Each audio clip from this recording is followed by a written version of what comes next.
Episode 15, A Kingless World, Part Roman 2. I'd obtained my first fable. With this, my main goal for the fourth scenario had been fulfilled. What'll happen to us now? Why the hell would you destroy the throne? Some people were utterly confused about the situation, while others were terrified about how the goblin might lash out in anger. From their point of view, I was an unforgivable sinner who just made the fifth scenario harder than it needed to be. Some of them yelled at the goblin. Bring back the absolute throne, we'll participate in the scenario. Yes, let's decide on the real master of the throne. No one can change a scenario that's already been completed. Whatever happens to you from now on is all because of that man. The mid-grade goblin's response was as cold as ice. He pointed straight at me, and a gust chilly wind pelted everyone with raindrops. A kingless world, HM? Very well, try living in it for yourselves. Let's see how well you can survive without a leader. The goblin snapped his fingers, and one by one, people began to disappear like puffs of smoke. The crowd screamed and tried to run away. Ack, what's going on? This wasn't supposed to happen. I turned my head to see my companions Huiwen, Sanga, Gilyong, and others calling out to me. Dokja! And then Sanga was gone, followed by Gilyong, Huiwen, and even Minseob and Seongguk. It hadn't even been a minute since the mid-grade goblin snapped his stubby fingers, and I was the only one left in Gwanghwamun. The goblin looked at me with a chilling smile. Remember, if this world falls, you are to blame. I opened my mouth to speak, but I was cut off by a loud snap. My surroundings became a blur, and I felt my body being transported somewhere. I vomited and gripped my head, which felt like it was being split open. I was already mentally drained, so I immediately lost consciousness. You have received 10,000 coins as a reward for clearing the fourth scenario. I slept for a long time. I must have been quite exhausted by my excessive contact with constellations. I even had a dream about the time before the world fell to ruin. Hey Dokja, what are you doing? As soon as I heard that voice, I realized this memory was from when I was still in high school, a time when I got beaten up daily by the bullies in my class. Ah, right. I used to have to deal with this. It may sound petty, but being reminded of those days made me angry. What was that look just now? Ooh, I'm so scared. With that, the bastard put me in a headlock. I couldn't breathe. My bleeding lips and numb cheeks, the humiliation of getting beaten up by my classmates. My arms, legs, and shoulders, I was aching all over. Although it was a dream, it felt more painful than in reality, perhaps because I didn't have the fourth wall here. What, are you mad? You gonna stab me too? I mean, who knows? Maybe you'll become famous like your mom. My tightly clenched fist was shaking, but I couldn't bring myself to hit him back. What was going through my mind in times like that? As if I were Younghyuk. That's right, those pitiful thoughts. TWSA was all I had back then. I glanced at my tormentor and saw the name tag on his uniform, Minu Song. I wonder what that bastard is up to these days. He was a delinquent and a bully in school, but I heard he got into a top university and found a good job. That was the first time I thought life was unfair. I had no idea if he was even alive now, though. Exclusive skill, the fourth wall has been activated. The scene from my dream faded away, and I was left alone in the dark again. Exclusive skill, Omniscient Reader's Viewpoint LV. 3 has been activated. I began to hear voices. Hey, are you hearing this? Are you okay? Sir, Dokja, where are you? Familiar voices. I was hearing them through third-person observer's viewpoint, the level 3 ability of my Omniscient Reader's Viewpoint skill. Dokja, can you hear me? Shelves lined with all kinds of wine a bar. I saw Huiwen letting out a deep sigh with a frown on her face. Ugh, of all places, why'd it have to be my school? Jihai was rubbing her forehead, which had a bump on it, as though someone had hit her. Why, what am I doing here? Poor Hyunseong was stuck inside an army base nearby. I understood the gist of the situation when I saw their reactions. Everyone who was in Gwanghwamun had been transported to a place that held some meaning to them. That was why Jihai and Hyunseong were in a school and an army base, respectively. It was no doubt the mid-grade goblin's doing. My guess was that he had devised a scenario in which the incarnations were separated from their groups and forced to survive on their own, but something didn't feel right about that.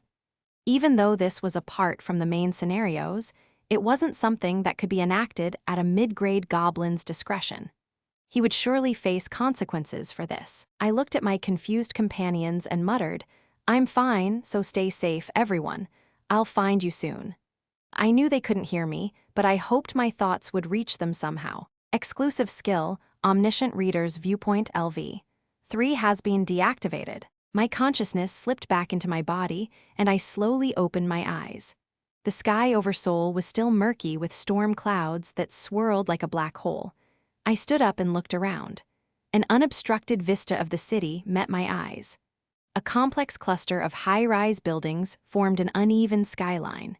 Come to think of it, I must have been transported to a familiar place as well. Based on the view, I seemed to be on the rooftop of a building somewhere in Seoul.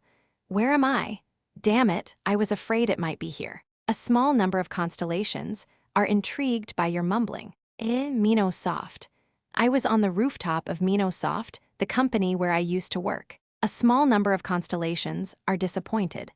A constellation who enjoys slow-paced stories is satisfied. Judging by the constant messages, it seemed quite a few constellations had begun paying attention to me since I destroyed the throne. Constellation Prisoner of the Golden Headband glares at the new arrivals.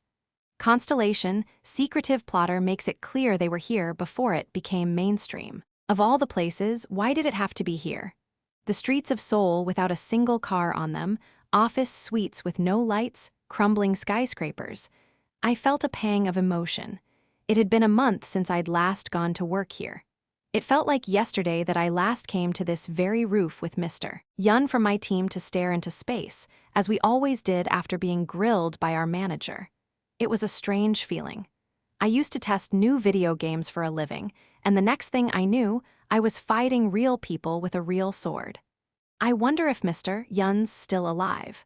I turned my head to see a message blinking in midair. There are 10 days remaining until the 5th scenario begins. The scenario was progressing as I expected. I'd known that Seoul Dome would get a 10-day grace period if the absolute throne was destroyed. I had to use that time to figure out how I would clear the 5th scenario without the power of the throne. In the meantime, a sub-scenario will be taking place. Sub-scenario survival category, sub-difficulty, C+ mission, survive for 10 days in the ruined city. You must eat 3 meals and get at least 6 hours of sleep each day. Do not forget to pay the 500 coin survival fee daily before going to bed. You will receive a clear penalty if you miss even one thing. Time limit, 10 days reward, none penalty for failure. Death *A coin event is in effect for this scenario. Every monster appearing in this scenario has a chance of dropping coins when defeated. I got the gist of what was happening. The original plan for the scenarios had been derailed, so the goblins had come up with a sub-scenario to bridge the gap. And there was even a coin event. I'd thought we might get one soon, but I didn't expect it to start already. Still, a daily survival fee of 500 coins. They had made it impossible to get through this scenario without the extra income from the event. Well then, shall I get going? There was no way I'd miss a chance to earn extra coins. Bring them in, hurry. At that moment, I heard voices from below. I looked down and saw a group of armed individuals. They were dragging several people, bound in ropes, into the building. Minosoft was located in Seoul, and as far as I knew, there weren't any factions led by a king in the area. Then who are those guys? I watched the armed group until it hit me. I see. Those people are drifters. Everyone had their way of surviving in the apocalypse.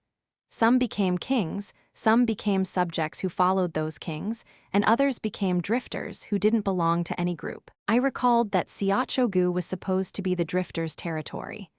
I turned on my phone to look up some information about this area, but unfortunately, the battery was dead. I'd better find a way to charge it or look for a spare. I opened the rooftop door and headed downstairs. I passed the CEO's office and the offices for the planning and finance teams. As I reached the QA team's office, where I used to work, my steps slowed for a brief moment. Call it a silly bout of nostalgia. I entered the office and began to go through every drawer in the hopes of finding a spare battery. At that moment, someone shined a flashlight at me. My hand reflexively shot toward my sword, but the person recognized me. Huh. Dokja Kim, it's you, right? I could finally see the man's face. Mr. Yun? Whoa, it's really you, I can't believe you're alive. It was Mr. Yun, my coworker from QA. It was horrible, man.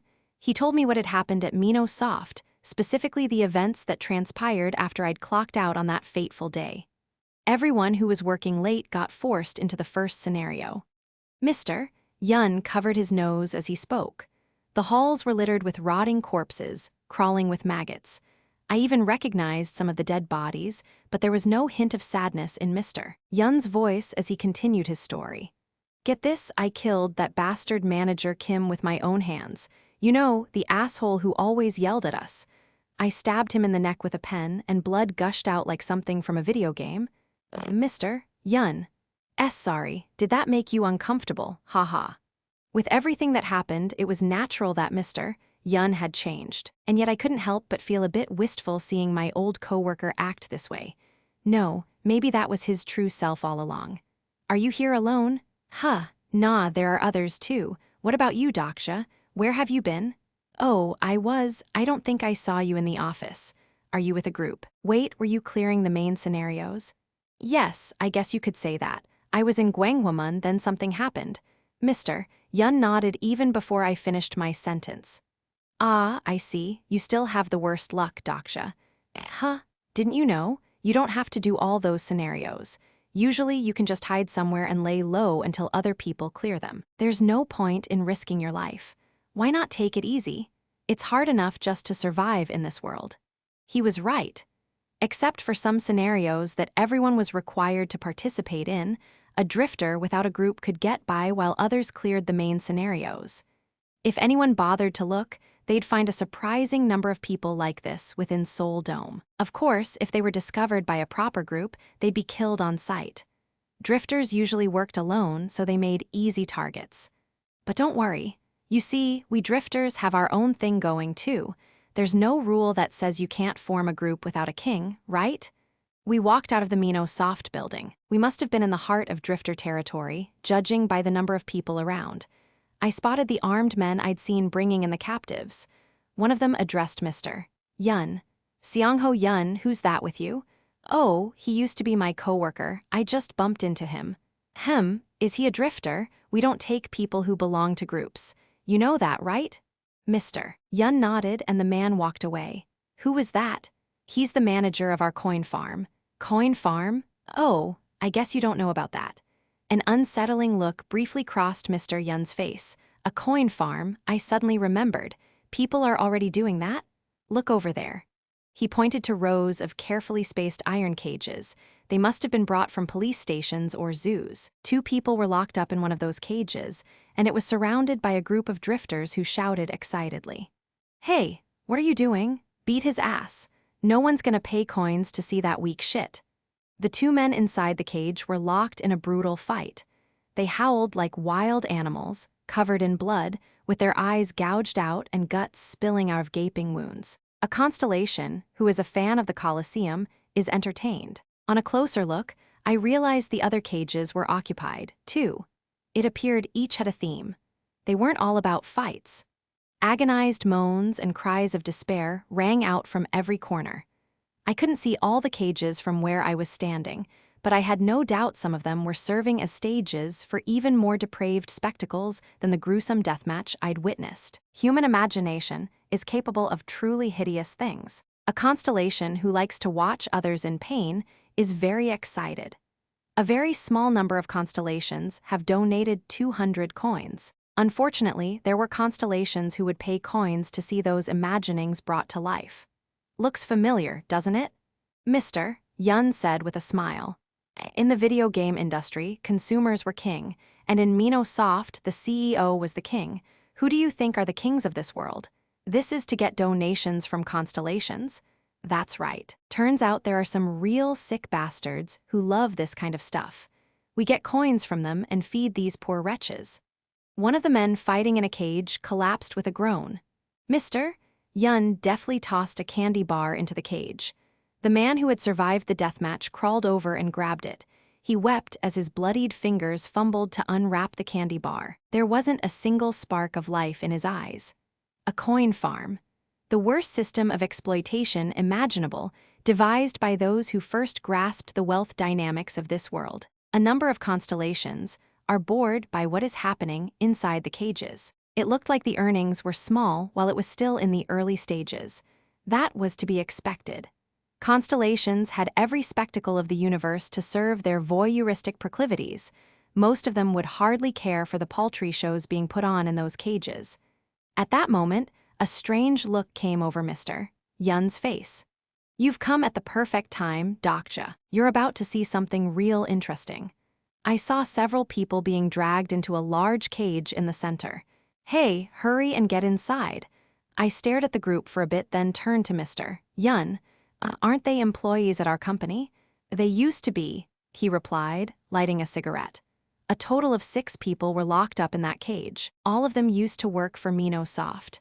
"Help, please let me out." "Open the door, hurry."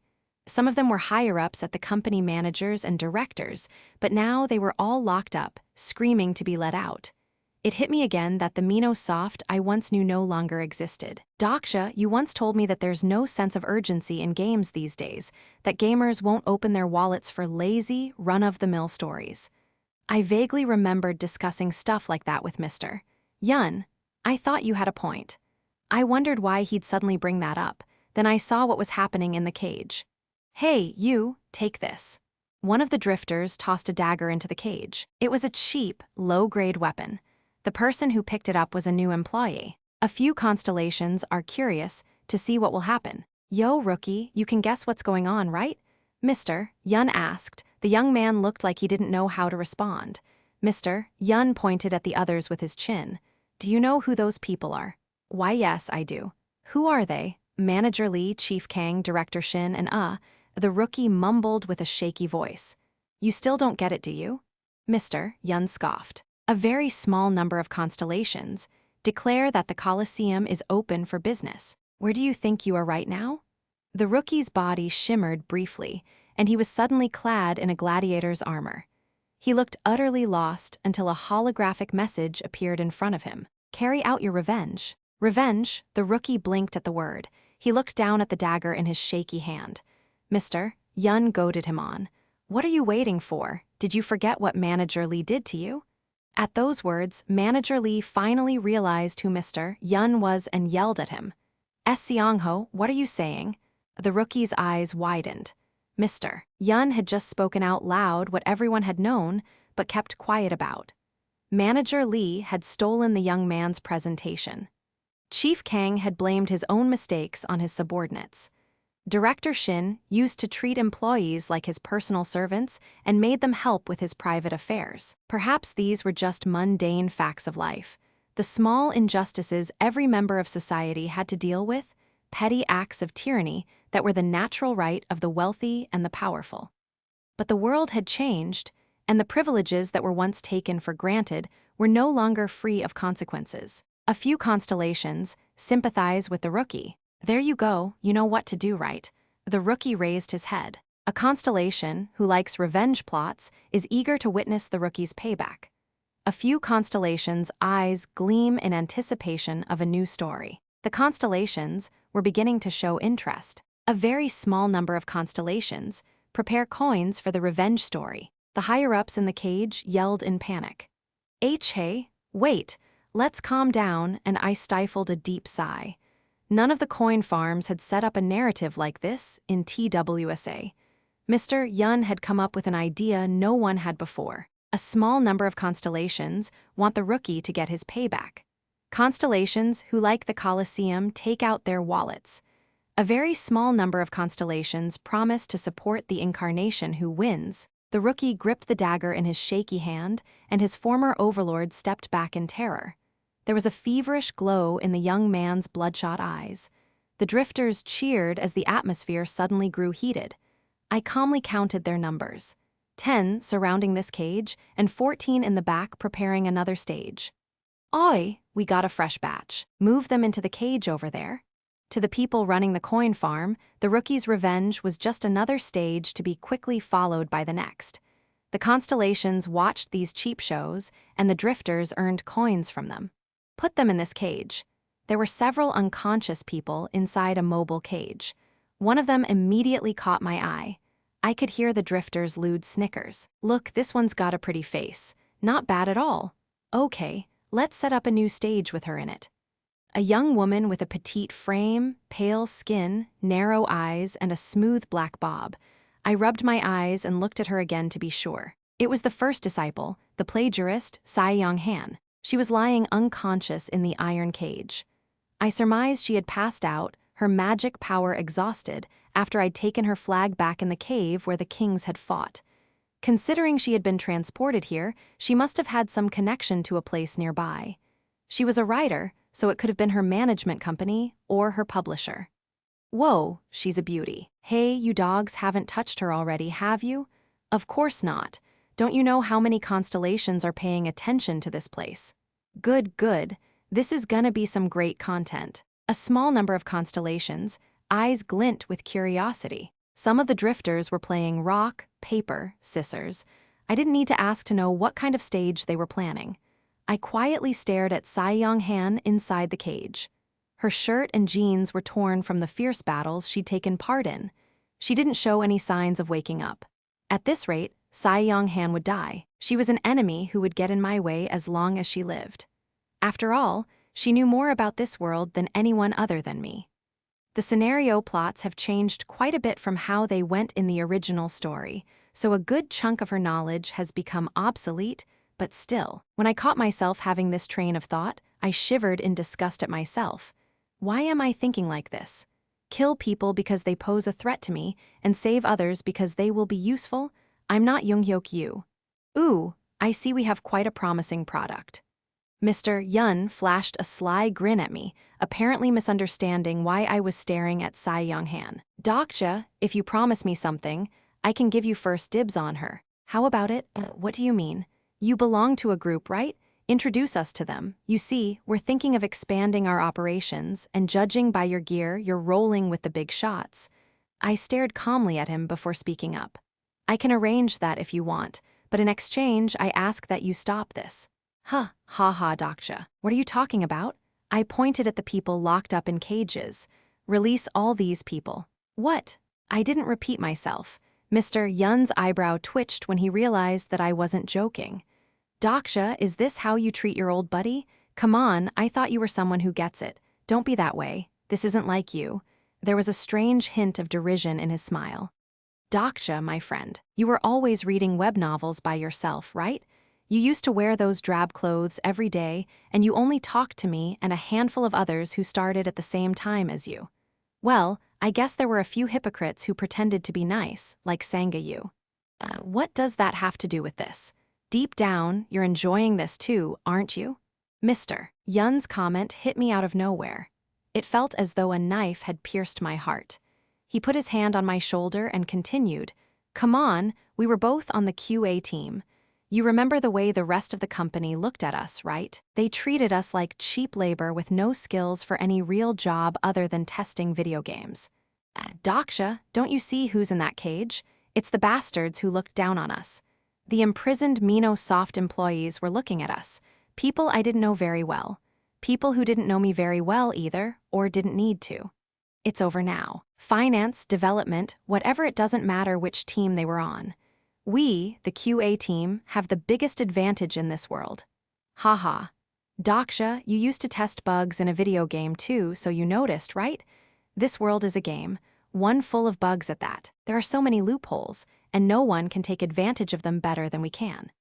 Even as I was listening to this spiel, countless messages from constellations flashed through my mind. Their demands for more provocative, bawdy, and cruel stories were superimposed over Mr. Yun's face. Feelings of inferiority can turn a person into a monster. Do you have any idea how many coins we make every day? 5,000. We earn 5,000 coins a day. Can you imagine? None of those damn scenarios pay that much. It's just like the monetization schemes our dev team used to come up with. We're printing money. Don't you understand what this means? I slowly closed and opened my eyes. Up till now, I was only listening to Mr. Yun out of courtesy for an ex-coworker I used to commiserate with on the rooftop. I was about to open my mouth, but someone spoke before me. I can't. It was the rookie in the cage. I can't do this. I just can't. The young man's desperate voice instantly quenched the heated atmosphere. I looked down at him, collapsed on the ground and shivering uncontrollably.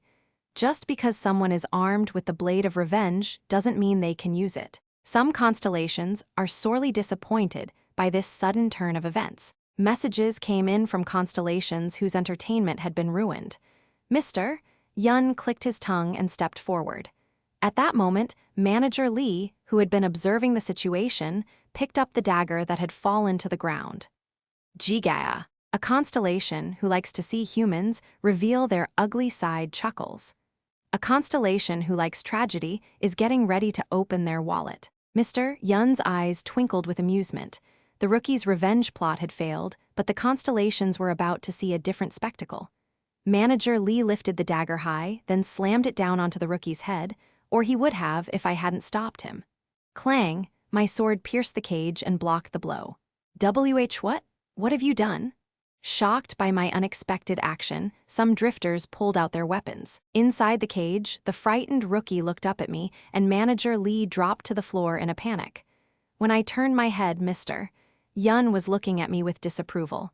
I smiled back at him. Where's the fun in a story like this? It's too simple. I'm disappointed, Mr. Yun. What? If your goal is to earn as many coins as possible, there's a better way. The look of surprise on his face changed to something more sinister. What is it? You know a way to spice this up? I nodded. You cater to constellations who are hungry for more stimulation. Aha, shock value. So how do we crank this up? I knew it. You're the man, Dokja.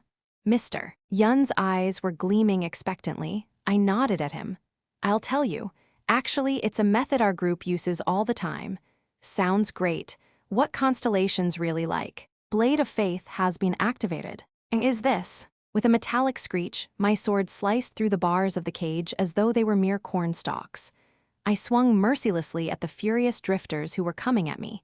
I cut their legs and severed their Achilles tendons. They crashed to the ground. Gah, you bastard! My leg, my leg!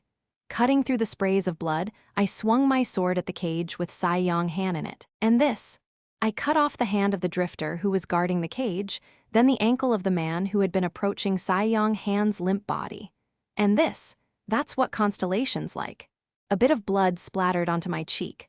I quietly wiped it off and continued to cut off the drifter's arms and legs. The rookie and the high-ranking employees screamed and escaped their cage.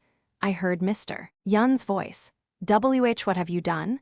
What the hell do you think you're doing? This is my thank you for setting up a situation that constellations really like. Constellation Demonic Judge of Fire is delighted by your judgment. Constellation Prisoner of the Golden Headband lets out a cathartic snort. A large number of constellations who were disgusted by the depravity of some constellations are greatly pleased by your decision. You have received 8,000 coins as a donation. Mr. Yun's face turned pale as he slumped to the ground. I smiled at him. Why bother creating a farm when it's so easy to earn coins? Why, you bastard? Get him. There were quite a lot of drifters. About 24 of them quickly surrounded me and approached with their weapons drawn. I wasn't sure if I could defeat them all without breaking the rule of no killing, but I wasn't worried. If things went south, I could easily get away. I stepped back and picked up Sai Yong's light body, but then she suddenly opened her eyes and spoke. What the hell are you doing? You were awake. She frowned at me, but her voice sounded weak. I was pretending to be unconscious so I could wipe them out all at once. Really? Then I'll leave you to it. A look of desperation came over her face. Her small hand grabbed my shirt. You realize the constellations will leave your channel if you save me, right? They hate when the plot takes detours like this. Some of them are into this sort of thing. So do you want me to save you, or not? A constellation who has been waiting for a harem quietly clasps their hands together. A constellation who insists that the enemy of my enemy is my friend is delighted. Sai Yong continued to frown as she spoke. This is a cliché, you know? The main character saves the pretty damsel in distress. You said you didn't like clichés, but that was all talk, huh? There are two things wrong with what you just said. I effortlessly cut the leg of a drifter charging at us. First, I'm not the main character. And second, you have saved the life of a fellow human. You have gained 1 karma point. Current karma points, 14/100. I gained karma points when the system determined that I had saved a person's life. In other words, there was a high chance that Sae-Young-han would have died if I had left her there. You're not a pretty damsel. Let go of me, you. I dropped Sae-Young without any hesitation. She barked at me. Don't actually let go. Fight with me. You're a self-proclaimed cliché enjoyer, right? Well, it doesn't get any better than this. No matter how much I like clichés, joining hands and fighting beside a former enemy, that's too much, even for me. Despite her grumbling, Sae-Young-han and I made a good team. I wounded the drifter's legs, and she swooped in to finish them off. We took down our enemies one by one until there were only a few left. The surviving drifters were in a panic. They abandoned the coin farm and began running away. Sae-Young could barely stand, but she was grinning from ear to ear, her eyes locked on the coins she'd earned by killing the drifters. You have obtained a total of 18,400 coins. Judging by the amount I'd earned, she must have gotten a tidy sum as well. It was a shame that I had to split the earnings with her, but I may not have been able to dispatch all the drifters without her help, so I decided to think of it as commission fee. I turned around and spotted Mr. Yun collapsed on the ground.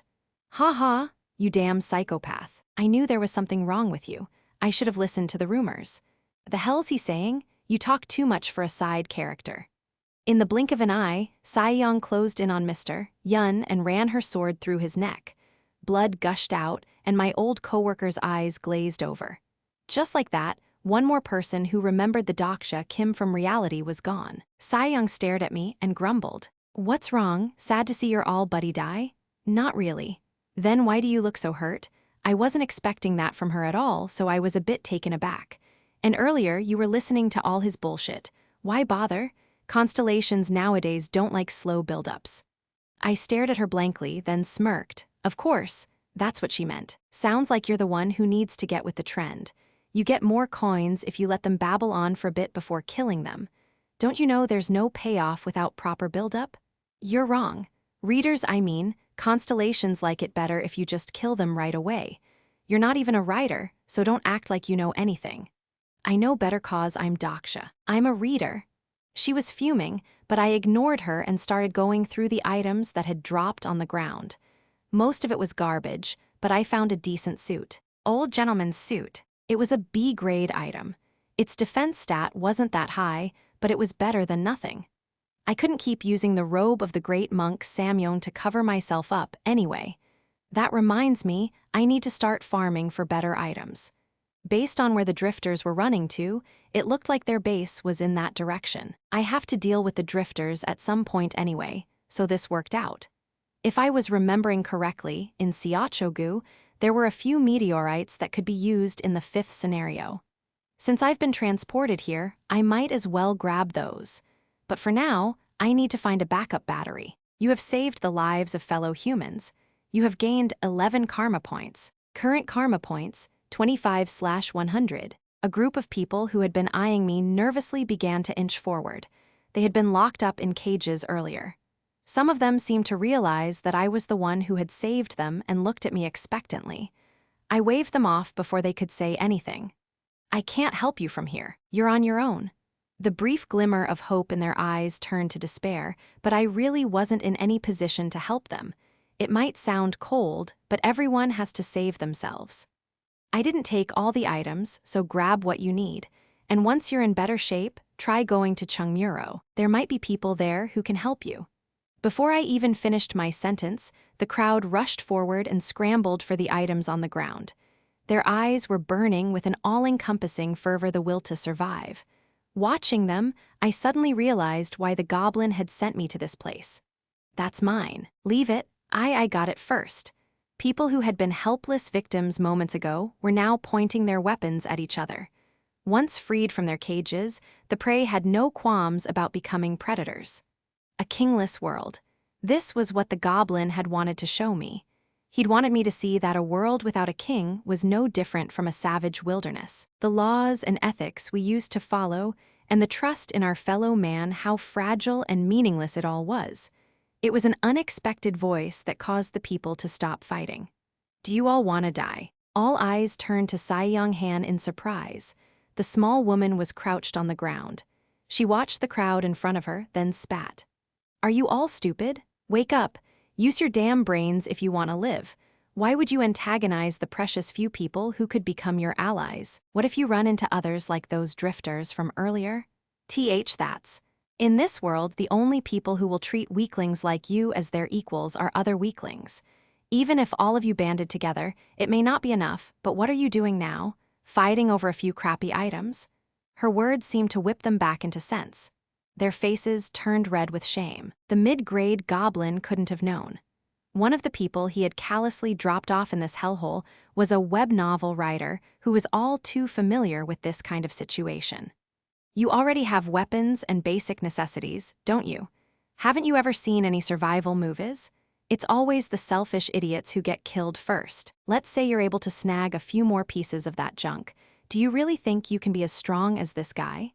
Following Saiyong's finger, the survivors looked at me, then their faces darkened. The violent flare in their eyes quickly reduced to a simmer.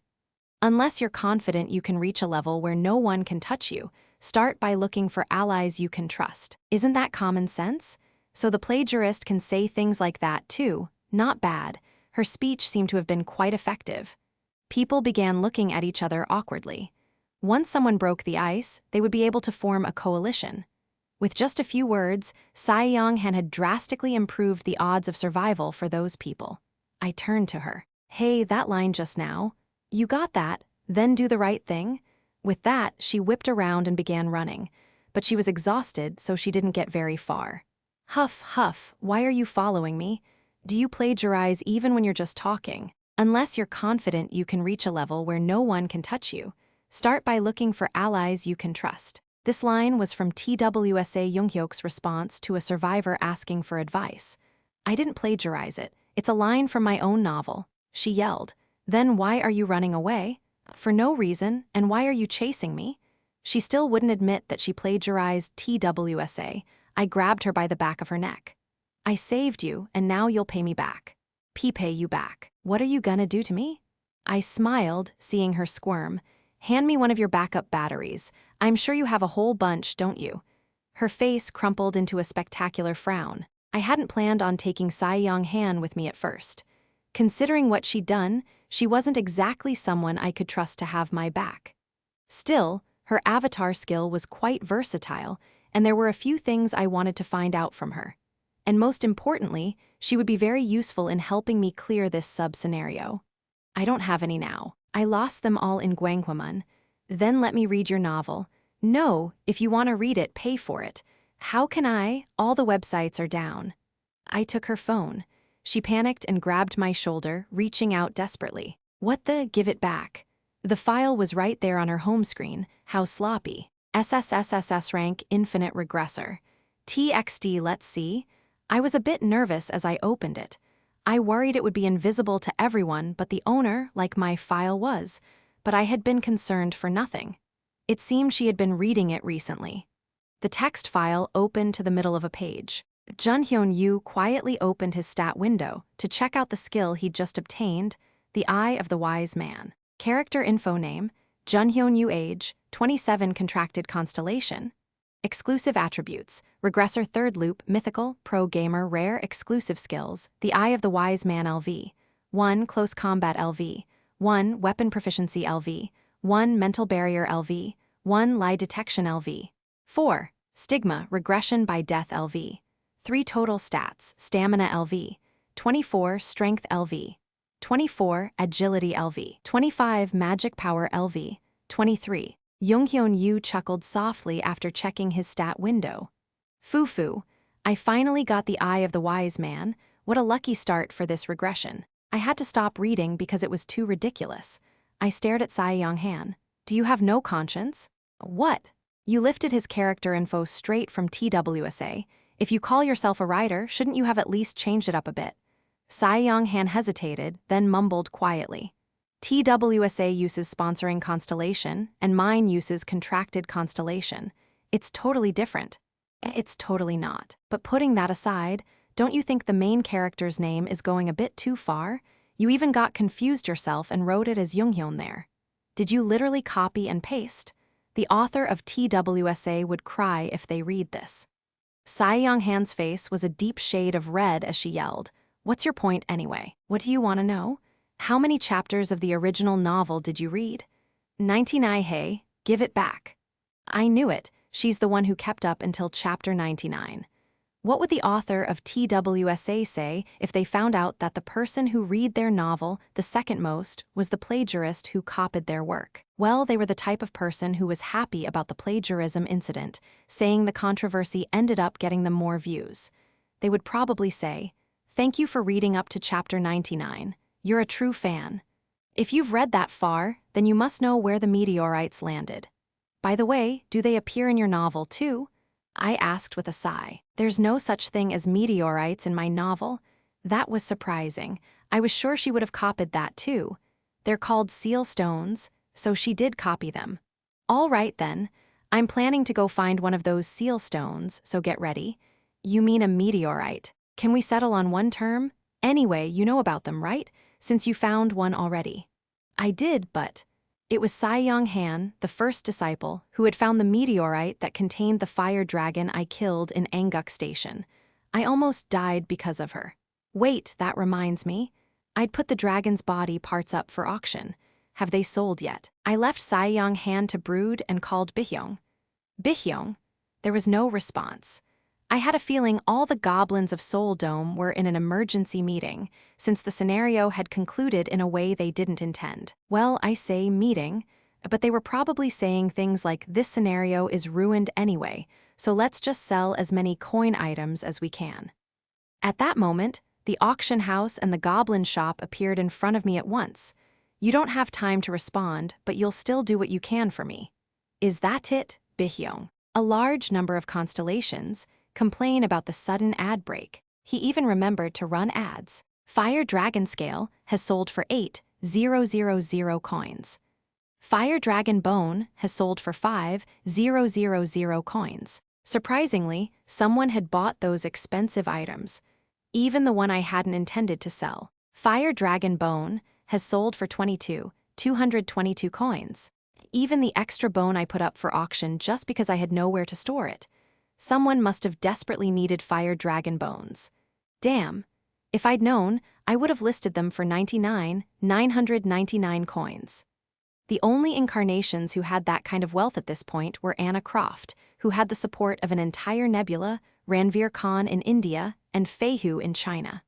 That was about it. Not sure which one it was, but thanks. I opened the goblin shop and purchased a few items I needed. As soon as I was finished, Tsai Yong-han spoke up, as if on cue. "So why are you taking me along? You could go on your own." "You said it yourself. The most important thing in a survival story is finding an ally, right?" She gave me a suspicious look. I took out one of the items I just bought and held it out to her.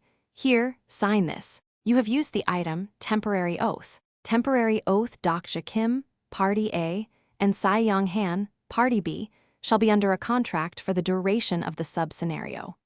Party A and Party B shall not harm each other until the sub-scenario is over. Party A and Party B will take turns sleeping during the contract to safely fulfill the scenario's sleep condition. 6. While the contract is in effect, Party A shall have the final say on the course of action. 7. While the contract is in effect, Party B shall fully cooperate with Party A and follow Party A's orders to the extent that it does not endanger Party B's life. 8. While the contract is in effect, Party A guarantees Party B's life. 9. The effect of the contract will end the moment the sub-scenario is over. Any party that breaks the oath will be eliminated. Temporary Oath. This item may not be as powerful as a sponsoring contract, but it's perfect for a short-term contract. Tsai Yong-han glanced at it, then shot me a bewildered look. "Did you really think I'd sign this? Don't if you don't want to. And why am I Party B? All my life, I've never been Party B. Good, it's important to try new things." Tsai Yong gnashed her teeth. Even though she complained, I knew she'd sign it. She had no other option, after all, since her magic power was completely exhausted. We were in the heart of Drifter territory, and going around by herself in her current state would be suicide. "Fine. I'll sign it, but on one condition." "What is it?" "We share information. What do you say? There are a lot of things I want to ask you. You better tell me the truth, cause I have the lie detection skill." She already has that skill. even I haven't acquired it yet. Character Sayoung Han has activated the skill, lie detection. She does have it. Sayoung asked me a question right away. Just what kind of attribute do you have? I don't know. Character Sayoung Han has confirmed your words to be true. Sayoung stared blankly, then rubbed her temples. Is this broken? No, your skill is working fine. Hurry up and ask the next question. I'll answer 3 things you want to know. You already used one, by the way. You don't know your own attribute. How's that possible? I really don't know. Next. Sayoung narrowed her eyes and reluctantly moved on to the next question. Why did you give up the throne? I knew she'd ask that. You completely ruined my plan, if it weren't for you. Do you have any idea how hard I worked to prevent the apocalypse, trying to lead those dumbass disciples? If I'd sat on the throne, I could have prepared the city for the next scenario, and if you had sat on the throne, Seoul would have fallen. Character Sayoung Han has confirmed your words to be true. Sayoung frowned. Why does this thing keep glitching? There's nothing wrong with your lie detection. And it's not just you. If anyone had sat on the throne, it would have ruined us all. Character Sayoung Han has confirmed your words to be true. Her eyes grew wide. How do you know that? What number renouncer are you? How do you know something even I don't? I'm not a renouncer. Character Sayoung Han has confirmed your words to be true. Sayoung was shocked. Her lips twitched for a few moments before she managed to croak out her next question. How far? Did you read TWSA? You've already asked 3 questions. This is the most important one. Answer me. Sayoung's lips were trembling. Wait, are you? Nah, no one could be that crazy. There's no way. At that moment, we heard a sound like a horse's hooves in the distance. I grabbed Sayoung, who was mumbling to herself in disbelief, and hid behind a nearby building. Something was approaching. Those silhouettes. Look human? I used character profile on the group that was rapidly closing in on our location, kicking up a cloud of dust in their wake. The character's information cannot be viewed via character profile. These individuals are not registered in character profile. They're not characters. When I looked closer, I realized they were covered in fur. They had human faces and walked on 2 feet, but they had wolf-like bodies almost twice as big as a regular person. The one at the head of the pack was clutching a human man by the collar. GRRR, where did they go? They should be around here, sir. They destroyed the coin farm. Whack, with a sickening sound, the man's head flew off. He was one of the drifters who had been outside Mino Soft. The creatures jumped on his body and began to devour it in a frenzy. I had a pretty good guess what they were. Humanoid monsters? Sayoung muttered, having reached a similar conclusion. Drifters had their own ways to survive. Some of them remained human and set up coin farms, while others gave up their humanity to become a different species. Kraya? Unlike humans, these beings had a limit to how much they could grow, but in exchange, giving up their humanity meant they enjoyed an explosive spurt of power in the early scenarios. The demonic beings summoned by the goblins on the first day were a kind of humanoid monster as well. The ones in front of us seemed to be a type of humanoid monster known as werewolves. They must have used the power of a meteorite. We were only 5 scenarios in. The only way for a human to evolve into a werewolf at this point was by using a meteorite's power. This meant the drifter group had already taken control of the meteorite that fell in Seoul. Sayoung let out a soft exclamation when her eyes fell on one of the werewolves. I know that one. He's a renouncer. How do you know that? I can tell. It's my privilege as the last renouncer. Your privilege? I can see renouncers' locations and attributes. She sounded rather smug about it. Now that I think about it, Min Seobyung told me that the first disciple came to see them as soon as the scenario started. If Sayoung had a skill to locate renouncers, this seemingly miraculous feat could be explained. All she had to do was send out her avatars and look for them. That's why I was suspicious of you, Sayoung continued. You're clearly a renouncer, but you didn't show up in my skill. She glared at me, then looked at the humanoid monsters again. Several people rejected my offer back then. That drifter is one of them. I didn't think much of those people because most of them died early on, but it looks like this one survived and got stronger. Who is he anyway? His name is Minu Song. Minu Song. There was no character TWSA with that name. So why does it sound so FAMA level 6 humanoid monster? Werewolf Minu Song scans his surroundings. I could see his face as he turned his head in our direction. Oh, could he be? A memory came to me. The dream I'd had several hours ago, the one about getting bullied back when I was in high school. It had been many years, but it looked like him. Minwoo Song? Yes, it's definitely him. But how'd he become a renouncer? There was no way that delinquent would have read something like TWSA. What number renouncer is he? He's an odd case, not like the other renouncers. How so? Saiyong thought about it for a second, then continued. According to my skill, he is a renouncer who only read chapter 173. At that moment, Minwoo Song sniffed the air and turned toward us. His eyes, which had turned yellow, seemed to say, "Found you." The beast got down on all fours and began to sprint toward us. Before I knew it, Minwoo Song was right in my face. His inhuman speed completely caught me off guard. His agility stat must have been over 40. Was it you? His voice was closer to a bestial growl than a human speech. Minwoo Song had completely transformed into a humanoid monster. Level 6 humanoid monster, Werewolf Minwoo Song has activated Carnivorous Threat LV. 5. Character Saiyong Han has activated Mental Barrier LV. 3. Character Saiyong Han has mitigated some of the effects of Carnivorous Threat LV. 5. The monster moved in a blur and had its claws around Saiyong's neck before she and I could react. Even considering her current state, Saiyong Han was no ordinary incarnation, and yet she had been subdued in an instant. A level 6 humanoid monster. It was the worst enemy we could face at this point. This wasn't like the time I fought the level 5 fire dragon. Back then, I'd had several advantages I could leverage, and the giant dragon's lumbering movements had been easy to read. But this, I said, "Are you the ones who destroyed my coin farm?" Although it was a question, he sounded like he knew the answer. His eyes were yellow like those of a rabid beast, and his sharp fangs were bared in a dangerous snarl. "What are you doing? Wake up!" Saiyong's shout jolted me into action. I activated Blade of Faith, and Saiyong used her avatar skill. At the same time, Minwoo Song delivered a powerful kick. Whack! In an instant, the newly generated avatar was decapitated, and I found myself hurtling through the air. Level 6 humanoid monster, Werewolf Minwoo Song is using Acceleration LV.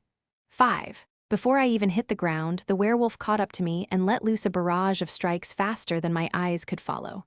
Head, shoulder, stomach, he struck me all over my body. The air was knocked out of my lungs. From somewhere nearby, Saiyong's desperate voice rang out. "Dokja Kim? What?" He may have become a monster, but he shouldn't be this strong. It was too late to avoid his attacks. I hurriedly increased my stats and curled up defensively. You have invested 16,000 coins on stamina. Stamina LV. 24 stamina LV. 50 your body now has the toughness of a giant. The pain rapidly decreased until finally it was tolerable. But things didn't end there. Dokja Kim? Where have I heard that name? Minwoo Song muttered. I saw his face between my arms, which I'd put up to shield my head. At that moment, I realized why I was being overwhelmed. It wasn't that he was too strong. The problem was with me. Your will to fight has decreased due to the effects of Carnivorous Threat. Your movements are slower due to the effects of Carnivorous Threat. This doesn't make sense. I've defeated a level 5 fire dragon. He should be nothing to me at this point. I have the fourth wall. Exclusive skill, the fourth wall is unstable. This had happened a few times in the past, like when I was fighting Younghyuk Yu in the cinema dungeon, and when I was seeing the world through his viewpoint as he cut down the disciples who attacked Chungmuro. But Younghyuk isn't even here, so why is this happening? Minwoo Song growled as he lifted me up by the collar and extended his claws. You look familiar. You know me, don't you? Hey Dokja, what are you doing? I heard a voice I knew all too well on top of the werewolf's growl. Exclusive skill, the fourth wall is unstable. I grabbed him by the wrist and answered, "No, I don't. Really? I feel like I know you. Stop reading that stupid shit and go buy some snacks for us." Level 6 humanoid monster, Werewolf Minwoo Song has activated Enhanced Memory LV. 3. I know you. Exclusive skill, the fourth wall is unstable. Damn, so that's it. Now I understand what kind of skill the fourth wall is. The corners of Minwoo Song's mouth curled up into a grin. Interesting. How did a loser like you survive till now? All you did was read books. You're the guy I beat up after you got caught reading a web novel during computer class. Don't you remember? Anger swirled inside my head. I'm Minu Song. Don't you remember your own classmate? Well, whatever. I've actually been looking for you in case you were somehow still alive. Countless times, my 17-year-old self had thought, I wish I were stronger so I could rip this bastard apart. Remember that novel you were reading back then? Where can I find it? As soon as I heard that, I remembered something. Minu Song, sitting at my desk and scrolling through the web novel I was reading while his gang beat me up. Wait, was that? What a nerd, reading this lame shit. In a bizarre twist of fate, the novel he read on my phone back then just happened to be. Minu Song punched me in the gut, and I flew backward. The moment my body crashed into a building, Saiyong's avatar lunged at him. Crash. Rubble from the collapsing building fell onto me. Exclusive skill, the fourth wall is unstable. The fourth wall? A skill I've had from the beginning. I still didn't understand it fully, but I knew one thing for sure. This skill allowed me to perceive this world as fiction. Actually, I'd been thinking that it was a bit strange. How decisive and proactive I'd been, even though I'd never been like that in real life, and my ability to calmly assess the situation as if I were an outsider looking in. It was all thanks to the fourth wall. Shit! What the hell are you doing? An angry voice jolted me back to reality. When I pushed the rubble aside, I saw the furious Saiyong Han standing between me and the werewolf. She had summoned dozens of avatars to fight Minu Song and the rest of his pack. As she desperately held back our assailants, blood streamed from her nose, and the veins on her forehead were twitching. Even with her magic power all but depleted, she was squeezing out every last bit of energy she had left to control so many avatars. I hate to admit it, but she's really something else. Didn't you tell me to trust you? So why are you just sitting there moping?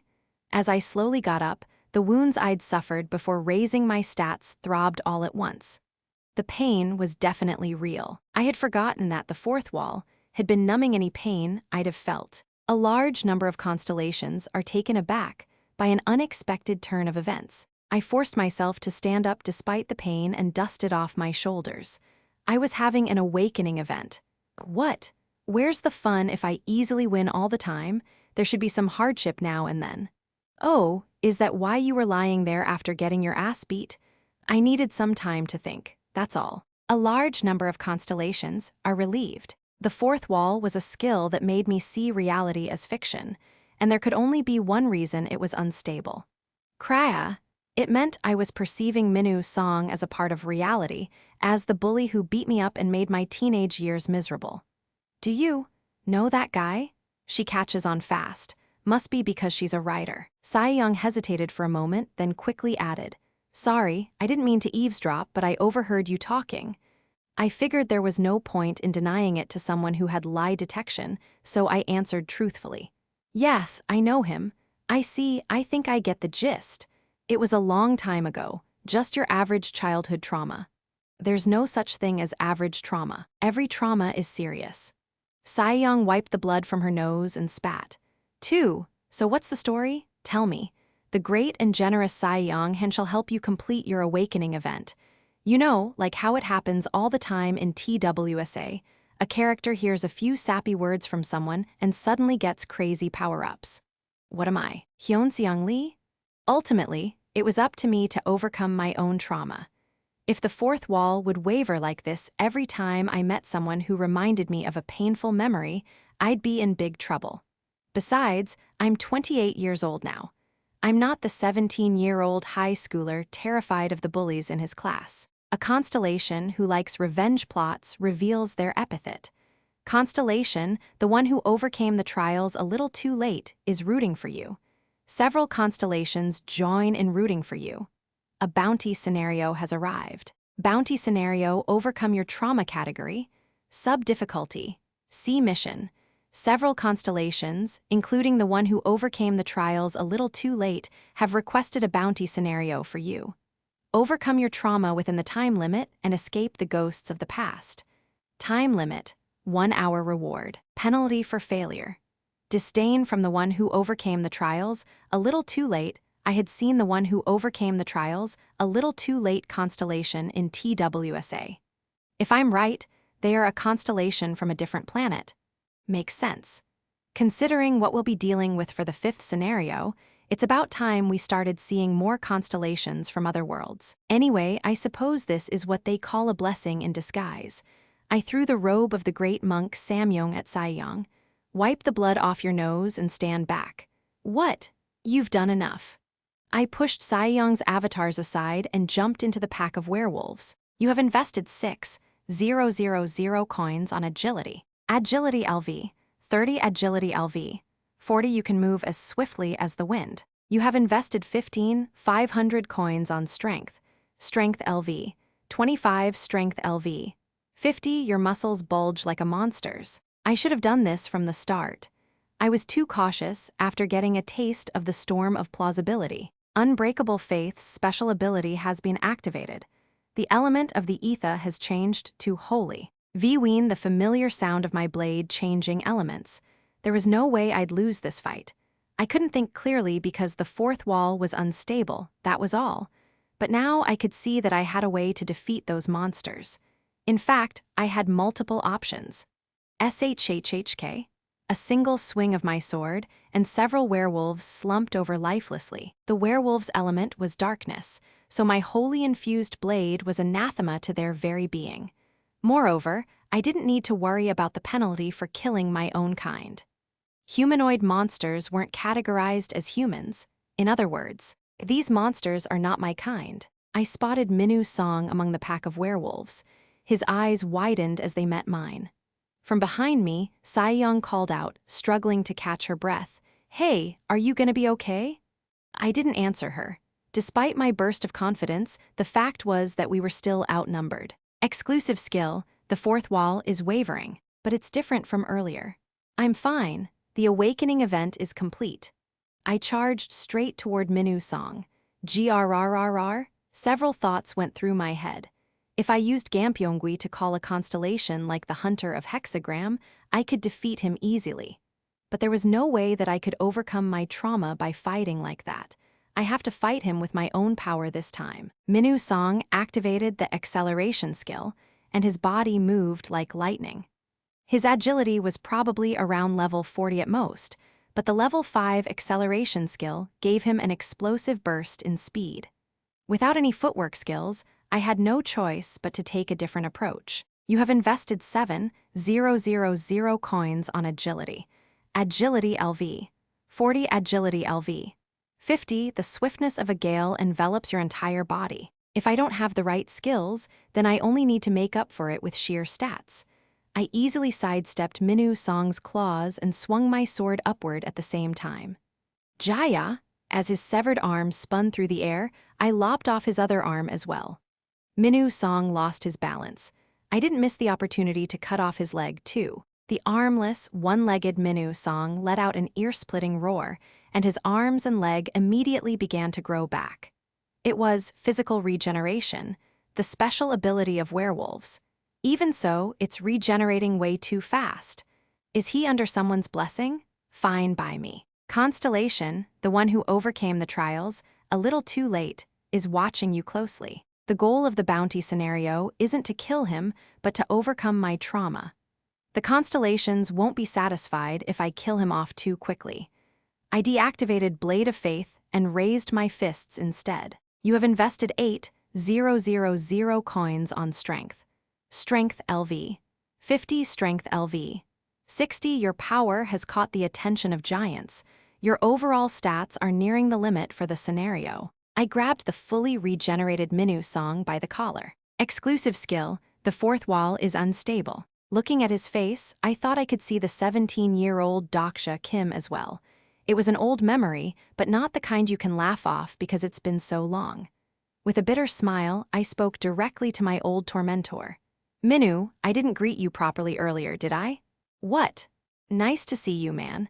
I slammed my fist down on his stomach. Arg, but you know, if you had a shred of decency, shouldn't you apologize before anything else? I held him up with one hand and kept punching him with the other. I hit him in the chest, stomach, and face. You were just a loser who used to read fantasy novels. That loser who used to read fantasy novels is all grown up now. You son of a... but it looks like you haven't matured at all." I let loose another merciless barrage of punches. Minu Song's teeth shattered, his stomach bruised over, and bones in his arms and legs broke. The werewolves surrounding us growled in alarm, but kept their distance, seemingly overwhelmed by the sheer brutality of the scene playing out before their eyes. I didn't need a skill like carnivorous threat to fill them with terror. True fear comes from facing a power on another level. After about 10 minutes, Minu Song began to beg, struggling to form words with what was left of his mouth. Stop, why should I?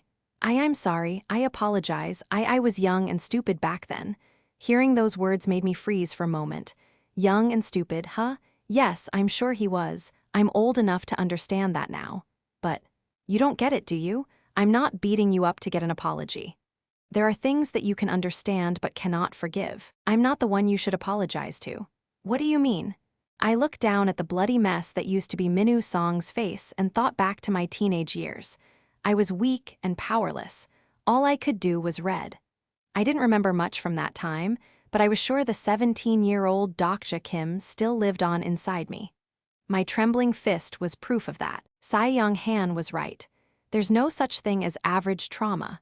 Of course, this wasn't enough to completely heal my old wounds. I'd continue to have nightmares every now and then, and the 17-year-old me would forever be stuck in that time, reliving that painful memory over and over again. Nothing would change. Stop. I should have been the bigger person and stopped the violence. I knew that. But why? Please, no more. Why can't I stop beating him? I looked down at my fists in surprise. They seemed to be moving in spite of my brain telling them to stop. Minu Song moaned weakly, inches away from dying. In an attempt to calm down, I recalled passages from TWSA. What would Younghyuk do in this situation? I thought of a scene from his 4th regression. "You betrayed me, die." And another from the 12th loop. "You're the bastard who betrayed me in my last regression. Die." And another from the 27th loop. "Just die." It was so ridiculous that I burst out laughing. Yeah, that's the kind of guy Younghyuk is. And I was a guy who had grown up reading stories about that man. My fists finally stopped after the bloody pulp that used to be Minu Song lost consciousness. It looked like he was still alive, since he was breathing, albeit shallowly. I stared at him for a while. Maybe I haven't quite grown up. Either my face was reflected in a puddle of werewolf blood. It was the face of 28-year-old Dokja Kim. How much of the 17-year-old Dokja Kim still remains? I don't know. But one thing's for certain, after all, I still read that fantasy novel. I had survived. Exclusive skill, the 4th wall, is stabilizing. You have fulfilled the conditions of the bounty scenario. Episode 16, the 5th scenario. Minu Song's blood dripped to the ground and formed a puddle. My blood-soaked fists felt numb. He didn't open his eyes or speak.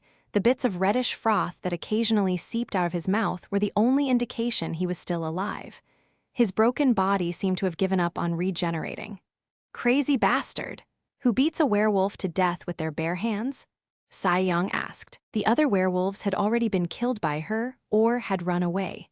I looked down at Minu Song and replied, "He's not dead." Now I can look at him without it affecting the 4th wall. I hadn't completely gotten over my trauma, but the memories of the past seemed to sting a bit less. Constellation, the one who overcame the trials, a little too late, is rooting for you. Constellation, the one who overcame the trials, a little too late, wants to gift you a stigma. They're giving me a stigma? Really? Since this bounty scenario wasn't the request of just one constellation, I didn't expect to be rewarded a stigma. I mean, I'll still take it, of course. You have obtained the stigma, self-justification. Constellation, the one who overcame the trials, a little too late, smiles at you, the new owner of their stigma. You now possess a defense mechanism that will protect you from any trauma. This was so absurd that I stared blankly for a few seconds. Constellation, prisoner of the golden headband, laughs hysterically. Self-justification? Isn't that just a fancy way of saying making excuses? Are they making fun of me? Hey, aren't you gonna kill him? Young asked. I mean this guy. I looked at Minu Song's limp body on the ground. Should I finish him off? I guess it won't count against my king of no killing, since he's not human. The sponsor of Werewolf, Minu Song, is glaring at you. Plus, the constellations on Bihyung's channel will like it. A large number of constellations want you to complete your revenge. I stared at Minu's song for a bit, then slowly turned around. Let's go. What? Are you serious? Yes. Some constellations are disappointed by your hypocrisy. A large number of constellations are confused by your decision. Constellation, secretive plotter, is watching for your next move. You're really not gonna kill him? I bet he has a lot of coins. Yeah, then can I do it? If you want, sure, you'll regret it though. Regret it? I shrugged, then walked past her.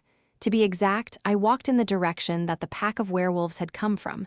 Their base was probably at the end of this road. And if my guess was right, the meteorite that helped them become werewolves would be there too. I had to collect meteorites in order to prepare for the catastrophes. Sae-young, who had been walking beside me, quickly glanced in my direction, then made a suspicious movement. Suddenly, the number of footsteps multiplied, but they were moving away from us. To be precise, they were headed toward Minu's song. Avatars. Yes, I figured she would do that. I let her indulge her greed, a tacit expression of gratitude for her not calling out my hypocrisy earlier. Then soon, "Og, what are all these?" Sae-young began to have a seizure and cried out in horror. I could guess what kind of messages were flashing through her head. Something like, "The Demon King Architect of Discord has learned of Werewolf Minu Song's demise. The Demon King Architect of Discord will remember the incarnation who dealt the final blow to his minion. The Demon King Architect of Discord will order his minions to hunt down this impudent incarnation. Final blow dealt by Sae-young Han." She stared at me, her face drained of all color. I flashed her a radiant smile. "I told you you'd regret it. Minu Song was a minion of Andra's, the Architect of Discord, one of the 72 Demon Kings. Constellations weren't the only entities that held influence within the world of Starstream. There were incredibly powerful beings that refused to become constellations, retained their physical bodies, and continued to wander the scenarios, the Demon Kings. You're a real jerk, you know that? Just as constellations had their incarnations, Demon Kings gathered minions. They targeted incarnations who had set foot on a path of corruption, soon to turn into humanoid monsters or demon species. Andra's, the Architect of Discord, was a somewhat low-ranking member of the 72 Demon King caste system. One of his symbols was a wolf. The reason Minu Song had possessed an abnormally powerful physical regeneration skill had been because of Andra's blessing. How? How could you do this to me? Sae-young stammered. Don't worry, I know a guy who was cursed by a demon king just like you, but he didn't die right away. Is that supposed to comfort me? Myunggo-han was cursed by the demon king god of wrath and lust. I wonder what he's up to these days. Is he even still alive? Look on the bright side. Architect of Discord isn't that high-ranking, and becoming an enemy of a demon king will make constellations of the absolute good alignment like you, so you'll get more donations from them. I don't care what archangels think. The constellation I'm going to pick as my sponsor doesn't have a good relationship with the angels anyway. I was about to say, what, are you planning to choose a demon king or something? But the words stuck in my throat. Wait, what did she just say? The constellation you're going to pick. Sae-young caught my train of thought and clasped her hand over her mouth. Are you telling me you don't have a sponsor yet? It wasn't out of the question. After all, I didn't have one either. In fact, the majority of the people who stumbled their way through the first scenario wouldn't have sponsoring constellations, though it'd be more accurate to say that they didn't get any offers. What surprised me was that someone as strong as Sae-young Han didn't have one. Just to be clear, it's not that I didn't get any offers, I chose not to pick one. I mean, you only get to choose once, so it's stupid to make your choice right at the beginning, don't you think? I guess you're right. True, it was better to delay selecting a sponsor if you could. After all, there were plenty of good ones out there, and you'd have better options once you'd had a chance to show your worth in the early scenarios. Sponsor selection initially happened soon after the first scenario, and subsequent rounds were set to take place right before scenarios in which catastrophes appeared. The fifth scenario was one of those, so Sae-young would be able to participate in the second round of sponsor selection, which would soon take place. Do you have anyone in mind? I asked her, feigning nonchalance. Sae-young looked confident. Oh, it'll blow your mind. He's already shown interest in me too. So which one is it? Is she getting the great sage, heaven's equal or something? Have you heard of abyssal black flame dragon? Constellation, abyssal black flame dragon, watches for your reaction. I hesitated before answering. Yes, great idea. He is an excellent constellation. Abyssal Black Flame Dragon was Namwoon Kim's sponsor in TWSA, and considering the delusional demon was up there with the Steel Blade as the strongest supporting characters in the novel, Saiyong's choice wasn't bad. Constellation, Abyssal Black Flame Dragon, feels a bit hurt. Anyway, didn't that guy say he wasn't interested in me anymore? Saiyong's eyebrow twitched at my dry reaction. What's with that tone? Who's your sponsoring constellation that you're looking down on me? No, it's because I'm so jealous. Really? Really. Character Saiyong Han is using lie detection LV. One character Saiyong Han has confirmed your words to be false. Do you want to die? Abyssal Black Flame Dragon, huh? I sincerely hope she gets him as her sponsoring constellation. He'd be perfect for her. A constellation who likes harems is enjoying the chemistry between you and Saiyong Han. You have received 500 coins. Saiyong seemed to receive the same messages. She frowned. What the hell is this? Sadly, the harem constellation's wish wouldn't come true. Saiyong and I would only be working together for 10 days. She was cooperating with me for the time being, but that didn't change the fact that she was dangerous and a potential enemy. I think we're here. Soon, we arrived at the place I suspected was the werewolf's base. It was near Bangbi Station. We could smell blood coming from the maze of tall buildings in the area. A battle was taking place, judging by the screams of people and werewolves. Saiyong spoke first. Looks like we were a step too late. Someone's already taken care of this place. There were no guards around, the base was empty. When we went deeper, we discovered a coin farm much bigger than Mr. Yun's. This kind of depravity was inevitable in a fallen world. No doubt I would see countless more places like this as the scenarios continued. It looked like the coin harvesting was over, judging by the empty cages. Saiyong, who had been walking in front of me, suddenly clasped her nose. Erg, what the hell is that?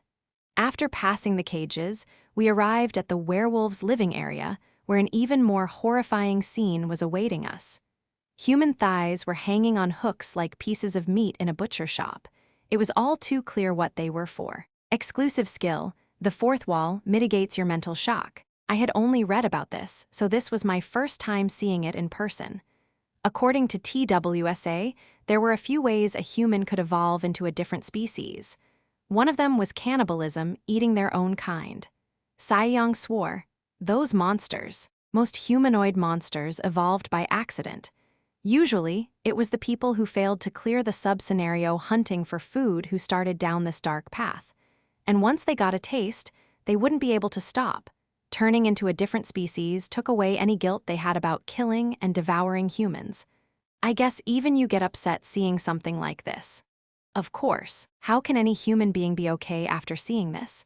Other oracles told me that you're only interested in using the information you possess to rule the world. Who told you that? Saiyong scoffed.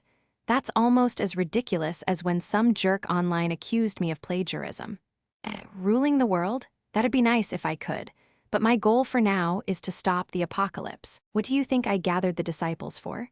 Those disciples all seemed like trash, though. They were trash from the start. Is that my fault? Blam, blam, blam, blam. We instinctively held our breath. There was an explosion of loud noises coming from ahead. The sound of flesh bursting apart. The sound of gunshots. Strange. The military should have been wiped out a long time ago. We went around the buildings toward the gunshots. Even if the army had survived, they couldn't fight werewolves with guns. That was absurd. But when I saw what was in front of me, I realized I was wrong. It was a mound of werewolf corpses. The bodies with gunshot wounds had turned black. Saiyong and I blurted out almost at the same time. Elemental ammo. Bullets infused with holy power. I spotted people in the distance aiming their guns at us. They were all armed with modern firearms and wearing prison uniforms. Saiyong nervously grabbed my shirt. Hey, do you remember me saying there was someone like you in Seoul prison? Yeah.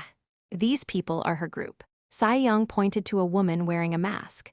She had long hair and wore a trench coat over her blue prisoner's uniform. She's the leader.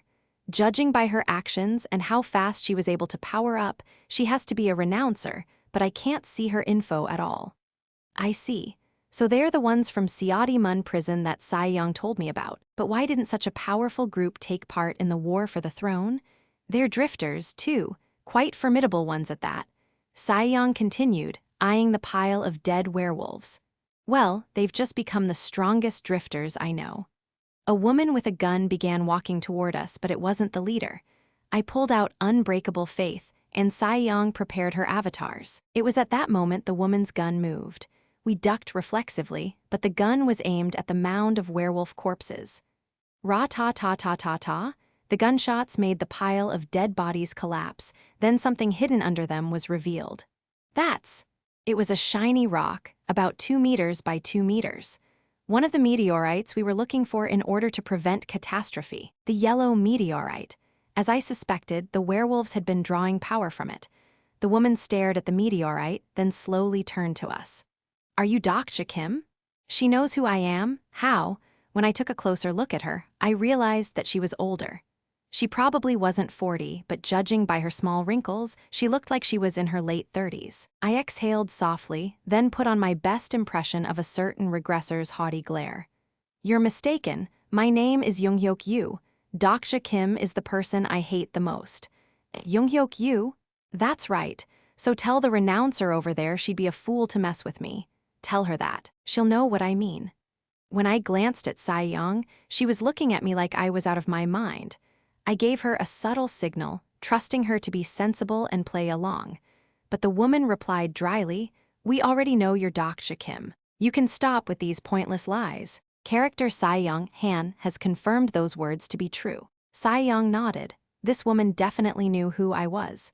Our king said that she'll leave this meteorite with you. Yet another unexpected development. Not only does she know me, but she's letting me have the meteorite for free. Who are you people? We serve the king of the drifters. Is that masked person your king? The woman nodded. I stared at their king, who was watching from a distance. When I looked at her closely, I felt a strange sense of déjà vu, but something was off. A king, you say? But it doesn't look like she has a flag. Our king does not care for such trinkets. Trinkets? The woman continued. Our king has another message for you. We will take care of the catastrophe in the north. The other 4 are in your hands. Before I asked her anything, she turned around as if her job was done. Sae-young yelled after her. Hey, what are you talking about? At least explain yourself before you leave. The woman ignored her and walked away. What was that about? Do you know that woman? Sae-young said, turning to me. Of course not. I activated character profile right away. This person is not registered in character profile. You can check this person's information once you've updated character profile. Is it already time for another update? I nodded. Update has been completed. Some characters have been added. A window appeared. Character profile name, Yongren Cho age, 37 sponsoring constellation, Joseon's top spiritualist attributes, runaway model prisoner common, enforcer of justice rare exclusive skills, prison escape LV, 3 patience LV, 6 time of enforcement LV, 3 shooting LV, 4 stigma transformation LV, 2 total stats, stamina LV, 30 strength LV, 34 agility LV, 36 magic power LV, 28 summary. Summary is currently being prepared. *A starter pack is currently in effect. *A growth pack is currently in effect. Wait, what? Joseon's top spiritualist. Constellation, Joseon's top spiritualist is wary of you. I couldn't believe someone already had Jian Wukai as their sponsoring constellation. Not to mention her attribute enforcer wasn't as strong as Huiwen Jiang's judge, but it was a formidable attribute. Just how powerful is the king if her subject is this strong? I activated my skill at the king right away. This character's information cannot be viewed via character profile. This character is not registered in character profile. When I made eye contact with the masked king, a sharp pain went through my head. I reflexively turned away. My heart was racing. The 4th wall was okay for now, but I could feel that if I continued to look at her, it would have been more shaken than when I was facing Minwoo Song. Although I had self-justification, I didn't want to risk anything since I wasn't sure how effective it would be. Hey, what's wrong? Saiyong asked with concern. It's nothing. The fourth wall had been activated. That meant she was a person from outside the novel who had a significant influence on me. In other words, I knew her. But there was only one person who left a deeper trauma in me than Minwoo Song. I see. I guess she survived after all. But I didn't expect her to be in Seoul. Since she was their king, I now understood how someone could assemble such a powerful group and why they were wearing prison uniforms. The drifters started to move. They formed ranks and walked back the way they had come from. They marched in formation like well-trained soldiers. From their restrained movements, it was clear that they felt genuine loyalty to their king, more than any other group I'd seen. The king of the drifters led her group from the head of the formation. She didn't have a crown like the tyrant king, nor a royal robe like the king of beauty, but there was no question about her authority. I looked around the ruined base they left behind. The survivors who had been rescued from the coin farm by the drifters were huddling among the broken cages. Next to the survivors were blankets and other necessities that must have been provided by their saviors. The survivors stared after the drifter group with deference. I had forgotten one did not need to sit on a throne to be a king. Even in a kingless world, there could still be kings. A little later, I checked on the yellow meteorite the drifters had left behind. The Moonstone. That's what this meteorite was called. Actually, it was an asteroid that orbited another star in a different dimension. It was just as described in the novel The Magic Power that tingled my hand when I touched it, the faint light that glowed from within, the white stripes that covered its surface. This yellow meteorite contained a power that could be used to fight the catastrophes. A few moments later, the Moonstone is offering to advance you to the next level. I declined the meteorite's offer, and it rescinded its power. The Moonstone was infused with the essence of night, which meant the werewolves we'd encountered had most likely drawn power from it. That was why they'd been able to evolve into werewolves, which were a high-ranking strain of humanoid monsters. The Moonstone feels an inexplicable connection to you, but the true power of this meteorite wasn't in evolving people into humanoid monsters. Even hundreds of werewolves wouldn't be able to prevent the upcoming catastrophe. If there were thousands of them, it may be helpful, but that many humanoid monsters and servants of demon kings roaming around the city would be a different kind of catastrophe in its own right. I feel like I'm doing some kind of volunteer work. Did you figure anything out? While I was checking out the meteorite, Saiyong had been helping the survivors. I was surprised to see her acting so charitably until I realized she was doing it for coins. Constellations of the absolute good alignment are touched by Saiyong Han's kind actions. Having become the enemy of a demon king, she was probably raking in donations from constellations opposed to them. Ah, the duality of man. The second round of sponsor selection was approaching, so Saiyong must have been mindful of the constellation's eyes. After all, there were ones even more powerful than Abyssal Black Flame Dragon among those of the absolute good alignment. I took a look around. The avatar skill is quite useful, isn't it? Dozens of avatars were efficiently cleaning up the area. Werewolf corpses were being incinerated, and the horrifying butcher hooks once used for human meat were being removed. Saiyong's nose was bleeding with the effort of controlling so many avatars at once. I was starting to wonder why she was going so far to earn coins when she noticed I was staring at her. She wiped the blood from her nose and asked, "So when are you gonna tell me?" "Tell you what?" "About what happened earlier." I realized Saiyong wasn't talking about the meteorite. "You're still thinking about that?" "How could I not?" There were two renouncers she didn't know about, and they seemed to be connected somehow. As the last renouncer, Saiyong was naturally curious about them. "She's probably someone I know." But you said you didn't know her." "Not the woman who talked to us, their leader." "The king of the drifters?" I nodded.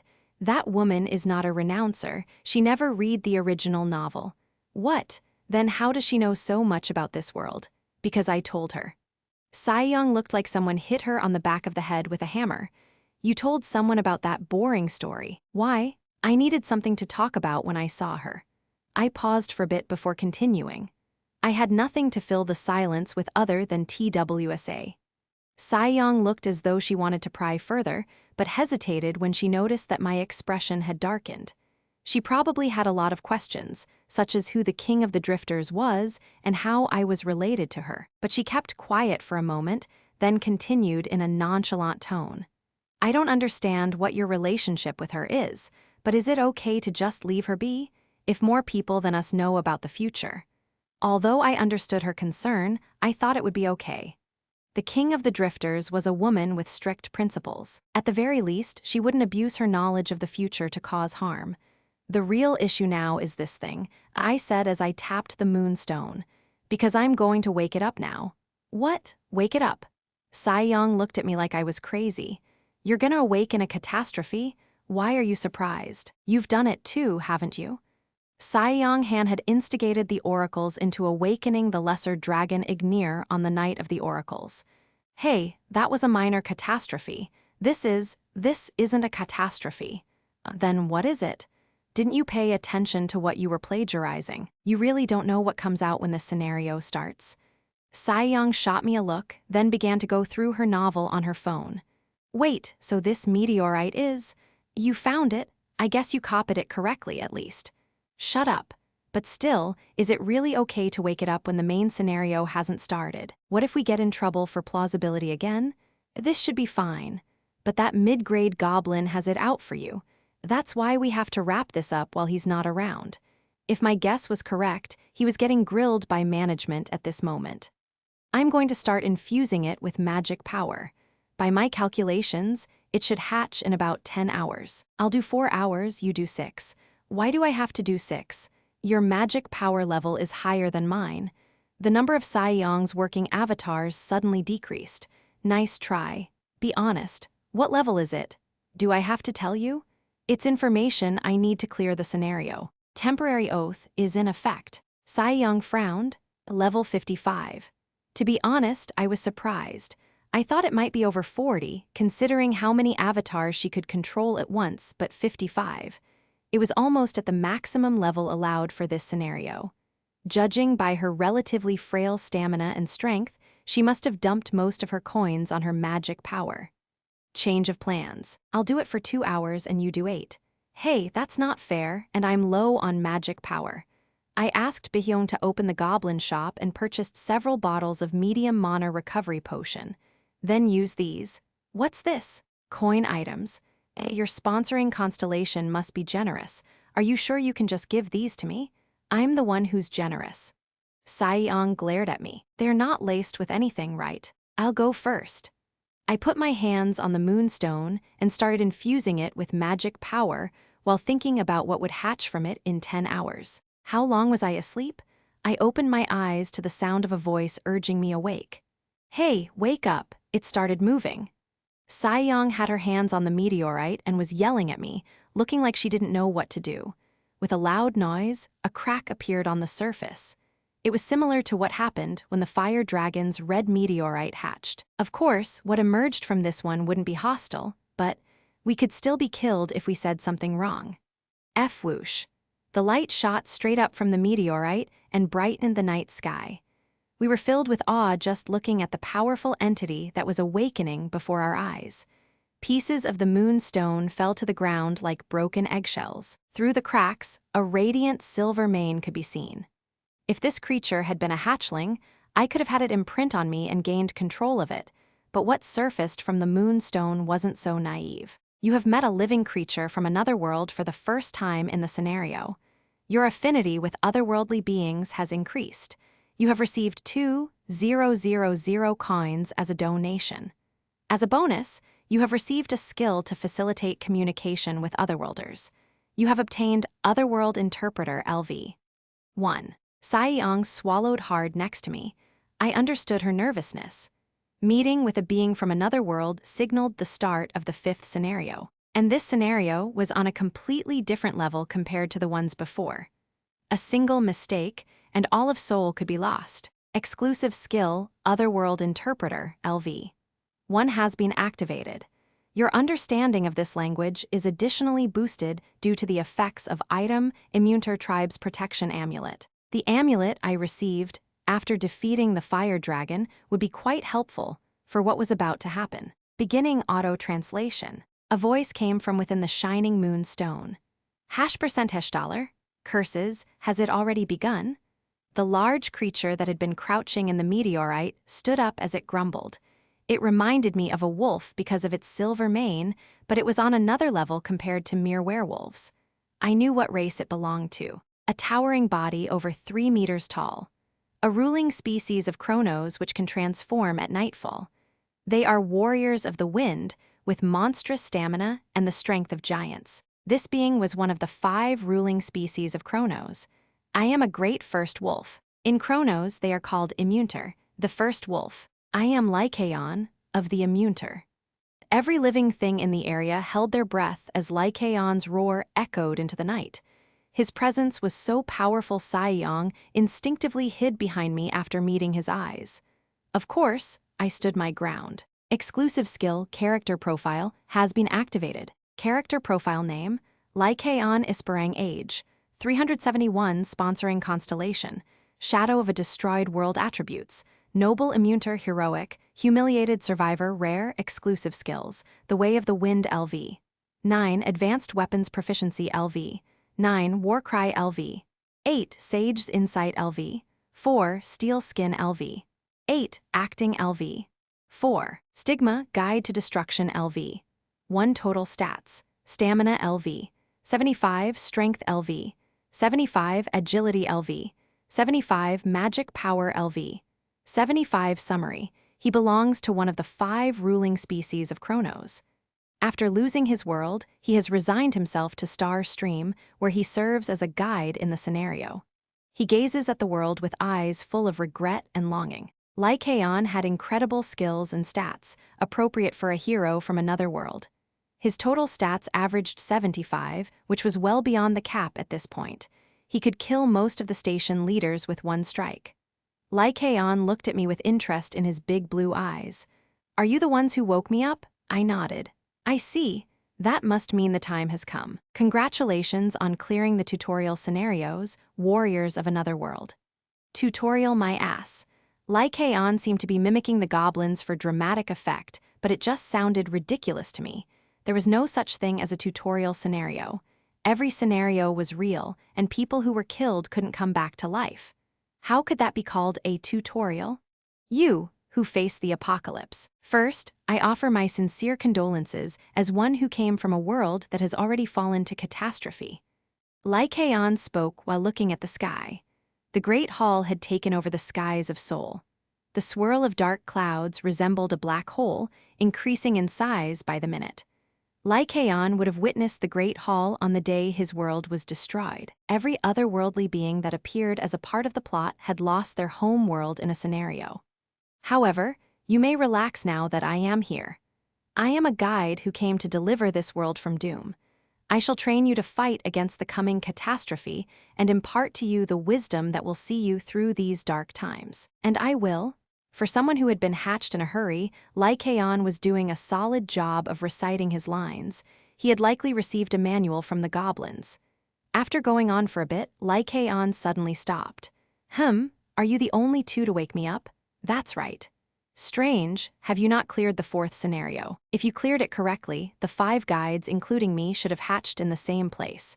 Where is the master of the absolute throne? Lycaon was right.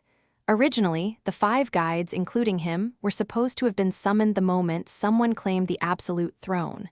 We don't have a king, I said to Lycaon. No king? Don't tell me the master of the throne has perished. Impossible. Nothing should be able to kill the master of the throne at this point. Grrrrrrrr. Lycaon expressed his distrust with a threatening growl.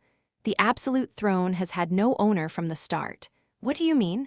We completed the 4th scenario without claiming the absolute throne. Anger flared up in Lycaon's eyes.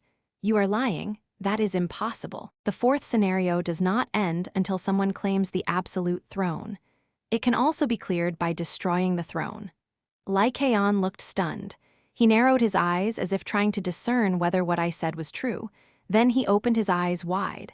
It can't be. It was quite a sight, seeing this great hero from another world in such a flustered state. Lycaon's mane quivered as he stared at me. I sense the trails of countless constellations within you. The throne, are you the one who? That's right. Such profane offense, how could you? Lycaon swore a blue streak so we couldn't catch the rest. Hey, is it that big of a deal that the throne was destroyed? But you said. Saiyang whispered to me, eyeing the great wolf who was shouting indignantly. It looked like Saiyang had followed my conversation with Lycaon through Otherworld Interpreter. Before I could answer her, Lycaon cried out. Why did you do it? Does that mean no one here is protected by the great divinity? No. Ah, constellations of star stream have forsaken Chronos. This world is doomed. Creatures with less intelligence than kobolds have caused a great calamity. Watching Lycaon's despair, I started to feel a bit annoyed. Right, this is what the so-called guides really are. They act like they were sent to help, but that's not the real reason they are here. However, I won't let them get away with it in this loop. Lycaon Isparang, Prince of the Immunter, it's too early to give up. The change in my tone drew an immediate reaction from the sole survivor of that proud race. The whole city block rang with his angry roar. Insolent human, show your respect before the great species. You know not what grave sin you've committed. Did the shock of losing your world mess with your head? The Immunter was the ruling species on Chronos, not on Earth. Lycaon looked stunned by my response. I continued before he could say anything. Your world was destroyed by 5 catastrophes. What of those 5? It was the dragon that razed the southern continent, your home. Correct. There was profound disbelief in Lycaon's eyes. How do you know that? Fire Dragon Ignir, the catastrophe of Hellfire. That's the name of the calamity unleashed upon your people. Lesser Dragon Ignir, the minor catastrophe I had killed, was the premature form of Fire Dragon Ignir. It was originally a major catastrophe that could burn down a small city with its fiery breath and blow away an army of lesser creatures with a single flap of its mighty wings. The southern continent of Chronos had been destroyed by that unfathomable beast hatched from a meteorite. Lycaon ground his teeth. You speak as if it's a story that does not concern you. You will regret that. Your world will be the next to burn in that hellfire. Don't worry, Ignir won't come to this world. What? I've already killed it. The catastrophe of hellfire isn't coming. Lycaon looked astonished, as if he'd just heard that his home world had been restored. Then his lips curled up into a snarl. Is this what passes for humor in this world? Amusing, but it's about to be destroyed. Well, I didn't think words would convince him.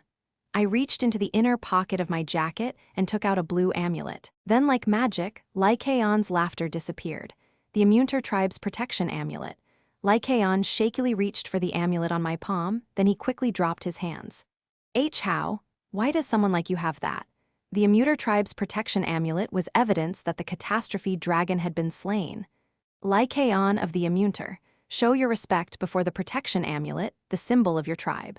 The haughty wolf slowly lowered his body. He first dropped to his knees, then bowed his head. His eyes darted about as if he couldn't accept what was happening. Do it properly. Finally, his head hit the ground.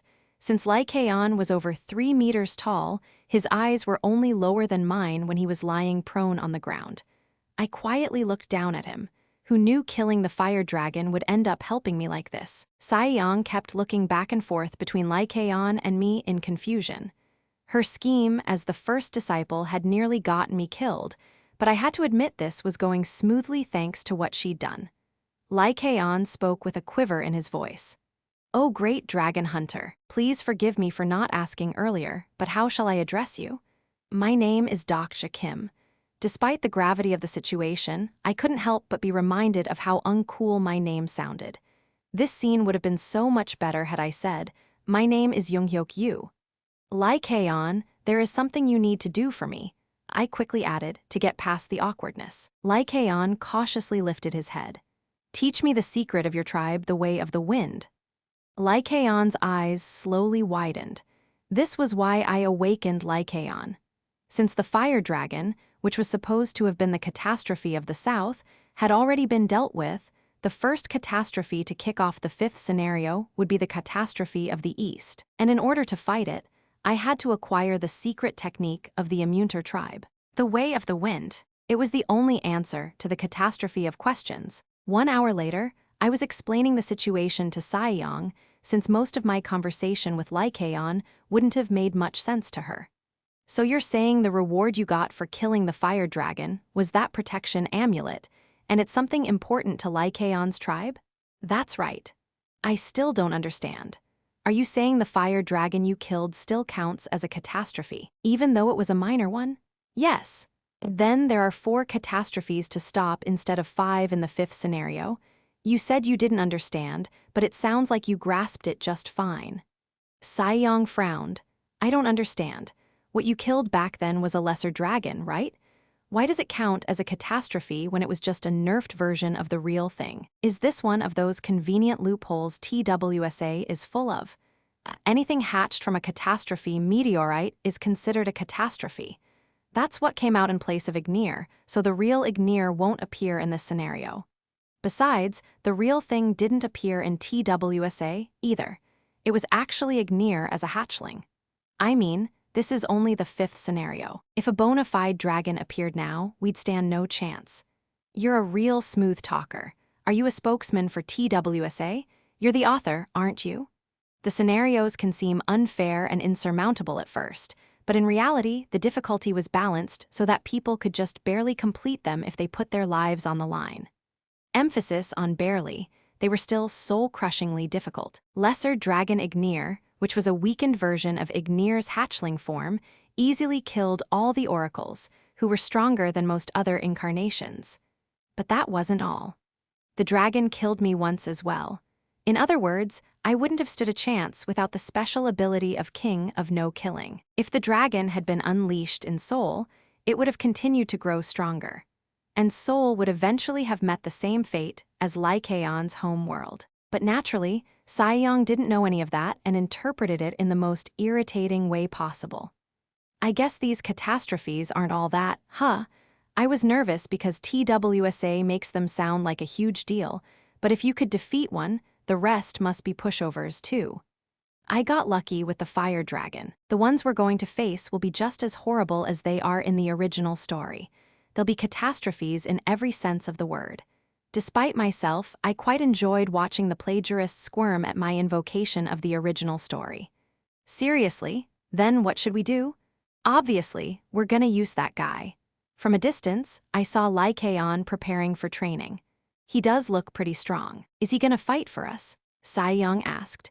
He may not look it, but that guy's a coward. Besides, the scenario guides aren't allowed to directly fight against another world's catastrophes. We have to handle our own problems. At that moment, Lycaon called out to me. "Oh, Symbol Master, everything is ready." Symbol Master was the title for the person who wore the protection amulet, the symbol of Immunter tribe. I had asked Lycaon not to call me that several times because it felt a bit weird, but he insisted he couldn't call me anything else. "I will teach you the secret technique of my tribe, the Way of the Wind." The Way of the Wind was a hidden skill that, when properly trained, granted the ability to freely control the air. Only those with the Immunter tribe's protection amulet had the right to learn this skill. It would have been Younghyuk who learned it if everything went according to the original story, but not this time. He's strong enough as he is. There's no way I'm gonna let him have this skill, too. Then I will begin. For 3 hours after that, I trained until I was covered in sweat. It would have been great if it were as simple as getting a message like, "Would you like to learn this skill?" and pressing the yes button, but there was no such shortcut.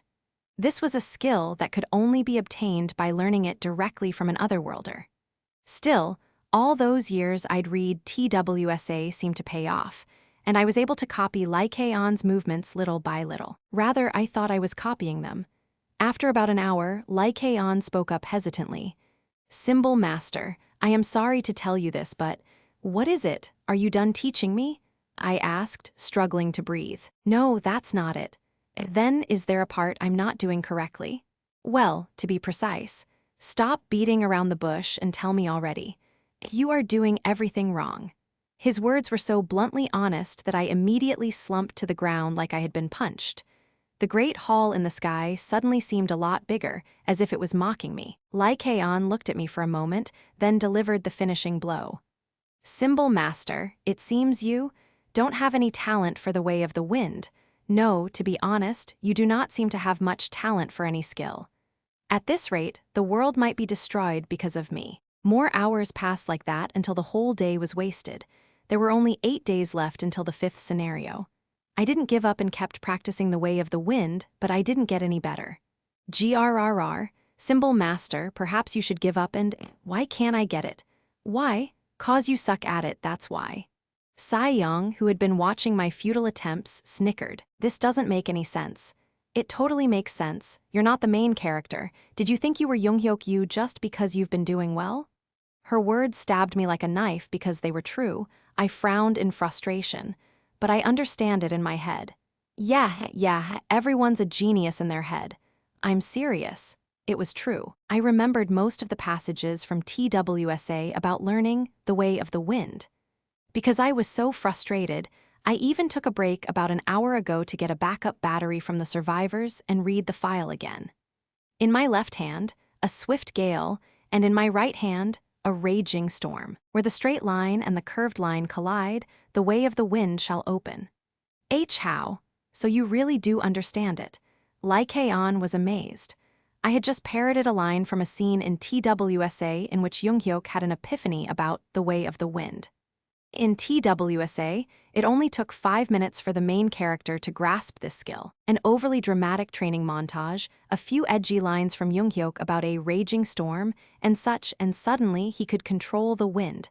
Such a simple process, and yet I couldn't do it after 2 days of training. So how do I apply it? Pardon, but you just said it perfectly.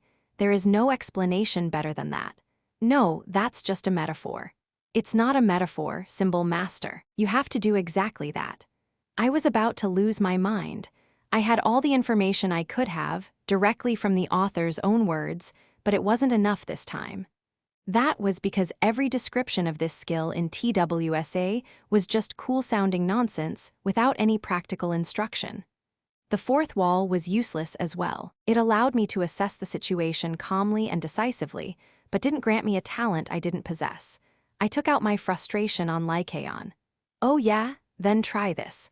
One wind meets another to form Tjuk, and again, one wind meets another to form yin and yang. Tjuk and yin and yang were terms from Earth, but Lee Kae-on seemed to understand them. Incredible. Where have you heard such a profound phrase? Stop trying to change the subject and show it to me. I supposed it goes like this. Lee Kae-on moved his hands and wind formed all around him.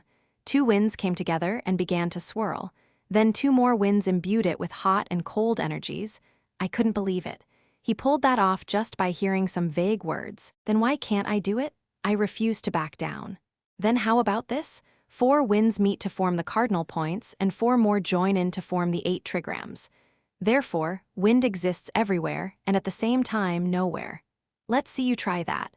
That was the epiphany Younghyuk had during his 9th loop. To my satisfaction, Lee Kae-on seemed absolutely stunned this time. You can't, can you? I gloated. Well, now you know how I feel.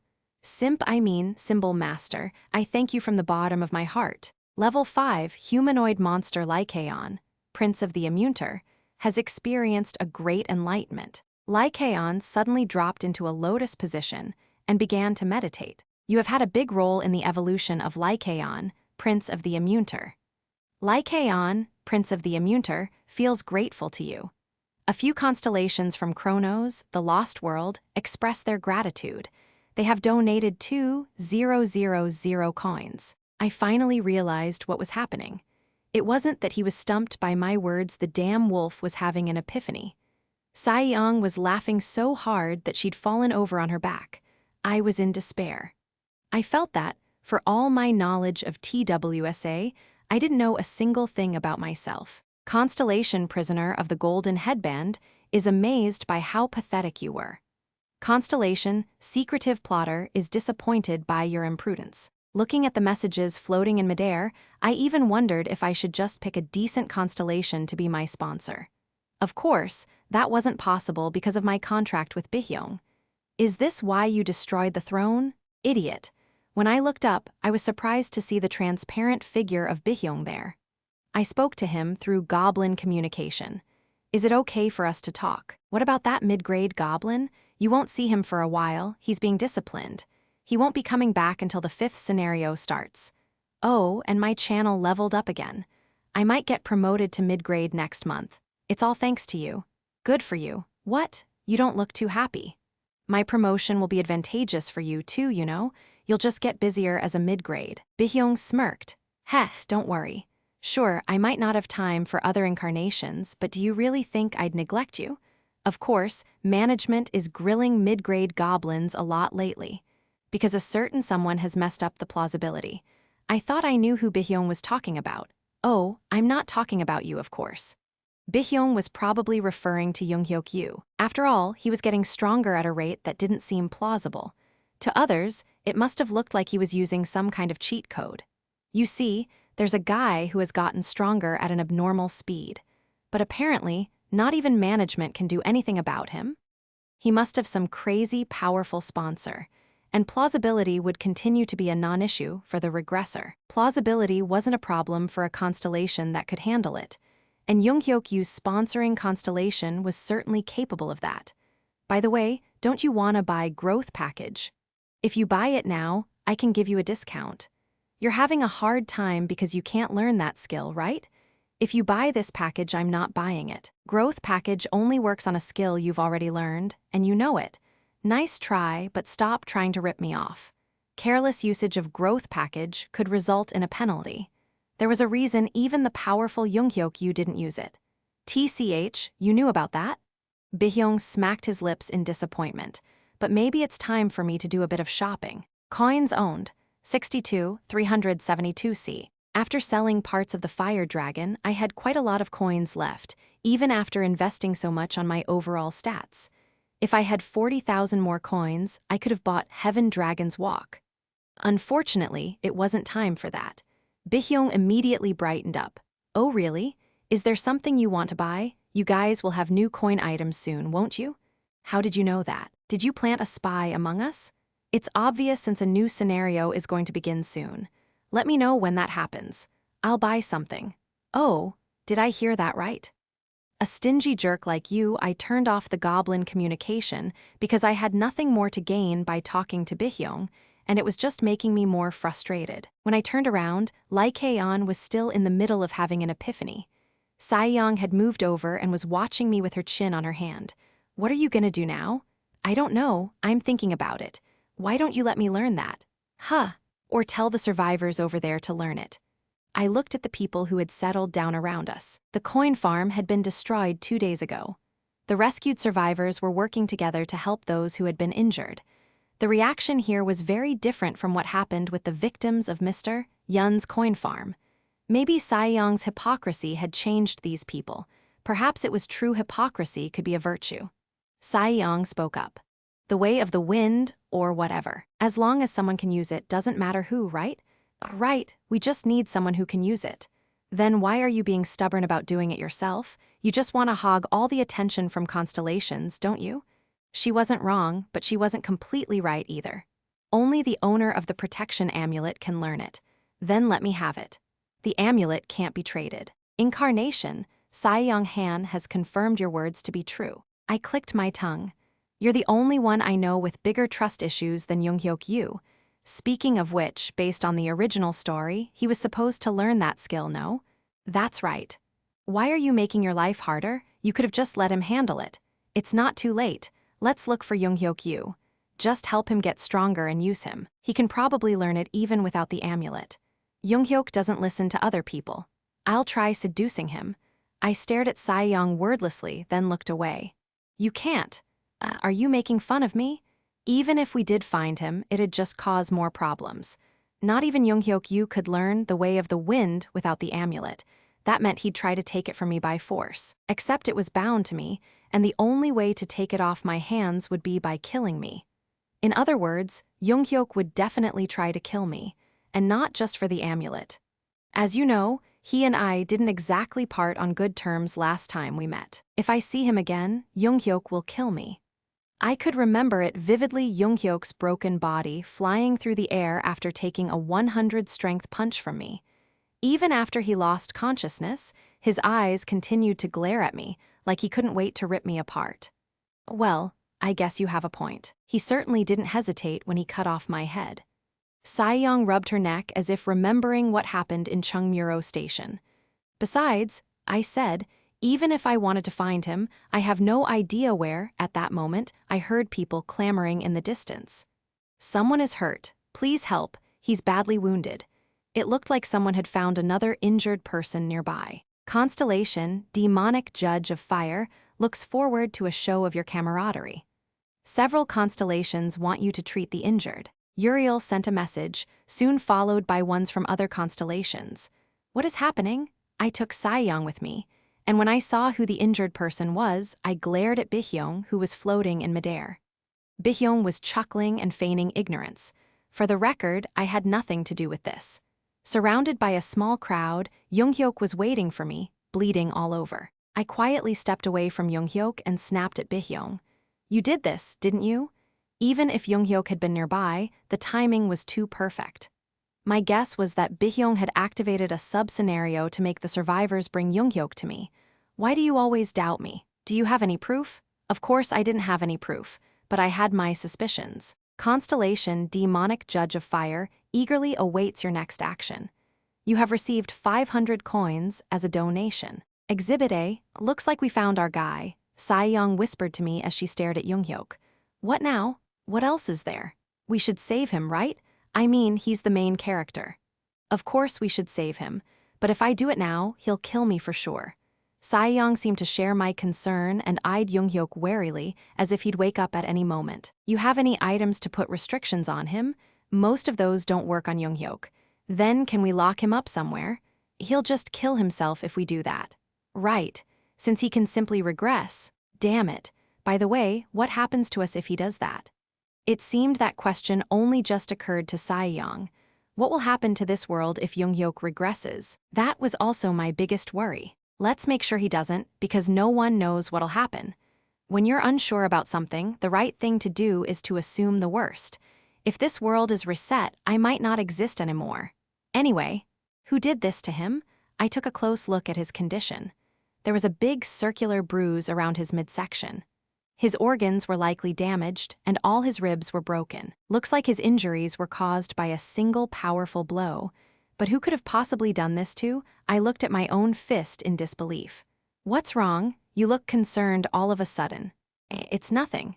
This situation suddenly made a lot of sense. Yes, a level 100 strength punch. That'd do it. But that means he's been like this for 2 straight days. I started to feel bad for him. My relationship with Junghyuk might never recover at this point.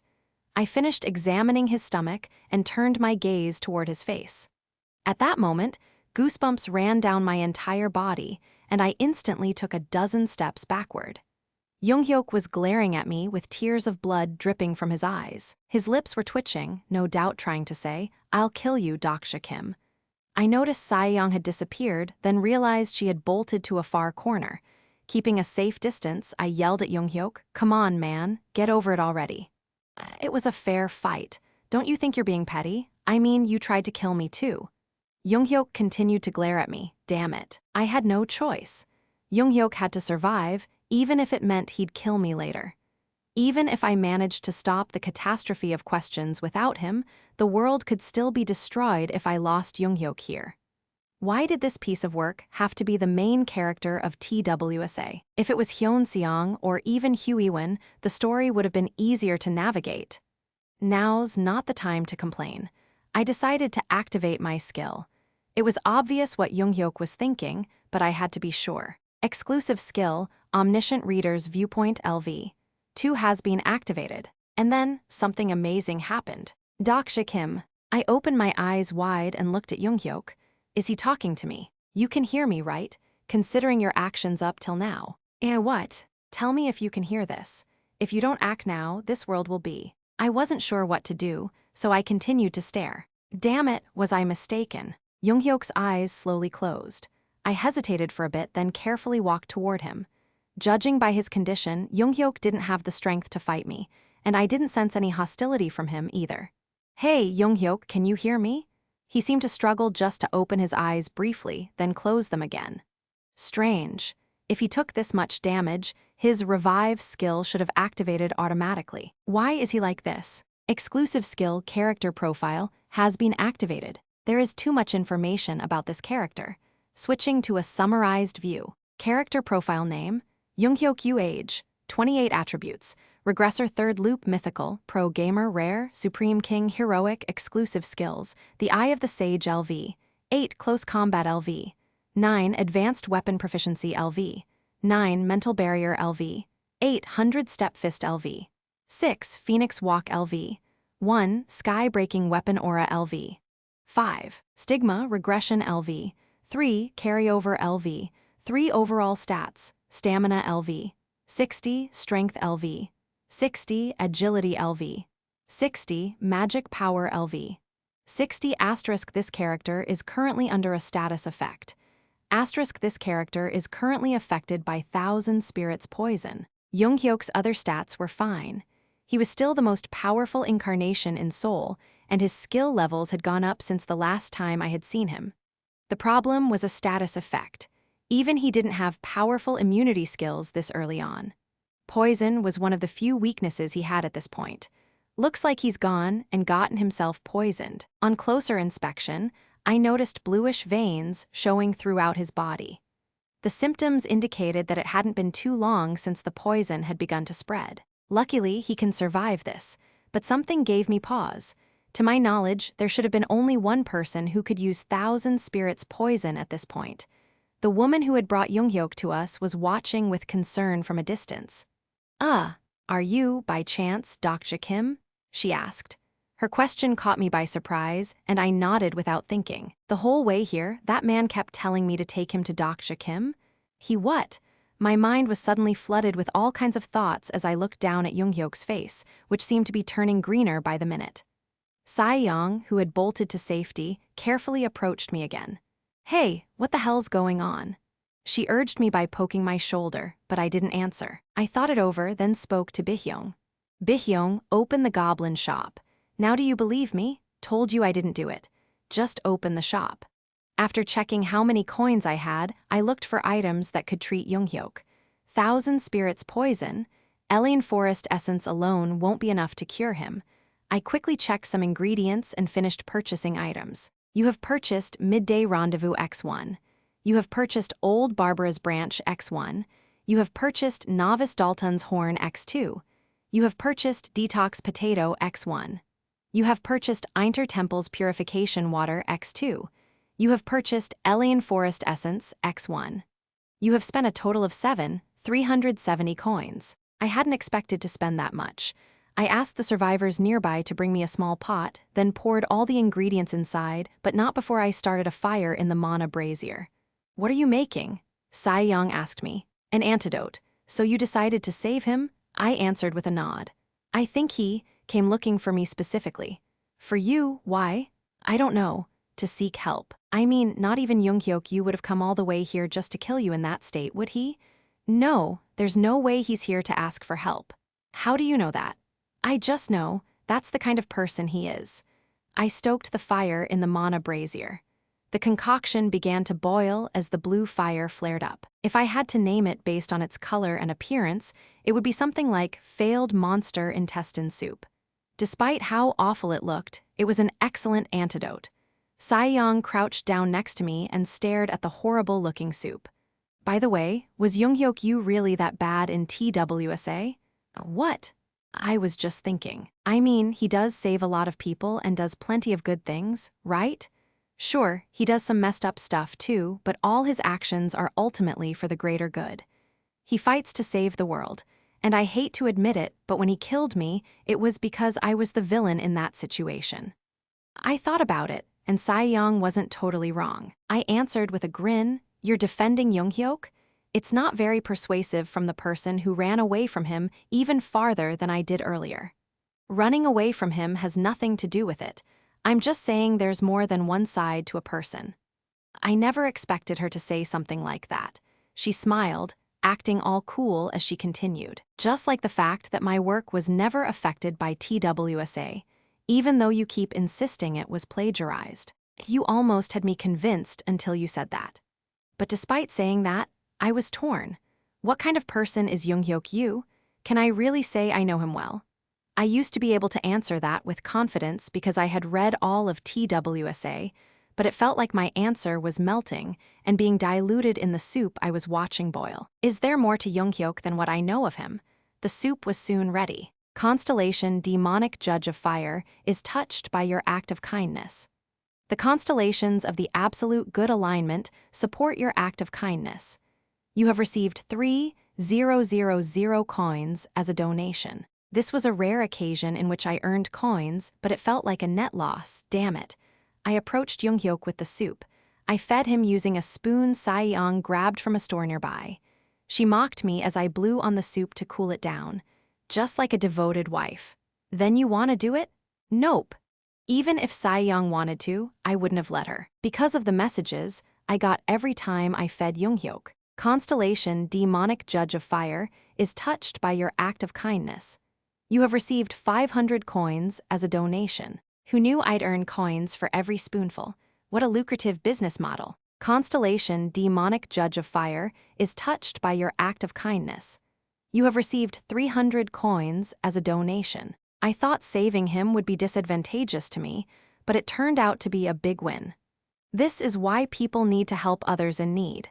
That said, I began to feel strange after about 10 spoons. Constellation, demonic judge of fire, is touched by your act of kindness. You have received 400 coins as a donation. Is it really the act of kindness that has her so excited? After feeding him the whole bowl, I waited for the antidote to take effect. After quite a bit of time, Junghyuk moaned weakly as he began to wake up. His body was still a mess, but he had begun to recover from the poison. I quickly took out an item I'd just bought. You have used the item, Midday Rendezvous. Currently waiting for the recipient to accept. Midday Rendezvous was an item that allowed you to have a private one-on-one conversation with a designated target. If I had more coins, I would have learned telepathy, but I didn't have much to spare, so Midday Rendezvous was my next best choice. The recipient has agreed to converse with you. Midday Rendezvous has begun. Once I sent a message to Junghyuk, a small window popped up before my eyes. Hey, can you hear me? Good, it's connected. I purchased this item for 3 reasons. First, Junghyuk's tongue was paralyzed due to the Thousand Spirits poison. Second, I didn't want to expose more information to Saiyang Han than she strictly needed. The third reason was the most important. I didn't want to confirm Junghyuk's suspicion that I could read his thoughts. Junghyuk's reply came up at that moment. You must go east right now. Episode 17, SSS-Rank Talent. I frowned at Junghyuk's message. Go east. I save him, and the first thing he does is order me around. I was a little annoyed, but he continued before I could say something. The catastrophe of questions is waking up. What? Junghyuk seemed frustrated that I wasn't getting it.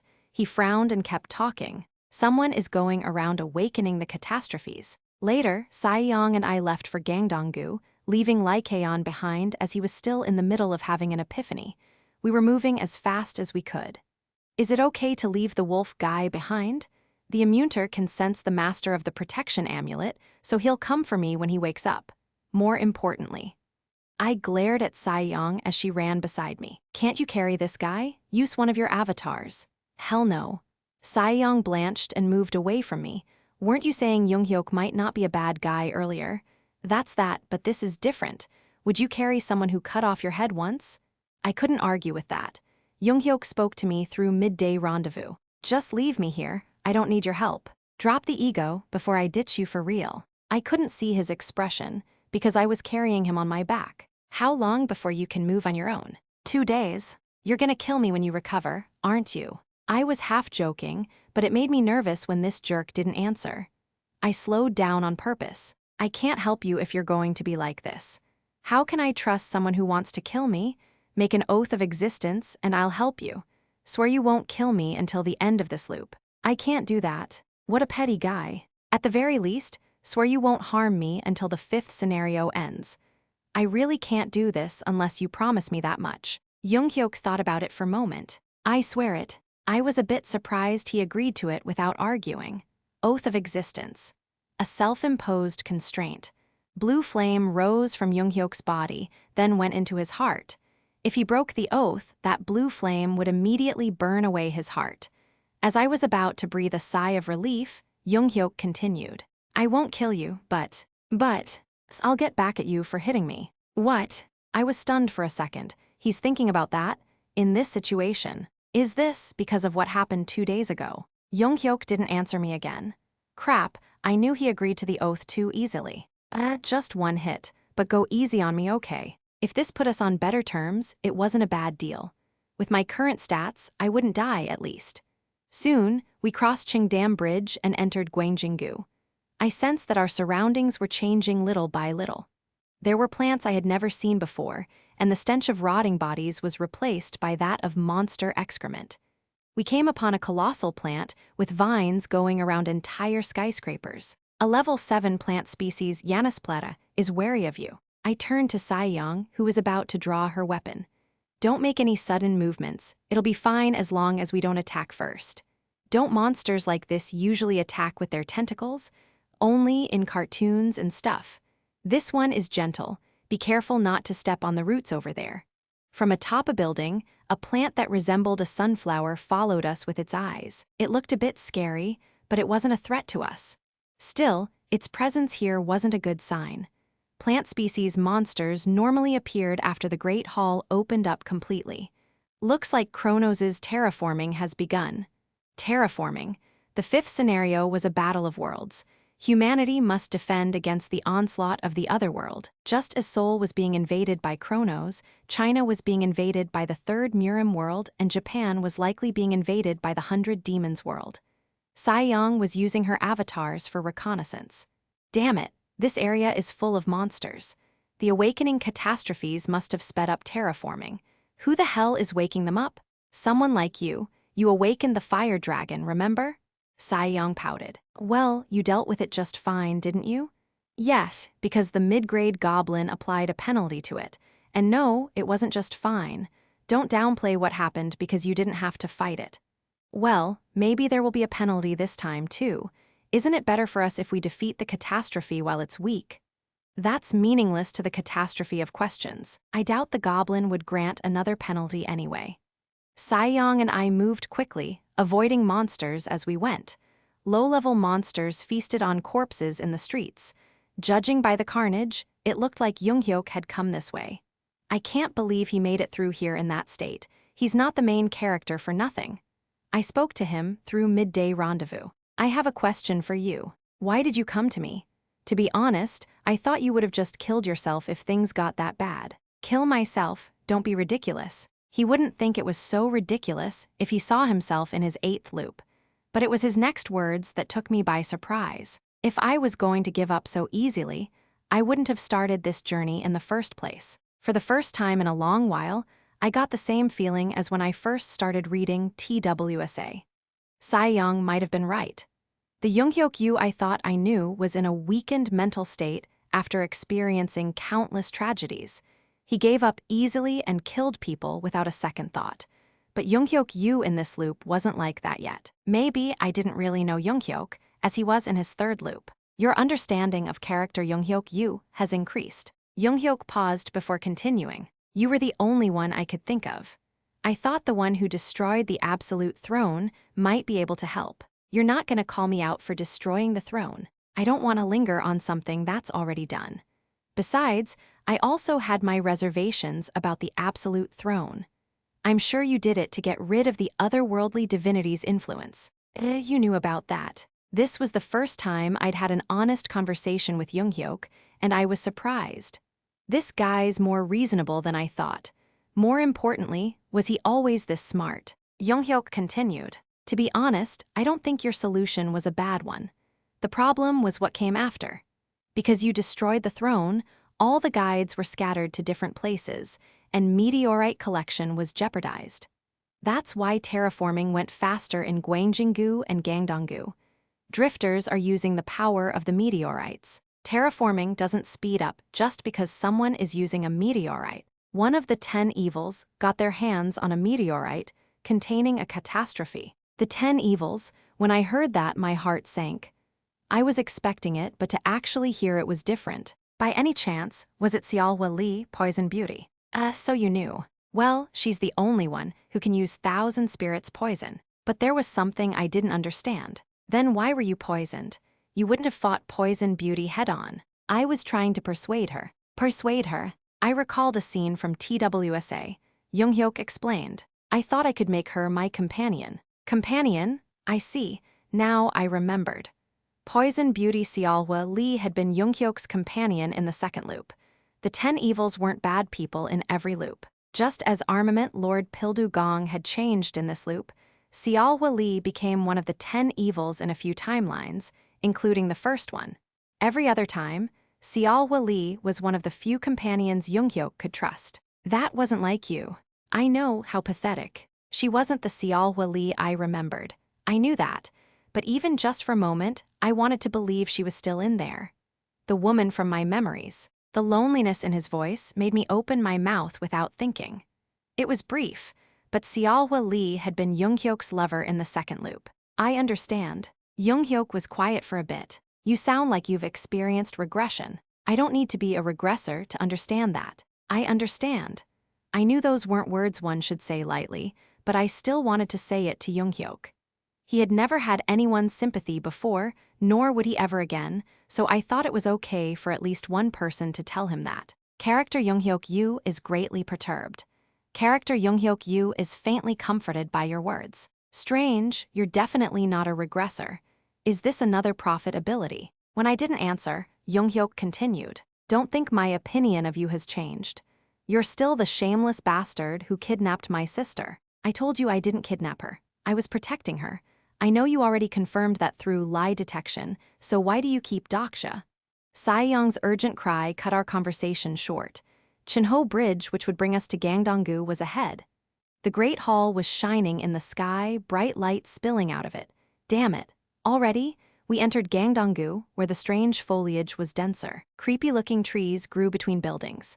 Small monsters seemed to have made a home in those trees, jumping from one branch to another.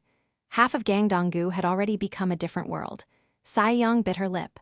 Are we too late? What should we do if the catastrophe has already woken up? It probably hasn't.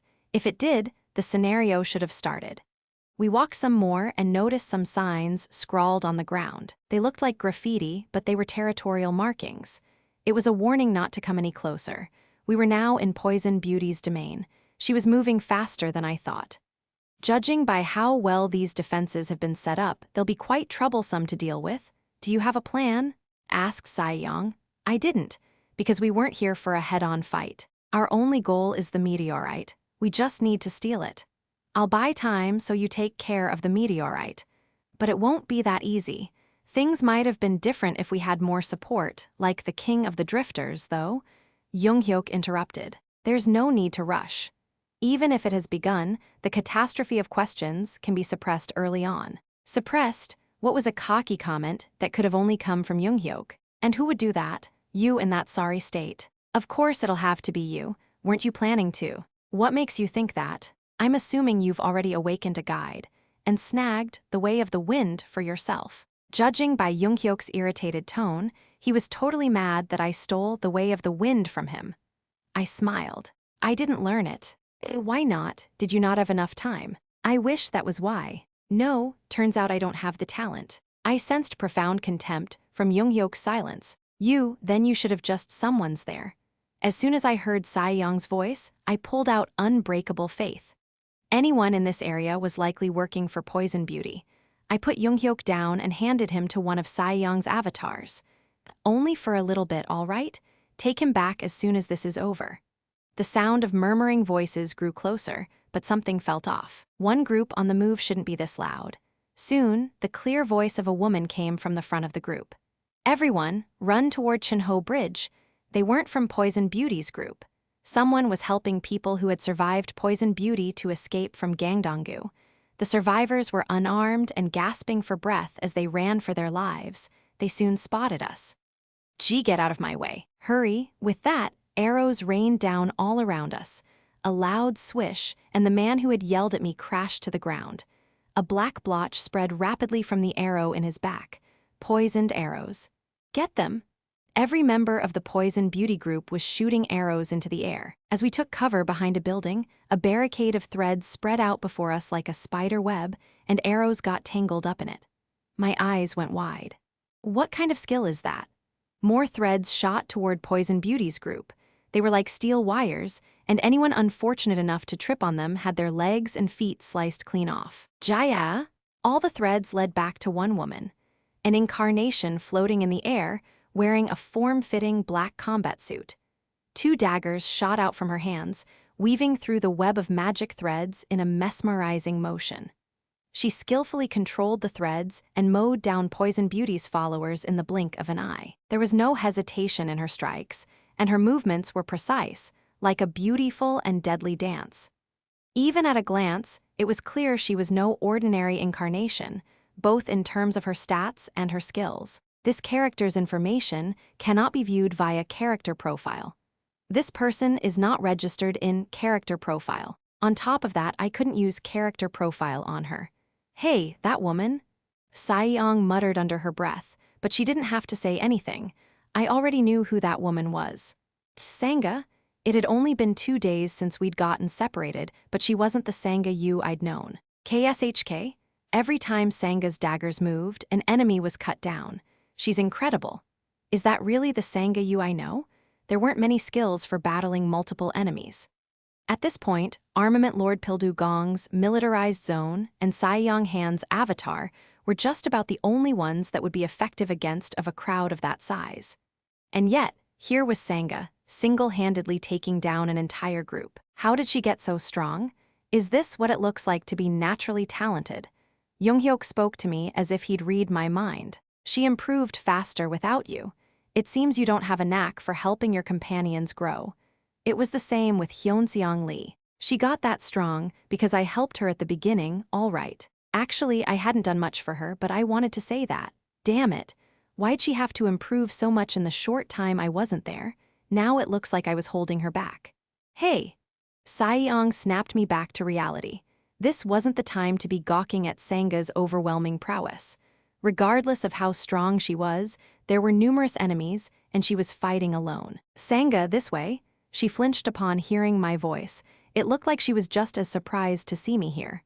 Saiyong, cover us. She activated the avatar skill as if she'd already known I would say that. Dozens of her avatars charged at the enemies. While they distracted Poison Beauty's minions, I was able to reunite with Sangha. Dokja, what are you doing here? Let's talk after we get out of this. I could see more of Poison Beauty's followers pursuing us from distance. Luckily, the survivors had made it onto Chinho Bridge, which would lead them out of the area. The problem was how we were going to get out. Go to the high-rise behind us. Securing a good vantage point is top priority. Younghyuk was an effective strategist in these situations. Even though I'd read all of TWSA, I couldn't match the amount of tactical experience he had. However, it was what he said next that caught me off guard. And that woman, I would watch out for her if I were you. Watch out for her, which one? He didn't say any more. We quickly went and hid inside a nearby skyscraper. Poison Beauty's group couldn't track us because the commotion had sent the nearby monsters into a frenzy. They searched the area for a while, but soon gave up and returned to Gangdong-gu. I looked back at Sangha. Sangha, are you okay? Yes, what about you? I'm doing fine, thanks. We had only been apart a few days, but it felt awkward. It was like running into a friend from high school 10 years after graduation. I opened and closed my mouth several times, eyeing her combat suit and bloodied knives. I had so many questions for Sangha but couldn't think of which one to ask first.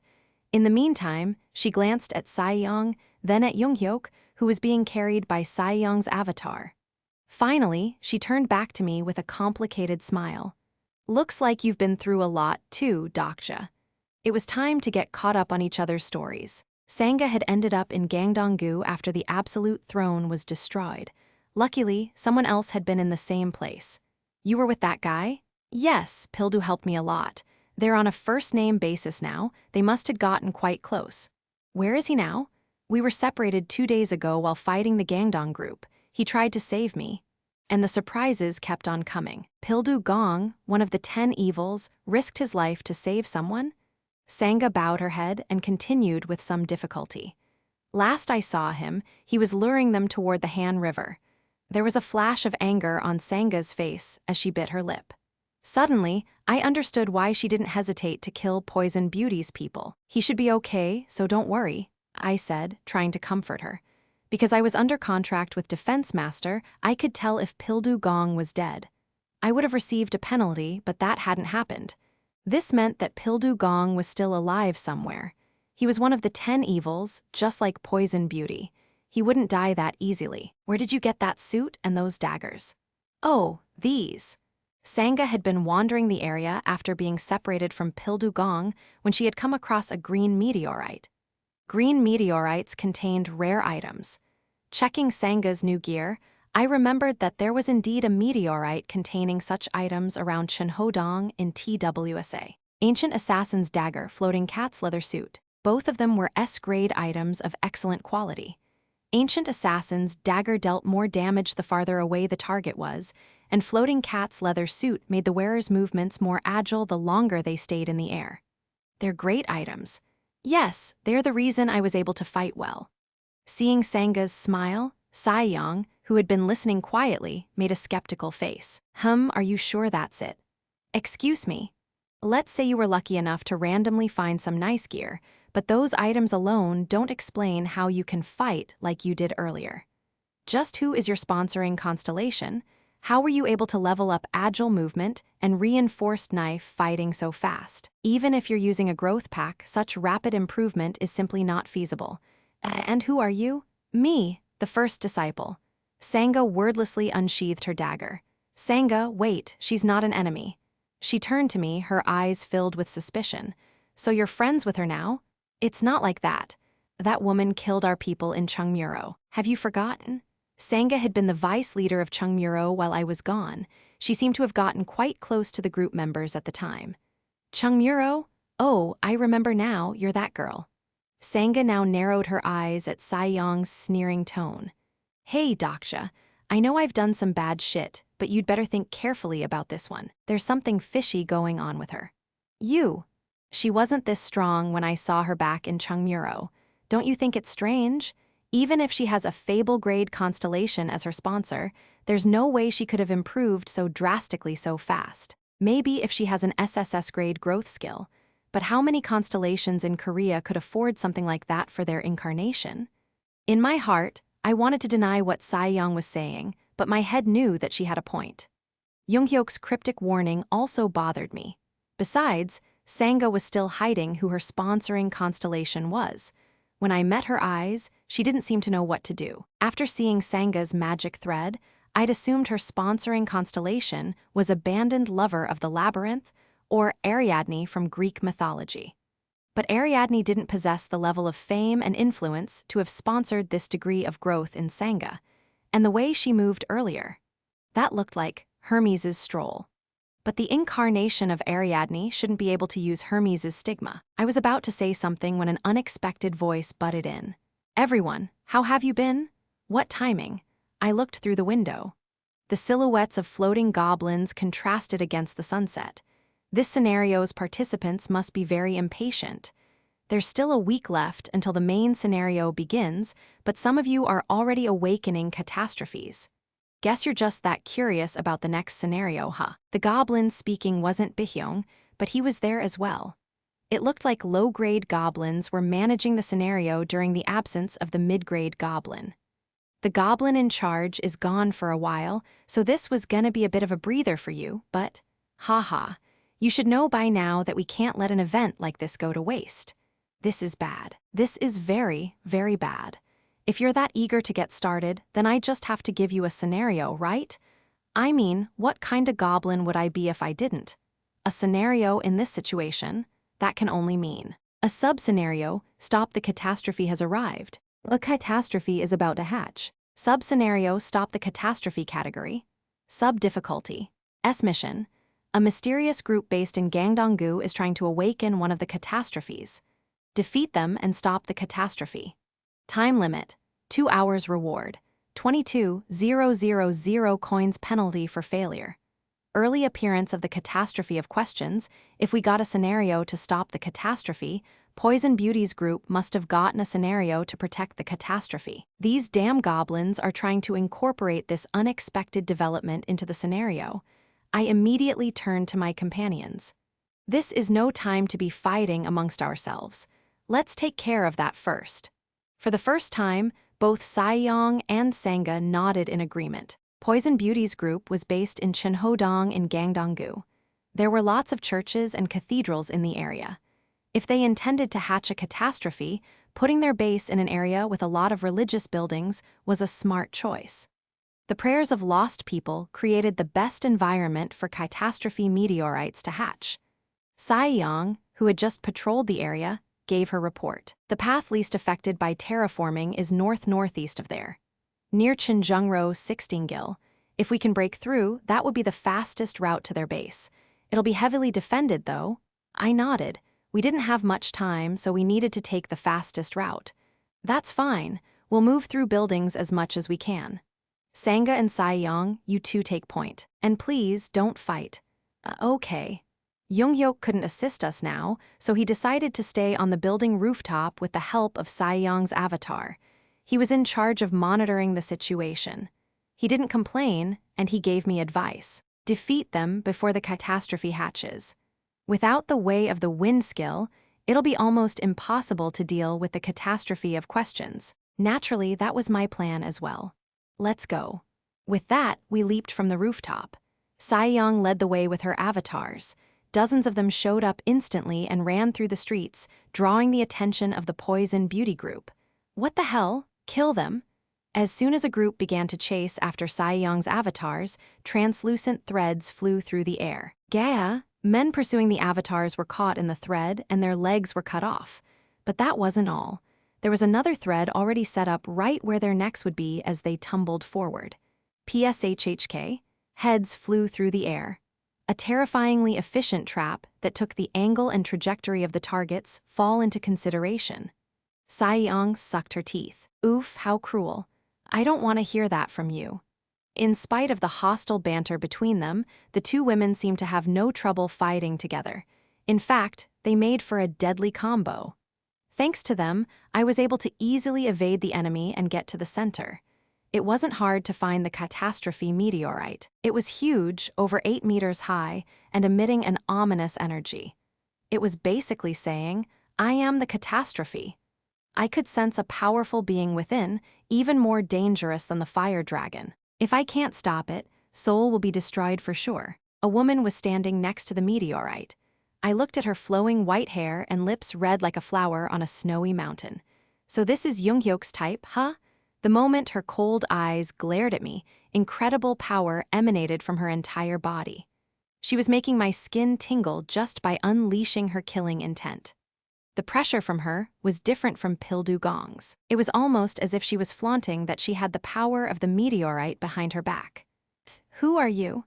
Asked Poison Beauty Seoul Lee, one of the 10 evils. There were 3 ways to awaken a catastrophe meteorite. First, let the meteorite hatch on its own according to the scenario. Second, draw from a meteorite's power in advance. Finally, the third and fastest way, artificially inject it with magic power. About a dozen people were praying around Seoul Lee. I could see faint magic power coming from their bodies and connecting to the catastrophe meteorite. The ritual of hatching. They had chosen the third way. The meteorite was already vibrating with power. At this rate, the catastrophe would awaken in 30 minutes. I glared at Seoul Lee as I spoke to her. Stop this now, unless you want to get everyone killed, including yourselves. What are you thinking? Something was odd. In the original third loop, she drew power from a catastrophe meteorite, but she never did anything as foolish as awakening it prematurely. Younghyuk must have sought her out because he knew that. Stop hatching the catastrophe now, I said, gripping my sword emphatically. Seoul Lee looked back at me. And if I say no, then you'll die here. Poison Beauty Seoul Lee smirked at my threat. With a wave of her hand, the people praying turned toward me at once. Level 8 humanoid monster, insect man Minhyuk Nam is hostile toward you.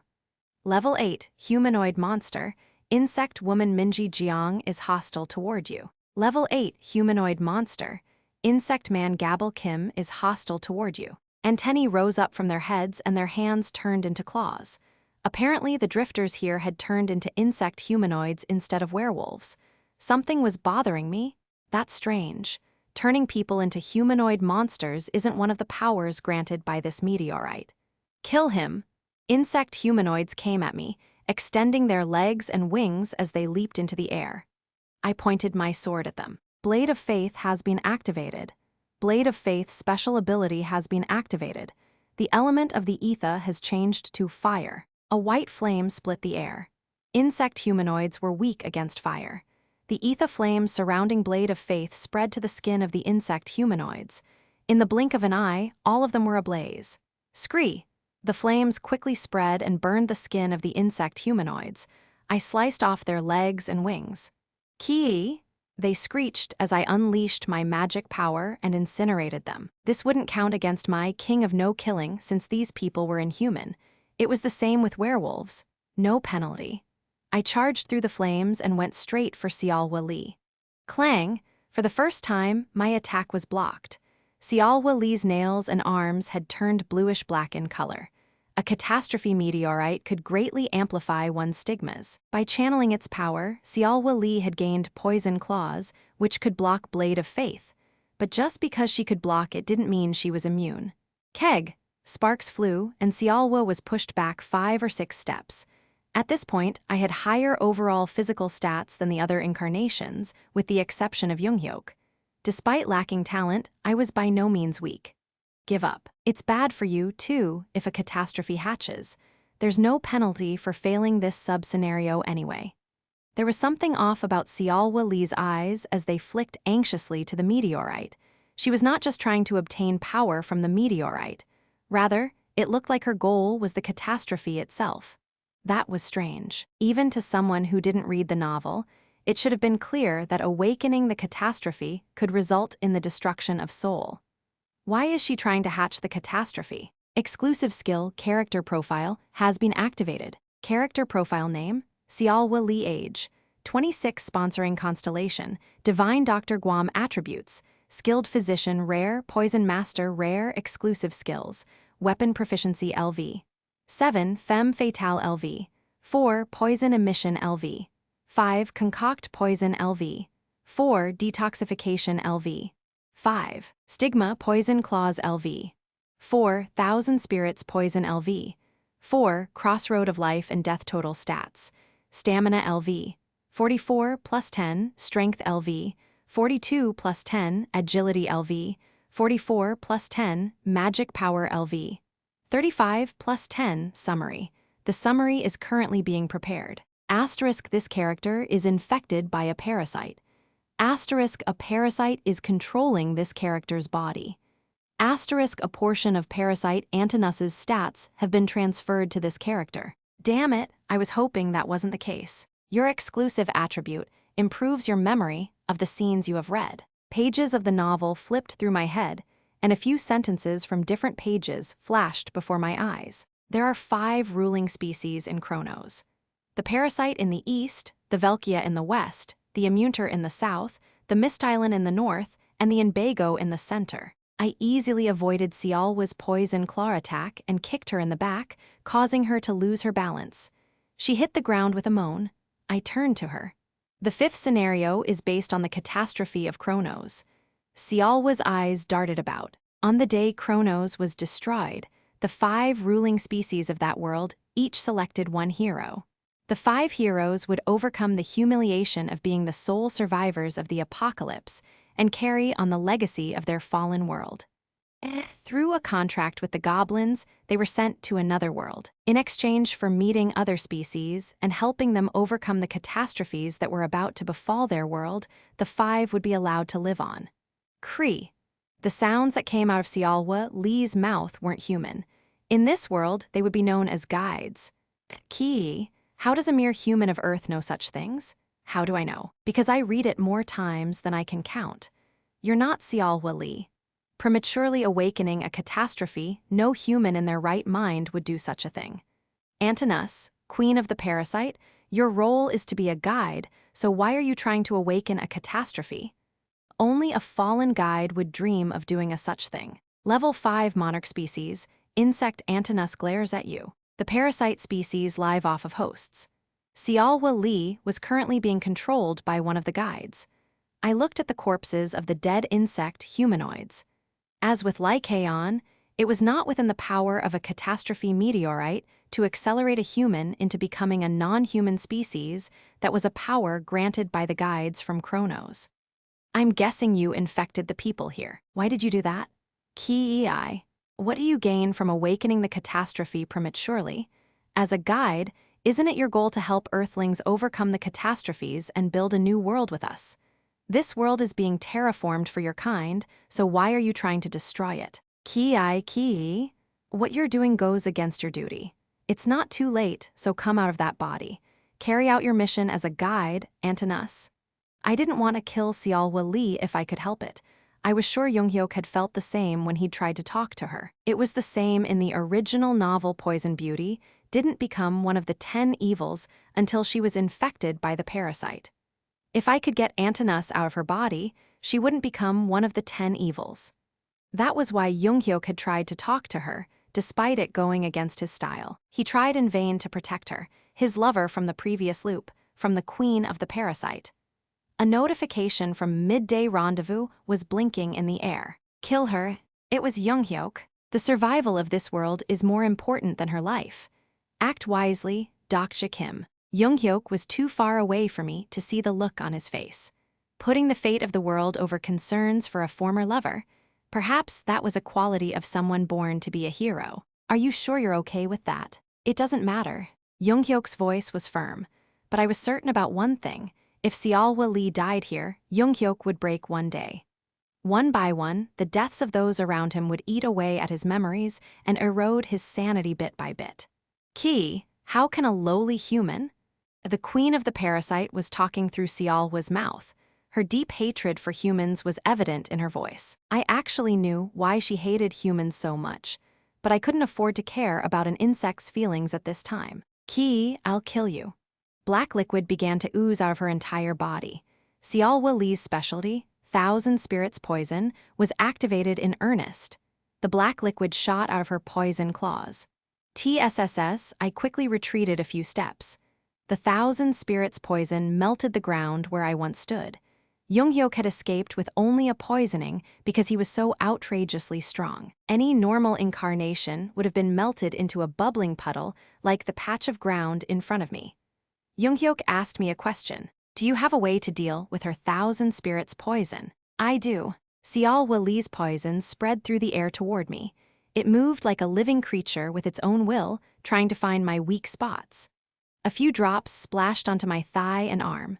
The parts of my clothing touched by the poison began to melt.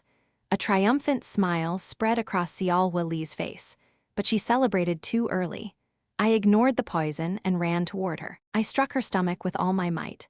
She flew through the air with a horrible scream. Where her poison touched my skin, it turned brown briefly before turning back to normal. Seoul Lee's eyes went wide. Absolute immunity? There was fear in her voice. Anyone with that skill would be a terrifying enemy for those who fight using poison. But I had no such thing. Antinous, do you even know the sponsoring constellations of the person you're infesting? I asked, putting my hand in my pocket. Of course you don't. You wouldn't have entered her body if you did.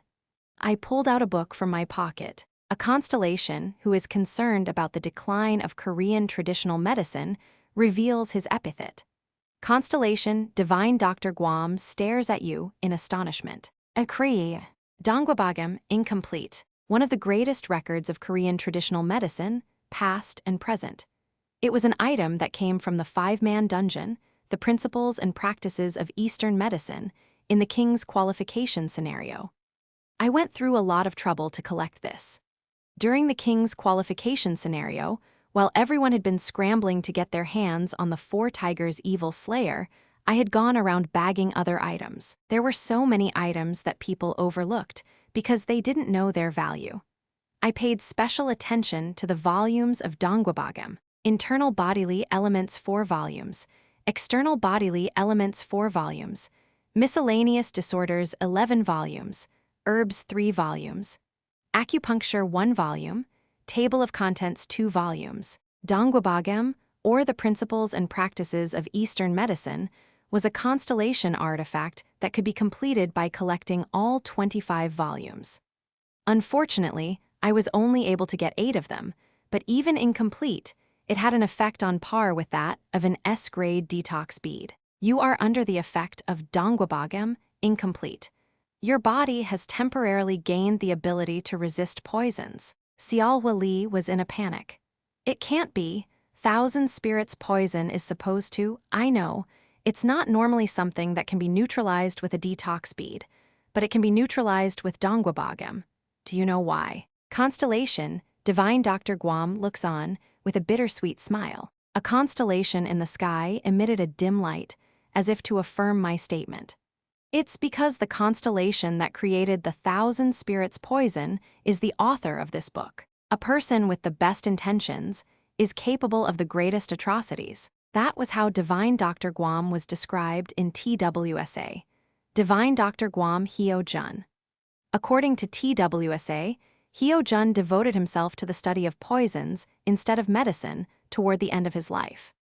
As with many of the great people who became constellations, Hyo Jun's knowledge and expertise had reached heights far greater than what was recorded in the history books. If I can make a poison that can kill anyone, then I shall gain the knowledge to create a medicine that can save everyone. Hyo Jun had been exiled after King Seonjo's death.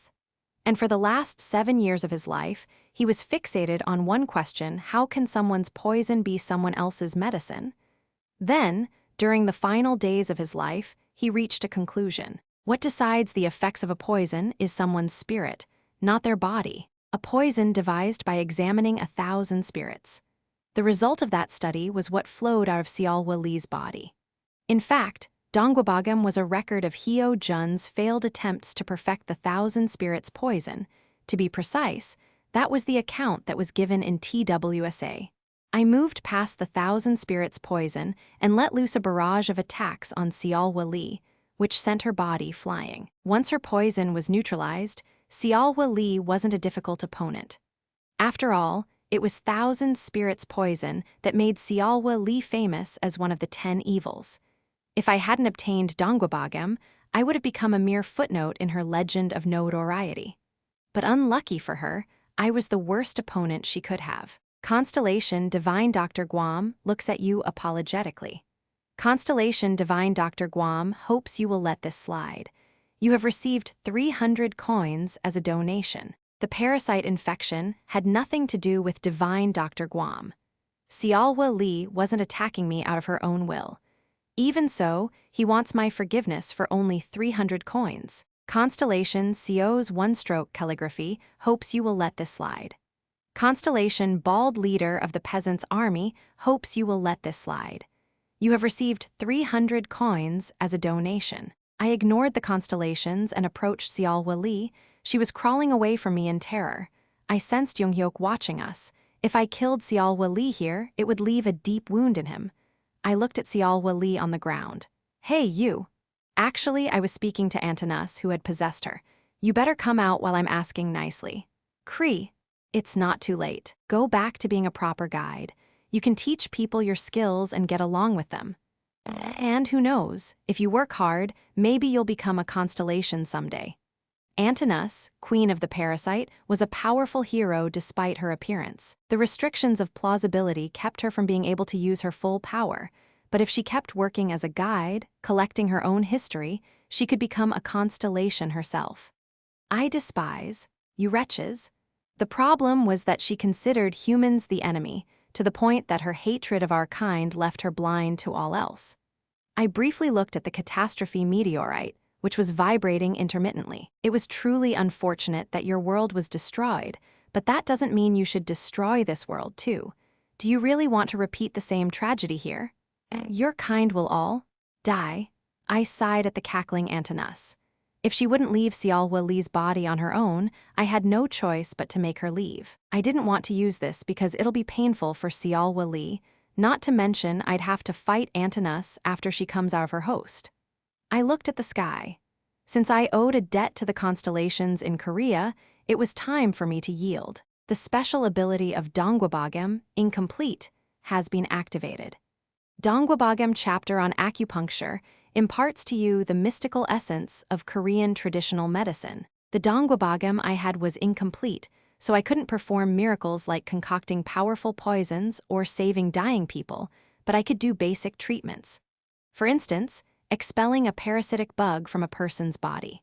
For a seamless procedure, Seoul Lee's body should be restrained, so I had no choice but to grab her arms from behind. Anyone watching might think we were lovers in an embrace, but I can say with certainty that I had no ulterior motive. I mean, who'd be crazy enough to try something with Junghyuk Yu's ex-girlfriend? Exclusive skill, Pressure Point LV, 2 has been activated. I began poking Seoul Lee's pressure points here, then there. Parts of her body began to turn red. I planted a needle made of magic power in each red spot. "Cree, it hurts, it hurts." Seoul Lee cried out. I kept at the pressure points. "Cree, Cree." Bit by bit, her screams changed from the sounds of an insect to the voice of a human, removing a parasite with acupuncture. Korean traditional medicine was really something else. The mystical essence of Korean traditional medicine has been activated. Constellation, Divine Dr. Guam looks down at you with a big smile. I stood back and left Seoul Lee to catch her breath. Where the black poison used to ooze out, a yellow viscous fluid now flowed out of her body. That yellow substance was the true form of the parasite, a monarch species insect. NGH? Erg? I guess the constellations should be satisfied with this. Constellation Divine Dr. Guam is grateful for your kindness. You have received 500 coins as a donation. Seoul Lee was struggling to open her eyes. She looked dazed after being infected by a parasite. Her senses were probably in disarray, and it was possible she couldn't see me well. "Who are you?" I knew what would happen if I answered her question. That was how Junghyuk recruited her in his regressions, after all. My identity wasn't important here. "Junghyuk, you sent me." "Dokja Kim, don't say anything unnecessary." Junghyuk's angry voice rang in my ears. Seoul Lee's facial expression changed. "Junghyuk, you? Who is that?" "You'll find out soon." Poison Beauty must join Junghyuk in this scenario. After the oracles had appeared and the absolute throne had been destroyed, the trajectory of this world changed from what I knew, little by little. It wasn't good to repeat the same mistakes from the original story, but a completely unknown future wouldn't do me any good either. So it was crucial that I rectify the flow of the plot during key moments like this, leaving some things to happen as they did while redirecting other events. There had been surprises and setbacks, but little by little, Junghyuk's current loop was falling closer in line with the ideal situation I had envisioned. And Poison Beauty, or rather, the Sage of Medicine Seoul Lee, could serve as an excellent reference point in my plan. "Hey, Dokja, we're finished over here." I turned around to see Saiyong and Sangha approaching me, covered in blood. I was surprised. Just the 2 of them already dealt with that many people? Although I had handled Poison Beauty, I still couldn't believe those 2 wiped out the rest all on their own. I had a whole plan for dealing with the remaining enemies, which was now unnecessary. Sangha and Saiyong together might have been as powerful as Jihai Lee's Ghost Fleet or Pildu Gong's military zone. "Wait, don't come any closer." I stopped them. Any closer and they could be infected. The battle wasn't over. "Ki, human." The yellow liquid that oozed out of Seoul Lee was congealing in one spot in midair. Antinous, the queen of the parasite, she was a troublesome foe when she was infesting a host. But when she was out, she was downright terrifying. The yellow ooze finally took on a bug-like shape. Her body was comprised of nutrients she had absorbed over a long time. She had an elegant frame with slim but powerful legs, dragonfly wings, and a tail like a scorpion's. Every part of her body, except her face, was covered by a chitinous exoskeleton, but her overall form resembled that of a humanoid more than an insect. The real battle begins here. Get away from her before you get infected. Antinus's sharp tail stung my midsection. You are under the effect of Dongwabagam, incomplete. Your body is immune to the parasite's sting. She was faster than I could keep up with, despite my agility being over 50. I barely managed to grab her stinger. A split second too late, and it would have pierced my stomach. Ki. Using my hold on her tail against me, Antinus threw me to the ground.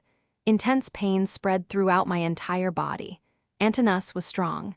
Outside of her parasite form, she was even stronger. Her power rivaled that of a level 5 monarch species insect. At full combat power, she would be as strong as the lesser fire dragon I had hunted before. Her world may have fallen, but she was a hero who represented an entire race of beings. Just like Lycaon, who emerged from the yellow meteorite, she was a force to be reckoned with. There was a way to defeat her, though. A guide going on a rampage during a scenario was clearly against the rules. Not only had she killed some people, but she tried to hatch a catastrophe meteorite prematurely. That meant she had given up on plausibility. ZZZZT. The signs of the storm of plausibility were already hitting Antinous. A little more time, and her body would fall apart without me having to attack her. In other words, I would win if I could stall. The problem was how much damage I would sustain while buying said time.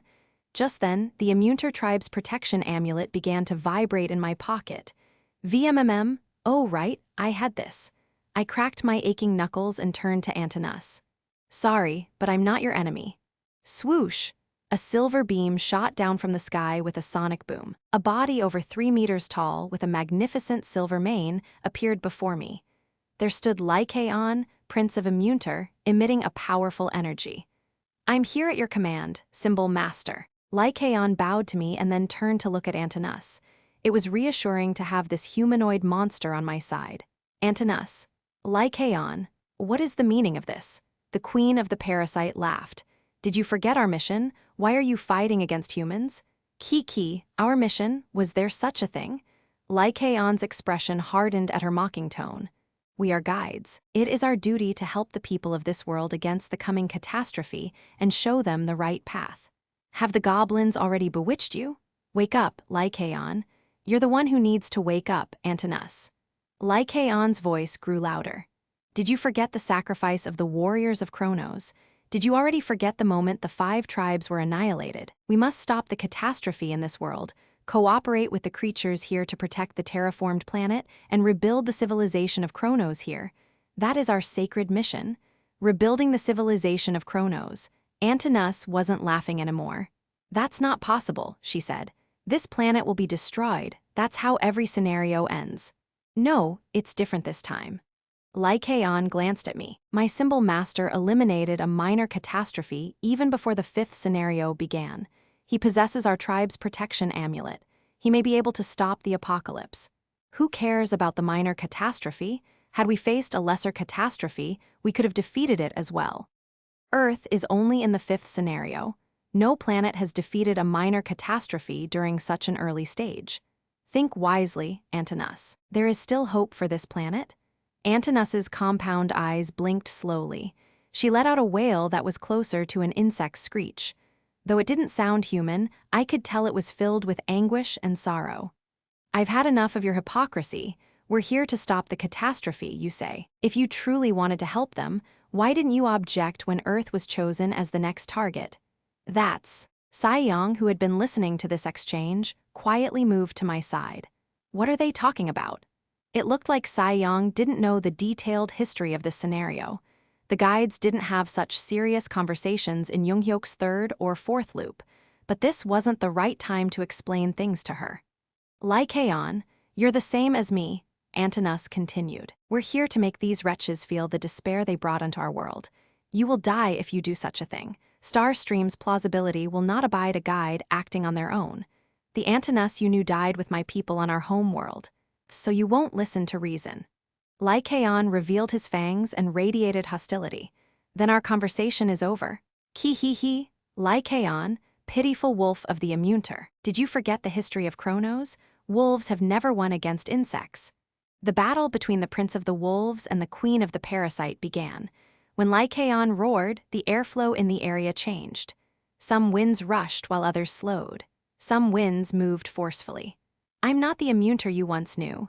The winds gathered at once, pressuring Antinous from all sides. Lycaon's upgraded the way of the wind was about to be revealed. Ki-he, how amusing. Let's see how much that way of yours has improved. Antinous made her move first. Boom, boom, boom. Antinous used her tail to strike the barrier formed by the way of the wind. With the sound of cracking leather, sparks flew into the air. Both Saiyong and I looked up at the sky. This was a fight between level 5 humanoid monsters, a battle beyond the physical differences between 2 species. Antinous found a gap in the atmosphere and leaped. In a flash, she landed right in front of Lycaon.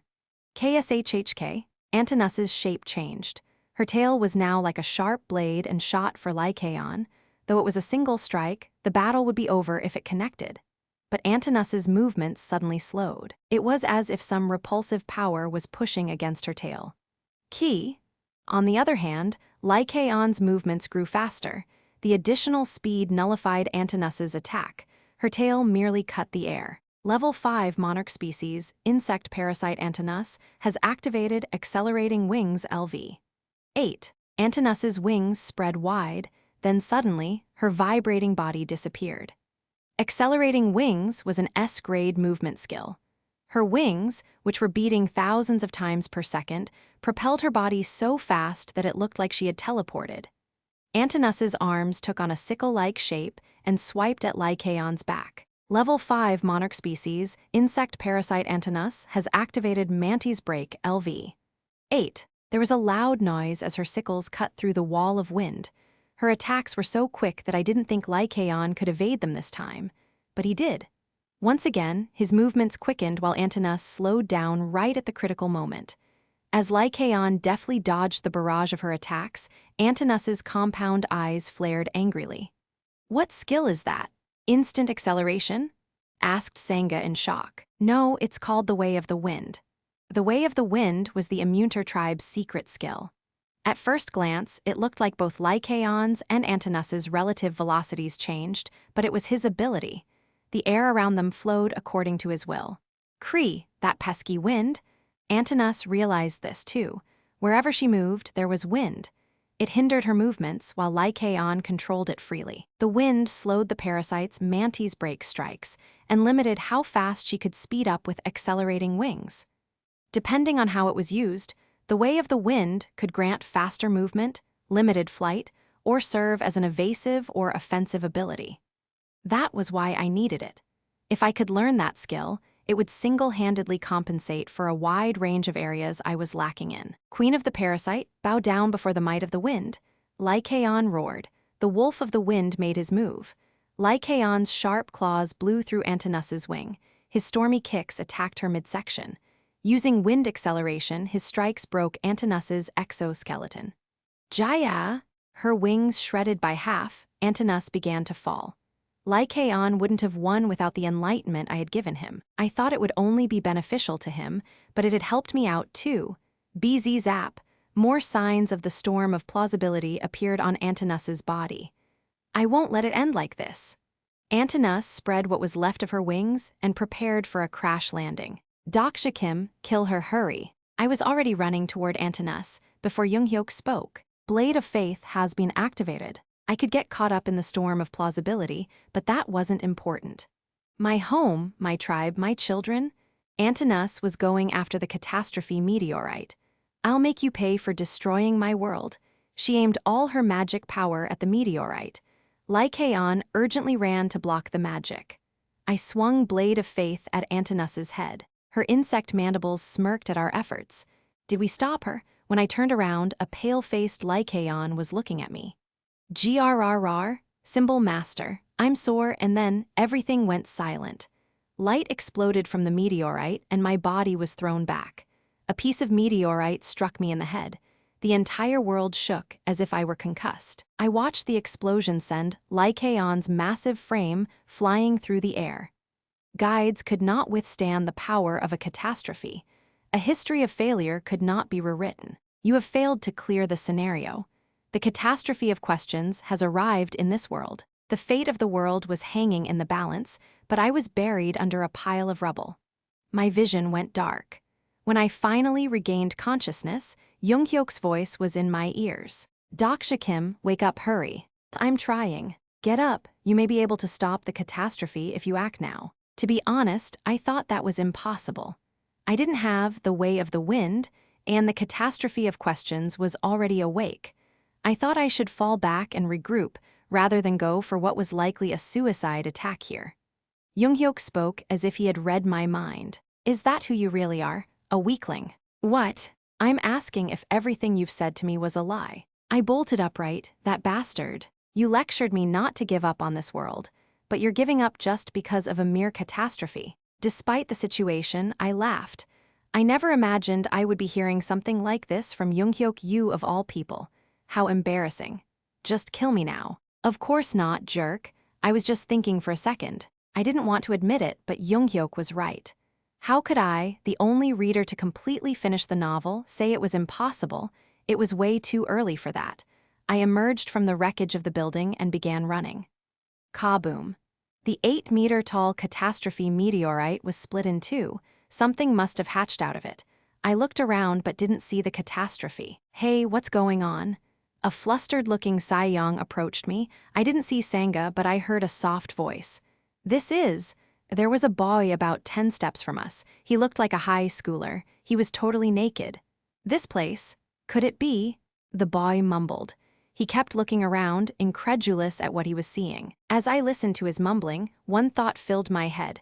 I need to kill him right now. But I couldn't move. The Catastrophe of questions is weak from hatching prematurely.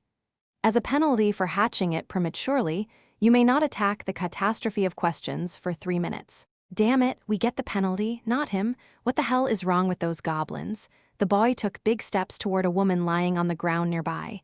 She was one of the Poison Beauty group. It's a person, the boy shouted at the woman who was covered in dirt. Hey, are you okay? NGH. Who? May I ask you something? No, don't answer him. I wanted to yell at her, but my voice didn't come out. Where am I, and what year is it? Why would you ask? Don't ask me questions, just answer. What year is this? The woman began answering, as if bewitched by a strange energy from the boy. We're in Seoul, and the year is. I heard a system message as soon as she responded. The first question has been answered. The first seal on returnee Ilsang Myung has been released. Ha, ha, ha, ha, ha, ha. Why are you laughing? The boy laughed out loud as he spoke to the panicked woman. Hey, do you have any idea how much I've been through? You don't, do you? Huh? You haven't lived for 100 years, have you? In a place where you were the only human being. Did you know there are other dimensions? Other dimensions? So there's this place inhabited by disgusting bugs, werewolves, bird people. Oh, let me give you a quiz. Think you can guess the correct answer? The panicked woman opened her mouth, but no sound came out. Out of insects, wolves, and birds, which species is the best at it?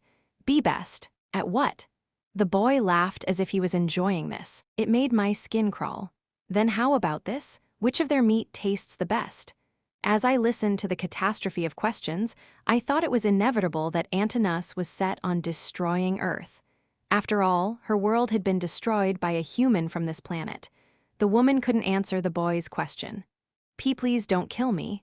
With a splat, he crushed her head. The boy chuckled and spoke as he looked around. Well, I'm sure it's the standard setup from here on. I beat up some S-rank incarnations, or whatever they're called, bust up the corrupt association. No, wait, before that. The penalty for the premature hatching has ended. The force restraining your movements has been lifted. Crap, it's too late. Before I could yell, the boy had already moved farther away. Unfortunately, he had found his next victim. Ha ha, you're so pretty. I swore to myself. Sangha, get away. She pulled out a dagger and stared at him warily. Who are you? The boy grinned at her. Wanna know. His hand shot out faster than the eye could follow and grabbed Sangha by her chin. Should I tell you? The Catastrophe of questions was one of the 5 catastrophes that had destroyed Kronos. A human from Earth who had been transported to another world, then back a returnee. Returnees. This is how they were mentioned for the first time in TWSA. Some people go back in time. Some people travel to different dimensions, and some people are reborn. In other words, everyone has a different way of adapting to a fallen world. Of the 3 ways to survive the apocalypse, they embody the second. Beings who destroyed other dimensions to survive. Answer me, aren't you curious about my identity? Returnee Ilsang Myung. He was one of the returnees from Earth, and he was the boy who was summoned as a hero to Kronos. This is where you blush and lower your gaze shyly, don't you know? But I guess someone as pretty as you isn't that easy, huh? The Catastrophe of questions was as creepy as I remembered. What? Sangha opened her mouth in bewilderment. Sangha, you mustn't answer him. She began to turn toward me, but Ilsang Myung forcibly yanked her chin to face him again. What are you looking at? Keep your eyes on me. Wait, is he your boyfriend? Get your hand off me. Sangha shook off Il-sang-myung's hand. She swung her dagger threateningly. Il-sang-myung smirked. The second question has been answered. Returnee Il-sang-myung's second seal has been released. So he is your boyfriend. While I was busting my ass in another dimension for 100 years. The boy's cold gaze fell on me. Even though Omniscient Reader's viewpoint wasn't active, it was clear what his look meant. You people were living it up in this peaceful world, huh?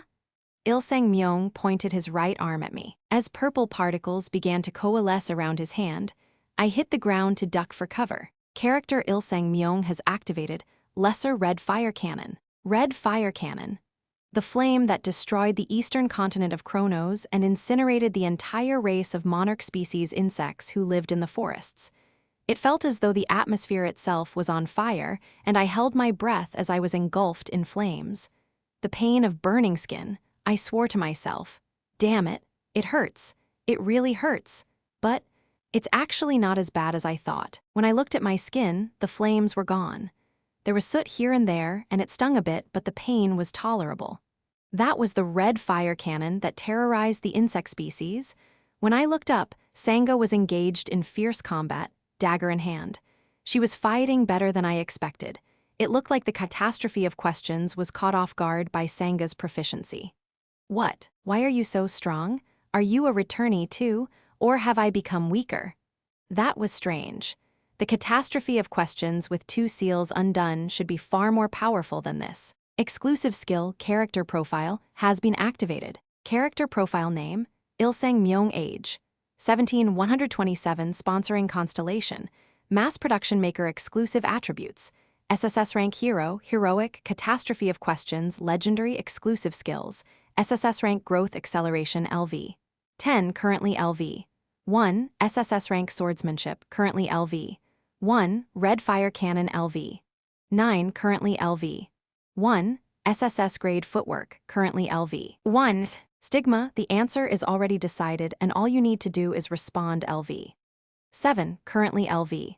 2 total stats. Stamina LV, 99 currently LV, 55 strength LV, 99 currently LV, 55 agility LV, 99 currently LV, 60 magic power LV, 99 currently LV, 55 summary.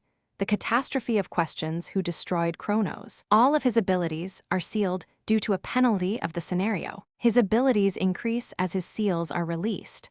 Once all the seals are released, the true power of the catastrophe will awaken. If you want to live, do not answer his questions. You're probably dead either way, though. All the SSS rank stuff looked scary, but after reading his profile, I understood why he was so weak. The goblins were fair, if nothing else. Right now, Il-sang-myung is weaker than he was in the original story. Saiyong, Sangha, I wasn't sure if Bihyong had helped us or not, but this was our chance. Hit him with everything you've got. We have to kill him now. While he was in this state, we might be able to do it even without the way of the wind. I dumped all my coins on my stats. Stamina LV. 50 Stamina LV. 60 Agility LV. 50 Agility LV. 60 Magic Power LV. 25 Magic Power LV. 60 You have spent a total of 39,500 coins. All your stats have reached the limit allowed for this scenario. I charged as I activated Unbreakable Faith. Remember, do not answer his questions. Il-sang-myung's curiosity was piqued by Unbreakable Faith. Whoa, that's an aura blade, isn't it? Because the boy's highest stat was agility, I narrowly missed him. Are you a martial artist from Murim or something? How can you use an aura blade already? This is crazy. I ignored Il-sang-myung and activated a stigma. Stigma, Song of the Sword LV. 1 has been activated.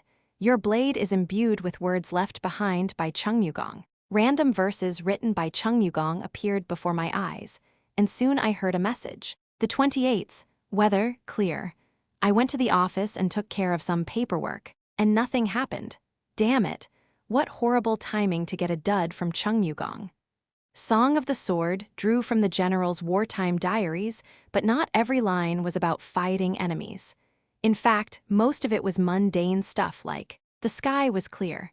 Then Chungmugong went to his office and did paperwork. If I kept my own and time diaries, today's entry would go like this. The sky was dark, Dokja Kim got beaten up. Wham! Il-seng Myung kicked me and I tumbled to the ground.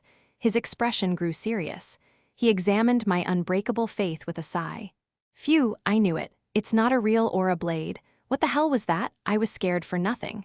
You talk too much. A woman's voice, as cold as ice. While I was stalling for time, dozens of Saiyong's avatars went after Il-seng Myung. Die! Saiyong's relentless onslaught kept his strikes at bay, but since her strength stat wasn't so high, her attacks didn't do much damage to the returnee. On top of that, Sangha couldn't fight properly with so many of Saiyong's avatars in her way. Il-seng Myung smiled as Saiyong's small fist struck him. Ooh, another pretty girl. How old are you? A middle schooler? Shut up. Just die. Il-seng Myung's expressions turned strange as he was pummeled. Come on. Why's everyone like this? Did I do something wrong? When a dashing returnee like me appears, aren't you supposed to welcome him with open arms? I'm gonna kill all the scary monsters, you know? What the hell are you talking about, damn psycho? Whoa, that was so mean. Wait, the way this is playing out feels like... Il-seng Myung's expression changed again. I see, you people are from the Hunters Association, aren't you? They're always the first ones to screw with a fresh returnee. What are you even talking about? There's no such thing. The third question has been answered. The fourth question has been answered. The fifth question has been answered.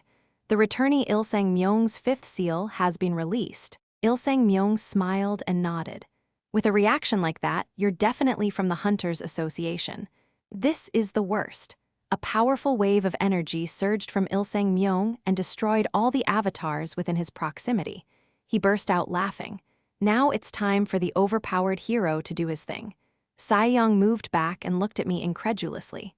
What's happening to him? I exhaled to show my frustration. Didn't you hear me? I said not to answer his questions. I didn't, I just swore at him. Don't say anything, period. That bastard will take those as an answer, too. To the catastrophe of questions, a question isn't about getting an answer. Whatever the answers, they all boost Il-seng Myung's power. Who should I kill first? He was cut short by Sangha, who appeared behind him. Her eyes left no doubt that she meant to kill him here. Hermes' stroll Theseus's, resolve Arachne's web. Even without notifications from the system, I recognized Sangha's skills. There would be descriptions of those skills in the Gigantomachia scenario later. Those are definitely stigmas belonging to the constellations of Olympus. Shocked, Il-seng Myung fired his lesser red fire cannon to keep her away, but Sangha charged straight at him, taking the full brunt of his attacks. What the? Impossible. Barring some kind of special event, there was no way for a single incarnation to possess multiple stigmas. Even I only have 2. Sangha hadn't even read TWSA. How did she get all those stigmas? Go easy on me. It hurts, you know. Sweat ran down her forehead. Her magic thread extended and contracted in a dizzying array. Her dagger struck mercilessly every time Il-seng Myung showed the slightest opening. Sangha's body was wreathed in a flame of her own life force. In just 2 days, it's far too drastic a change. At that moment, I realized something. A single incarnation wielding the stigmas of multiple constellations. It's not unheard of. There are a few examples in TWSA, like with Anna Croft, a prophet from the US, but that would mean Sangha is Dokja. Now, on her signal, I activated Blade of Faith and aided Sangha's attack. Saiyong joined us too. As the 3 of us synchronized our attacks, we began to drive Il-seng Myung into a corner. He was pushed back and his movements slowed. My Blade of Faith slashed at his stomach and shoulder. Damn it! Blood gushed out. Il-seng Myung withdrew and mumbled something. Character Il-seng Myung has used Blink LV. 1. His form became a blur. I felt anxious. I couldn't let him get away. I turned my blade and hacked at his side, but when the blade touched him, his body disappeared. The only thing left was a splash of blood. Constellation secretive plotter sighs in disappointment. Constellation prisoner of the golden headband rages at the anticlimax. Constellation, abyssal black flame dragon, chides you to do things properly. The agitation of some constellations has reached a dangerous level. Shit, he got away. Saiyong yelled. It's okay, he's injured, so we'll get him next time. Some constellations have calmed down. And Sangha, you did Griya Sangha? There was no response, so I went to her. She had passed out on her feet. What's wrong with her now? Saiyong asked. Then it hit me. Theseus's resolve was a stigma that pushed an incarnation past their limits to temporarily amplify their combat power. That was how Sangha was able to battle the catastrophe for a time. I looked at her for a moment before scooping her into my arms. I handed her body to Saiyang. Am I a nanny or something? Why are you dumping all the unconscious people on me? There's no time. Hurry up and find the catastrophe. Send out more avatars. I think I know where he went. Show me. I couldn't let him go. We almost had him. I don't remember it well, but he gets stronger every time his questions are answered, correct? That's right. He starts out weak, but gets stronger every time he hears an answer. Returnees are too powerful, so they usually get penalties when they come back to their world. You saw the seals being lifted, right? I did. How many are there total? Dozens. When they are all undone, it's over. So far, 5 seals had been released. Thankfully, the goblins hadn't started a scenario on him yet.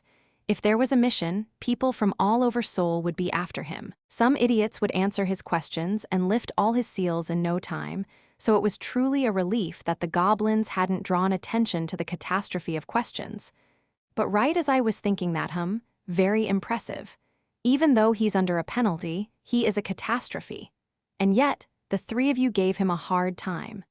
Saiyang and I looked up at the same time. Don't you think you're being too greedy? They say sharing is caring. Shit! As soon as Saiyang cursed, the messages came up. A new sub-scenario has arrived. Sub-scenario, the SSS grade hunt has begun. Episode 18, Dokja's Fight. A goblin's voice was broadcast loudly. A group of low-grade goblins watched us like spectators to a show, Bihyong among them. When we made eye contact, he quickly looked away and began to whistle, trying to hide that he knew me. The goblin in the middle opened his mouth. Dear incarnations of Seoul, I regret to bring you tragic news. Unfortunately, due to some people's incompetence, one of the catastrophes has awoken in Gangdong-gu. He smiled and shot me a knowing look. That bastard. Ha! I can almost hear everyone's sighs from here. I see some of you are already trying to leave Gangdong-gu, but hear me out. You'll regret it if you run away now. This catastrophe could be an opportunity for you. The goblin continued, clearly in his element, trying to stay alive, scrounging for coins. It's been rough, hasn't it? I know how you feel. Your old life was destroyed in a single moment, and some strange being started collecting coins from you. People you thought were friends are now trying to murder you. You may have thought, well, at least I don't have to go to work anymore. But now the stars in the sky are telling you, hey, dance for me, and I'll give you 100 coins. A small number of constellations are chuckling, but the goblin wasn't laughing. I understand how shitty it must feel.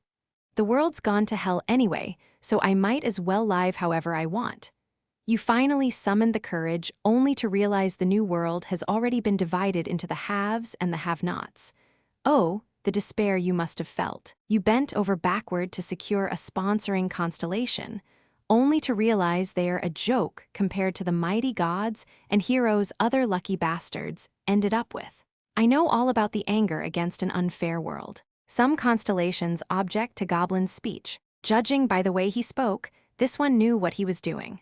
Normally, low-grade goblins didn't have the guts to do such a thing. Saying one thing that rubbed the constellations the wrong way could spell the end for the channel, after all. But that only applied to goblins with small channels. It was a different story with the ones in the big league. They knew the rules of a story. You can't have a successful channel by pandering to the audience and trying to please everyone's tastes. A true storyteller knows that they are supposed to address the characters, not the audience.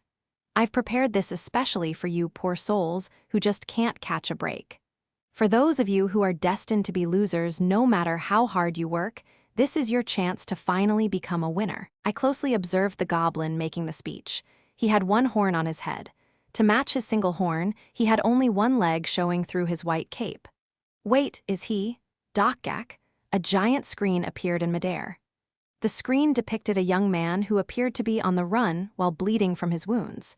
You see, that boy is practically a walking SSS grade item, worth his weight in gold. His name is Ilsang Myong. He's one lucky bastard who was chosen and sent to another world. You've all imagined that at least once, no? Being summoned to a different world, gaining special powers, sharing a night of passion with a cute elf girlfriend, being loved and respected by all as the hero who saved the world.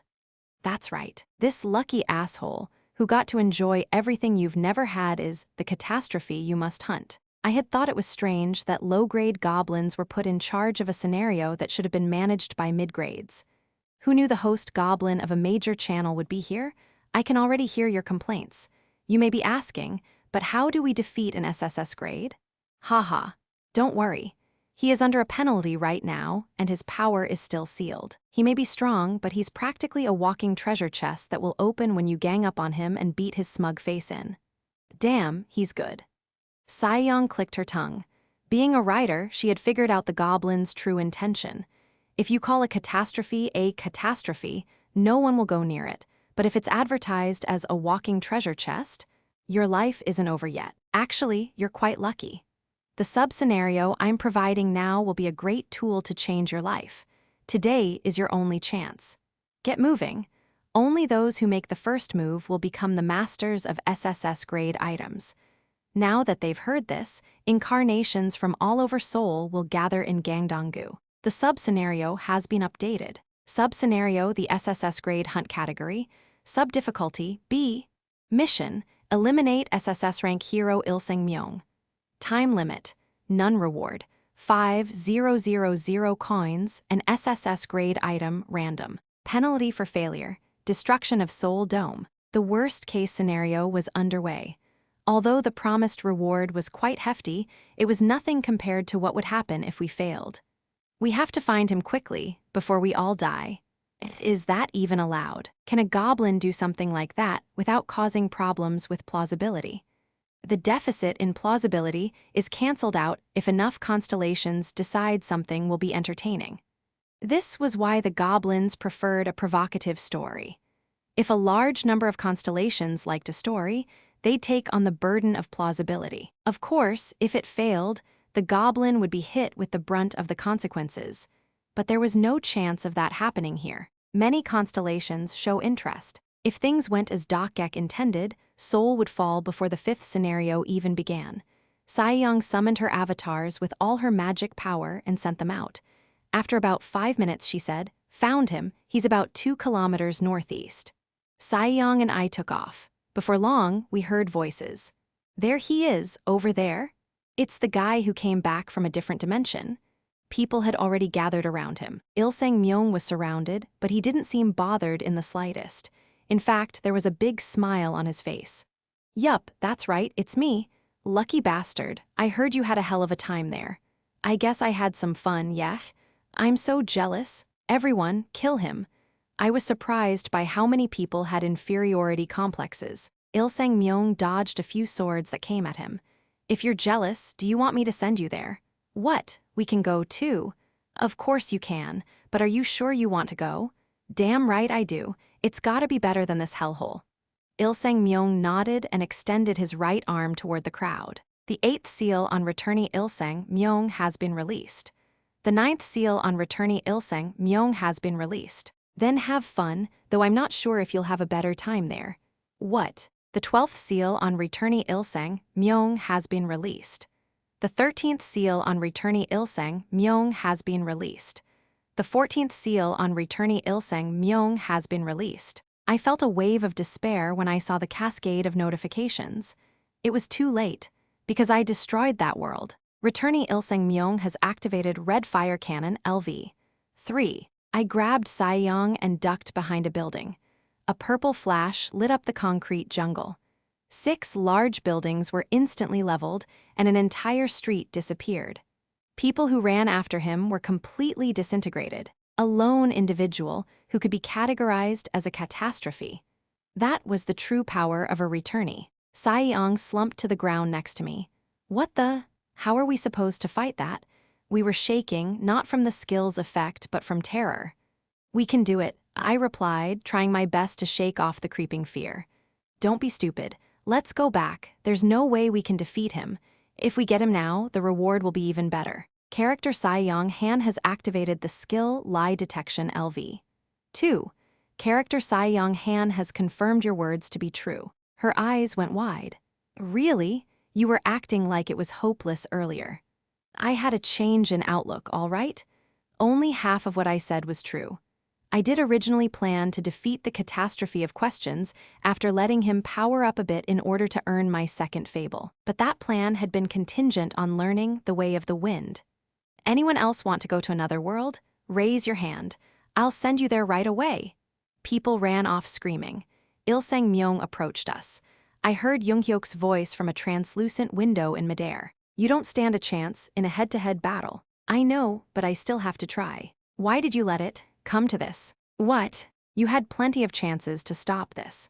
If you'd killed Seoul Lee or fought with Lee Kaeon to kill Antanas, this catastrophe could have been prevented. I had my reasons. I didn't kill Seoul Lee for Junghyok's sake, and I simply couldn't find the timing to jump in when Lee Kaeon and Antanas were fighting. I'm not a regressor like you. I have to be more cautious. If I fail, I'm done. I have to think before I cautious. Stop being so arrogant. Do you think you're a constellation? You can't control everything just because you know the future. That felt like a gut punch. I hated to admit it, but Junghyok was right. Exclusive skill, the fourth wall is active. Arrogance from knowing the original story, the belief that I'd be able to think of something no matter how far things strayed from the plot.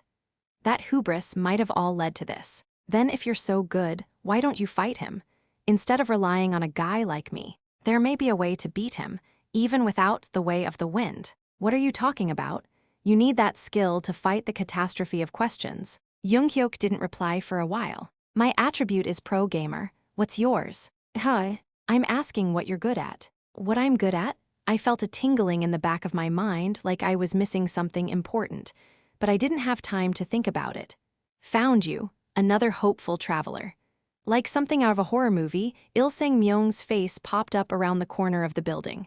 Sae-young gasped, and I took a step back. Huh, it's the Hunters Association people. Il-seng Myung walked toward us with a smile. Good, I wanted to see you guys again. Do you know you ruined my debut? I wanted to live as a good guy. Kill some cocky S-rank incarnations, destroy evil groups, make love to some pretty girls. But look at me now. I've become a villain. What are you gonna do about that? Huh? Instead of answering, I grabbed my sword. Stigma, Song of the Sword, LV. One has been activated. Your blade is imbued with words left behind by Chungmugong. Today I am truly prepared to face death. So heavens, grant me the strength to destroy our enemies. Verses written by Chungmugong flashed through my head. Thankfully, the great general had my back this time. The effect of Stigma, Song of the Sword, is active. You are determined in the face of death. Your combat power has increased. I squeezed out all the magic power I had at once. Blade of Faith has been activated. Blade of Faith looked like it was about to explode. I ran toward the catastrophe. Clang! Il-seng Myung effortlessly slapped Blade of Faith aside with his hand. Extreme pain ignited in my palm. Although it was only a single strike, I clearly knew Il-seng Myung's overall stats were way above the scenario's cap. Huh, wanna fight me? Seriously, didn't you see me light up those idiots earlier? I clenched my teeth and tried to remember some TWSA pages. What am I good at? That would be reading. Exclusive skill, Omniscient Reader's Viewpoint LV. One has been activated. I could hear the Catastrophe's movements. Right shoulder. Whoosh. Left thigh. I couldn't evade his strikes, even though I knew they were coming. The Catastrophe's fists glowed purple as they flew at me mercilessly. Stomach, stomach, stomach, stomach, stomach, stomach. Blood burst from my mouth and my vision blurred, but I didn't give up. Think harder, Dokja, think. Character Il-seng Myung is impressed by your perseverance.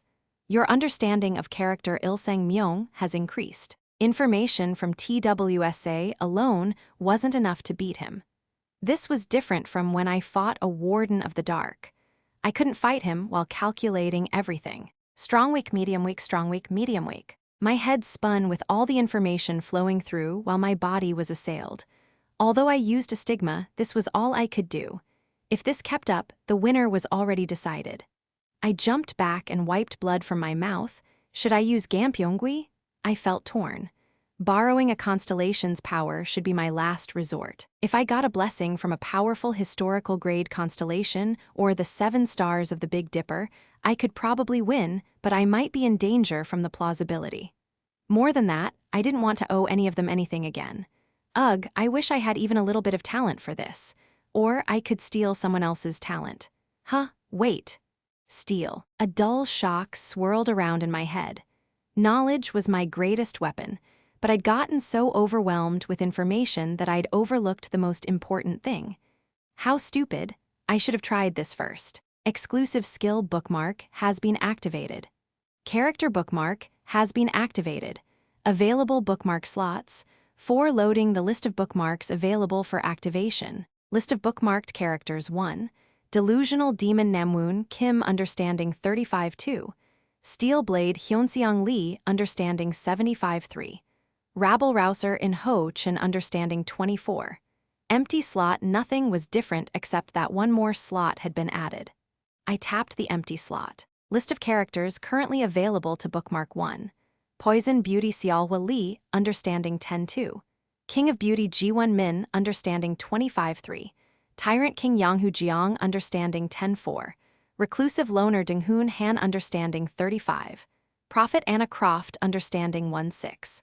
Armament Lord Pildu Gong understanding 30. As I thought, Junghyuk wasn't on the list. Since he was a main character, he could only be on the list when certain conditions were met. Also missing from the list were non-characters like Saeyoung, Sanga, and Gilyong. That didn't matter because they weren't the one I was looking for. I scrolled down the list and finally found the character I wanted. I knew he'd be there. How could I have forgotten that he was also a character? I assigned the character to the 4th bookmark without hesitation. The duration will be decided based on the level of your bookmark skill. Duration, 30 minutes. Your understanding of this character is quite high. You may choose to borrow some of this character's skills. I chose a skill, then I was surrounded by a silvery storm. I felt the ferocious valor of a wolf surge within me. Damn it, I was stupid. Why did I try so hard to learn this skill? I'm not a regressor or a returnee. Character Lai Kaon, Prince of the Immunter, has been registered in the 4th slot. The 4th bookmark has been activated. I'm a reader. The Way of the Wind, LV. 8 has been activated. And this is how I fight. Woosh, an invigorating wind wrapped around my body as I thought about some lines from TWSA. As Saeyoung realized what skill I was about to use, she summoned her avatars. But you said you couldn't learn that skill? Step back. The Way of the Wind in my left hand, a swift gale, and in my right hand, a raging storm. Where the straight line and the curved line collide, the way of the wind shall open. Words that once went over my head now became reality. I sensed the wind rising from my feet. Il-sang Myung's fist was suddenly at my nose. His punch should have connected, but it missed. The skill's power was filling the overwhelming gap between our abilities. This was the Immunter tribe's secret weapon. Il-sang Myung's eyes lit up. You've gotten faster. I didn't answer him and focused on my newfound understanding of the wind. I was in a fight against time. I only had 30 minutes left to use the bookmark. Aha, I see. That's the wolf's skill, isn't it? Il-sang Myung gave me a condescending look. It's just one stupid skill. Stop acting like you've reached enlightenment or something. Did you know? I killed the king of the wolves with my own hands. I'm sure he did. I thought about all the lives that had been extinguished on Kronos. Then I thought of Lycaon, Prince of the Immunter, and Antinous, Queen of the Parasite. They survived to become part of a scenario happening on another planet, even after their home planet was gone. If Earth was destroyed, that would be my fate as well. Il-sang Myung used his right hand to fire red fire cannon. One wind meets another to form Tijuk. And again, one wind meets another to form yin and yang. I mustered every bit of my imagination to visualize those abstract words. Hot and cold energies gathered and swirled before my eyes. Then the wind began to shift in a different direction. PZZZZT? Cannon fire collided with the wind, sending an explosion of energy in every direction. Every ether attack was transmitted through a medium. If the medium was scattered, the attack would be too. Il-sang Myung seemed a little surprised. Not bad, so you have a little trick like that, huh? He bit his lip and made a run for it. Character Il-sang Myung has used Blink LV. 4. Blink again, but it wasn't hard to catch up to him. By closing my eyes and focusing on the wind, I could sense every presence nearby. I moved as fast as Junghyuk's phoenix walk and caught up to Il-sang-myung. He grabbed anyone he saw on the street to ask them questions. I kicked him in the back. Whack! Il-sang-myung flew through the steel frame of a building. Although the kick was powerful enough to break bones, he got up, unharmed. The 24th seal, on returning Il-sang-myung, has been released. Il-sang-myung released his next seal before I got to him. That tickles. He was acting like this was all a game. The bastard probably believes he will win no matter what. As his seals were released, Il-sang-myung's wounds healed and more of my magic power was consumed. Ha ha ha, try to stop my attack this time. Speeding up my movements with the way of the wind wouldn't be enough. If it was, Chronos wouldn't have been destroyed in the first place. I had to use that. But I needed someone to buy time while I spotted a dark shape descending at an angle from the sky. It looked like a hawk, plunging directly at Il-sang-myung. Wham! The tremendous impact left behind a small crater on the ground. Il-sang-myung was on the ground, and someone familiar was on top of him. My jaw dropped. Junghyuk? This guy? Didn't he say he needed 2 days to recover? I instinctively took a few steps back as Junghyuk strode toward me. He's not here to hit me during all this, is he? But he stopped about 2 steps from me and turned around. Get started? He stood with his back to me as if he knew what I was about to do. I'll handle him. Sae-young was lying on the ground nearby. Damn, there's our overpowered main character, she mumbled. Despite the resolve in his voice, Junghyuk appeared to be in bad shape. He hadn't fully recovered yet. His sickly blue veins were bulging out all over his body. Il-sang-myung had surfaced from the crater and was sneering as he spat out blood. Haya, this is annoying. Now I really look like the bad guy. After all the attacks landed on him, he didn't appear to have sustained much damage. I can't believe he's weak compared to the returnees who will show up later. Il-sang-myung and Junghyuk charged toward each other. I activated the Way of the Wind. 4 winds meet to form the cardinal points, and 4 more winds join in to form the 8 trigrams. Therefore, wind exists everywhere, and at the same time, nowhere. It was time to use the verses that had enlightened Lycaon. The wind swirled, and a mysterious wall shaped like the 8 trigrams began covering the area. It created a small dome, putting us into a tight enclosure that made me feel suffocated. It was just a matter of time now. Il-sang-myung looked stunned when Junghyuk rebounded from one of his strikes. He finally realized this wasn't a game. What are you trying to? Next, I extracted all the air from the dome. My ears popped and all sound disappeared. Outside the dome, the wind whipped wildly, but inside it was calm like the eye of a storm. Il-sang-myung opened his mouth. He kept opening his mouth, but no sound came out. There was no sound because there was no medium. Il-sang-myung was inside of a perfect vacuum. PSSSSH. The difference in pressure squeezed the air from my lungs. I quickly inhaled it back. Outside the dome, Sae-young appeared to be yelling something. Exclusive skill, Omniscient Reader's Viewpoint LV. 2 has been activated. What is this? I began hearing Il-sang-myung's thoughts. Why can't I speak? Is it some kind of magic? Understandably, Il-sang-myung was in a panic and yelling. Every returnee has a penalty. This was especially true for returnees who had conditions to quickly regain their original powers. The penalty for the Catastrophe of questions has been activated. Returnee Il-sang-myung's power has been weakened.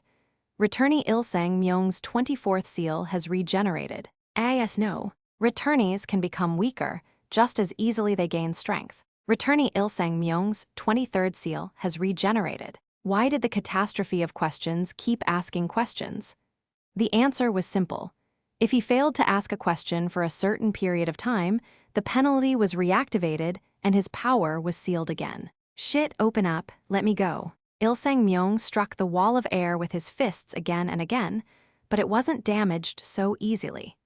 Even red fire cannon wouldn't work in a space devoid of transmission medium. Returnee Il-sang-myung's 22nd seal has been regenerated. The Way of the Wind could create vacuum prison. I knew it was the optimal counter for the Catastrophe of questions. Gaza, Il-sang-myung came at me. He probably thought the vacuum prison would collapse if I died, but I didn't allow that to happen. Using the Way of the Wind, I avoided Il-sang-myung's attacks as I decreased the size of the prison. Cruum, As the walls shrank, I created a narrow path and escaped the dome with Junghyuk. Ilsang Myung was the only one left inside. Those bastards. Returnees were certainly powerful beings. The dome began to crack as Ilsang Myung gave it all he had. When I raised my hand, wind filled in the cracks. The dome began to shrink. Drip, my nose began to bleed with the effort. My ultimate goal was to make vacuum prison small enough that Ilsang Myung couldn't move, but it wasn't easy to control. Damn. It seemed so easy for Junghyuk. Why is it so hard for me? Don't try to control the wind by force, Junghyuk said. You have to guide it. At the sound of Junghyuk's voice, my understanding of the wind reached another level. I had been too fixated on creating a wall. The key was to remove all transmission mediums from around his body. Uerk, ga, I can't breathe. Ilsang Myung struggled and scratched at his neck as he bled from his eyes. I heard Junghyuk's voice again as Ilsang Myung's last struggle began. Not bad. So you're not entirely lacking in talent. Character Ilsang Myung has activated Greater Red Fire Cannon LV. 3. Ilsang Myung's right arm was engulfed in a black flame. Kaboom. Greater Red Fire Cannon, created by burning his own body as fuel, shot out of the dome. I grabbed Junghyuk and ducked. A dull shock wave flew over the top of my head.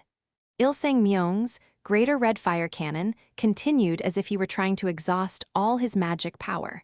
But the wind continued to blow. Each time Greater Red Fire Cannon broke through the wall, the wind instantly filled the gap.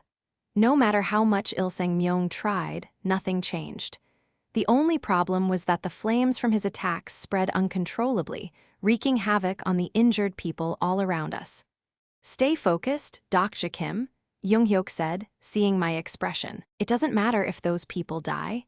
That may be true for some, but not all of them. I got up and faced the flames head-on. The wind churned the red fire inside the dome. Horrible pain followed as some of the red fire escaped and came at me. The fire burned my skin, and I was slowly losing feeling in my extremities. I can do this. He's not that strong anymore. At that moment, I exceeded my limit and reached another level.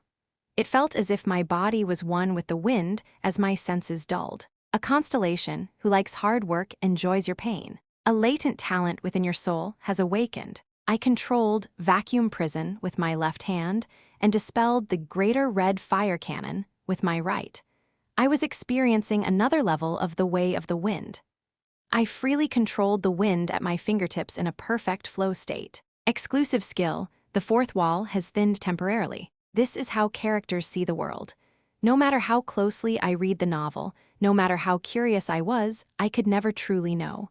But now, I understood the story on a level I couldn't have before. Reading and understanding are two different things.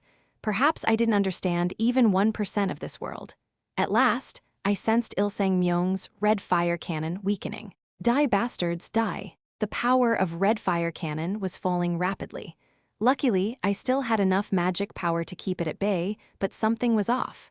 Sure, I'm in the zone right now, but I shouldn't have this much magic power. I'll be the one to kill you, Junghyuk snarled from behind me. I did think my back felt a bit hot. Was Junghyuk sharing his magic power with me? Soon, Ilsang Myung's attack ceased. All of returnee Ilsang Myung's seals have regenerated. Junghyuk and I looked at each other. Exclusive skill, the Way of the Wind LV. 8 has been deactivated. Ilsang Myung was holding his throat as he looked at us, fear in his eyes. Keika, gak. He was trying to run away while struggling to breathe. I threw Blade of Faith at him. Aarg. Ilsang Myung fell to the ground with my sword in his back. He could no longer use Blink to escape. I ran up and grabbed him by the neck. Ha, not so talkative anymore, are you? Anything else you wanna ask? Gah, I'll kill you if you ask any questions. Don't even think about it. Returnees, they were some of the cruelest, most arrogant characters in the world of TWSA, and Ilsang Myung was the worst of the bunch. Gah, he looked as if he had been wronged. There was fear in his eyes. His blood-covered mouth struggled to form words. This can't be. Looking at his pitiful face, I recalled his backstory from TWSA. I'm the hero. I've been chosen to be the hero. For real. Ilsang Myung was a 17-year-old high school student. A innocent boy who was chosen to be the hero and sent off to Kronos. I'm sure he never wanted to end up like this. He may have never wanted to annihilate all the living creatures on a planet and become a cruel and ruthless mass murderer. But that's what he became. You're the one who chose to become a catastrophe. It was too late to change that. Your understanding of character Il-sang-myung has increased. Il-sang-myung's face contorted one last time. I was supposed to be the main Chara. Unfortunately, the boy who wanted to be a main character didn't finish his sentence, as the real main character ran his sword through his heart. I looked into Il-sang-myung's lifeless eyes. For a being who destroyed a whole planet, he died in vain. You are the first in this scenario to fight and defeat a returnee. Main contributors: Dokja Kim, Younghyuk Yu. You have received 40,000 coins as a reward for this achievement. You have gained a new fable. Fable of the one who opposes the miracle has been added. You have acquired the possibility of a new stigma. In this world, a few lines of messages are all that remain after someone's death. Constellation, prisoner of the golden headband, is somewhat satisfied. Constellation's secretive plotter is nodding, although they are a little dissatisfied. Constellation, demonic judge of fire, is delighted with your fable. Someone recommended your scenario to Starstream. You have received 25,000 coins as a donation. I stood up and slowly looked around. Gangdong-gu was in ruins. Only one catastrophe was here, and only briefly, but entire infrastructures had been destroyed and all the high-rise buildings had collapsed. Some people groaned, clutching their wounds, while others wiped away their tears. Some of them bowed to me, but most were cold corpses lying on the ground. I had read every chapter of TWSA. I thought I understood each setting, went over every explanation, and grasped what the author's intentions were, but the novel had never described the deaths of these people. I turned to see Younghyuk surveying the same scene. He's probably witnessed this countless times, all by himself. Younghyuk. He looked at me. I tried to say something, but I couldn't. It's nothing. Scenarios will continue, and I will witness moments like this again and again. And I'll see all kinds of other scenes that weren't put into words. A translucent window with an unexpected message appeared before my eyes. Goblin Dokja invites you to his channel. Who's inviting who? I was flustered for a moment, but I pretended not to see it. The message came up again. Goblin Dokja invites you to his channel. When I looked up, I saw a group of goblins looking down at us. I immediately spotted the sender of the message, a one-legged goblin with a smug grin on his face. Bihyung was cowering behind Dokja. He looked miserable, glancing back and forth between me and Dokja. Abuse of power exists among goblins as well. I think I know what's going on. I took a quick breath and spoke in an intentionally rude tone. What are you doing? Aren't you going to give me my rewards? Dokja's thin eyebrows twitched. Oh, of course. My apologies. I have made a dumb mistake. Dokja is a formidable opponent. He's not like Bihyung, who's a pushover, or the mid-grade goblin, who's all ego. There's a good reason he's the storyteller of a major channel. Sub-scenario, the SSS grade hunt has ended. Calculation of rewards has begun. You have received 50,000 coins as a reward. Despite the situation, it felt good to receive so many coins. I couldn't believe I got a whopping 50,000 coins from one scenario. Sub-scenarios were created at the goblin's discretion, so most of these coins were probably from Dokja's own pocket. He couldn't have been happy about that, but he was smiling nonetheless. There's no greater joy for us goblins than a good story. How could I not be pleased? Dokja said quietly, as if he read my mind. He was a storyteller with major channels, including one in the Tokyo Dome, so 50,000 coins must have been pocket change for him. Which incarnations are doing well in Tokyo Dome at this point? I guess it's either Oda Nobugana or Miyamoto Musashi, since historical grade constellations are the focus at this point. I see. He's comfortable because the incarnations in his domes are making tons of money, isn't he? Why don't you hurry up with the additional rewards already? That can't be all of it. Ah, of course, I must give it to you. You are the one who has made the scenario entertaining. That bastard's sarcastic tone made it more aggravating. If not for Dokja, the catastrophe of questions scenario could have ended easily. Bihyung, who had been watching nervously, talked to me through goblin communication. Hey, but Dokja interrupted before he could continue. Bihyung, prepare the reward. Bihyung looked surprised. Pardon, prepare the reward. Do I have to repeat myself? Oh, what's this? Bihyung hesitated before opening his mouth. But sir, you're the one in charge of this scenario. Bihyung. As if flexing his muscles, Dokjak's bold aura used oppressive force against Bihyung. A goblin's power was directly connected to the size of their channel. I guess it's true that your channel has been doing better lately. At the sound of Dokjak's sullen tone, Bihyung's body got even smaller. And no, that's not it, sir. Korea and Japan are running the 6th scenario together. Did you forget that? I am sorry. I will prepare the additional reward right away. Do it right now? Yes, sir. Bihyung and I had our ups and downs, but I didn't like seeing him treated this way. Dokjak was reminding me of Minu's song, my bully in high school. The calculation of additional rewards has begun. You have received the Parasite Tribe's Protection Amulet as a basic reward. There are additional rewards to choose from. You contributed the most to this scenario. You will have first choice of additional rewards. The translucent catalog appeared before me. It looks like they're giving me pretty good items for taking down a catastrophe. Infinite Dimension Space Coat, SSS Grade Black Flame Fingerless Gloves, SSS Grade Sylphids Jump Boots, SSS Grade Reward Items. I scanned the offerings. First, Infinite Dimension Space Coat had a hidden subspace in its inner pocket that could be used for storage. Next, Black Flame Fingerless Gloves increased the power of darkness and fire ether skills. Lastly, Sylphid's Jump Boots had a special option to give the user a leap skill 3 times a day. They weren't quite at the level of constellation artifacts, but these items would be relevant until the 10th scenario or so. Someone who didn't know much about TWSA might ask, they're SSS grade items, so why can you only use them until the 10th scenario? But that's how it worked in TWSA, so there was nothing I could do about it. There would be a significant upgrade of star stream items between the early, middle, and later scenarios. Even if items were the same grade, the difference in performance could be immense depending on when you got it. That was why constellation artifacts were so valuable. Unlike other graded items, they didn't need to be upgraded. They were free from the limit of plausibility and regained their original powers as more scenarios opened. Please choose your reward. Bihyung sounded gloomy. The poor guy was a mess after getting grilled by Dokjak. He spoke to me through the goblin communication. I personally recommend the Infinite Dimension Space Coat.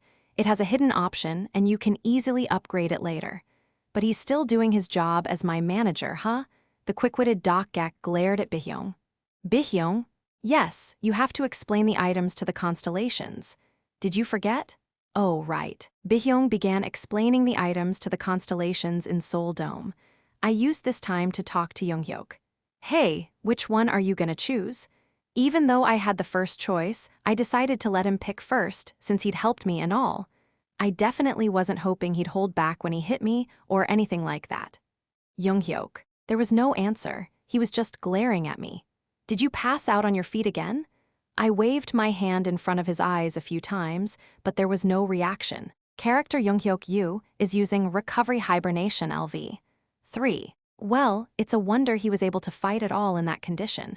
He must have been in bad shape if he had to use Recovery Hibernation. I left a brief message for him through Midday Rendezvous. Seeing what I was doing, Sae-young interrupted me. Can I choose one for him? Go ahead if you want Younghyuk to go after you later. Sae-young went quiet. To Bihyung, I said, I choose Infinite Dimension Space Coat. But it wasn't Bihyung who replied to me. Dokjak nodded and snapped his fingers and the catalog disappeared. You've chosen an excellent item. Let's move to the reward space. The reward space? According to protocol, an additional reward cannot be given here. Get a load of this guy. Where are we going? I'll take you to my Goblin's Gamtu. Goblin's Gamtu, it's a traditional Korean headdress that's often associated with goblins in folk tales, but in TWSA, it was also a kind of room in which each goblin hid their real identity. I'd rather not. I'll take my reward here. His Gamtu was his own space. Who knew what he would do to me there? Besides, there is no protocol about going to a Goblin's Gamtu to receive an additional reward. Bihyung looked at me nervously. Dokjak's eyes narrowed. If you keep complaining, I might cancel your reward. Go ahead. Starstream was very thorough about giving rewards. A goblin couldn't just cancel the rewards, even if it was for their own sub-scenario. Dokja's smile grew wider. How amusing. You'll regret it if you keep acting like this. Goblin communication. When Dokja slowly opened his mouth, I heard two voices, one after another. I have heard much about you lately, Dokja Kim. You are so famous that even constellations outside of Korea know you. I'll cut straight to the point. Join my channel. I heard you weren't intimidated by goblins. I see that rumor is true. I am planning to expand my channel to Korea. I can give you anything you want. How interesting. I can't believe a goblin would try to scout me like this. In sports terms, this was like a player on a small local team getting an offer from the major league. It was an attractive offer if you thought about it like that, but joining his channel would cause other problems. I knew Dokja well. You must be mistaken. I actually get scared easily, like I am now, by just talking to you, so I'd appreciate if you could give me my reward already and piss off. The smile faded from Dokja's face. Interesting, you're humble as well. What an arrogant human. You'll be humbled soon enough. What do you mean? Soon, Bihyung's channel will be gone for good. Dokja had a strange smile on his face. If that is your response, I have no choice. I was going to announce this after giving out the rewards, but... Announce what? Dokja turned his gaze from me to the sky. He looked up at the shining constellations for a beat, then opened his mouth. His voice was loud enough to echo through Seoul. Dear constellations who have watched the current scenario, I'm afraid I have some unpleasant news to share with you. Low-grade goblins quickly moved away from Bihyung. He looked confused. When goblins act like that, something bad is about to happen. Unfortunately, we have discovered a channel has illegally manipulated the scenario in Seoul Dome. Many constellations are paying attention to Dokja's statements. That channel is none other than Goblin Bihyung's #BI 7623. After an investigation, low-grade goblins in Seoul Dome concluded that his channel disrupted the plausibility of the scenario through excessive manipulation. Wait, what? Thus, as representative of the low-grade goblins in Seoul Dome, I formally request that upper management conduct a plausibility review on Bihyung's channel. Sae-young looked bewildered. What's going on? Why is that goblin suddenly questioning the plausibility? He's messing with us, obviously. But why? Why? Dokja's doing this because I refused his offer to move to his channel. I watched as he floated in the air and submitted a report to upper management. A plausibility review. I couldn't believe he was using that against us. I had suspected major channels would pick on Bihyung's channel for no reason, but I didn't expect it to happen like this. Bihyung turned pale and glanced back and forth between me and Dokja. He looked like he was about to cry. Oh no, what should I do? Tell me the truth. Did you get caught about our contract? Bihyung shook his head. Then did they find out that you opened the goblin shop for me earlier? And no, I don't think so. Are you sure? Kind of. Then there's nothing to worry about. Besides, even if you did get caught, those aren't grounds for a plausibility review. We didn't break any rules. It was true. An incarnation signing a stream contract and using the goblin shop were unprecedented, but there was no rule saying I couldn't. Bihyung nodded, feeling reassured by my words. Oh, okay. Who's supposed to be the goblin here? Me, or the one looking like a helpless child? I looked at the low-grade goblins, including Dokja. Channel #BI 7623, manipulation of the scenario has been reported. Management is currently reviewing the allegations. If I'm right, the allegations of a violation will fall apart unless that jerk has some kind of proof that we were going against the course of plausibility. The enemy was hiding information, and I had no current way to find out what it was. But there was one thing I could do. Hey, stop stalling and pay me my reward. Can't you see the constellations are getting tired of this? I cannot do that. This is more important than paying out rewards. Have you changed your mind?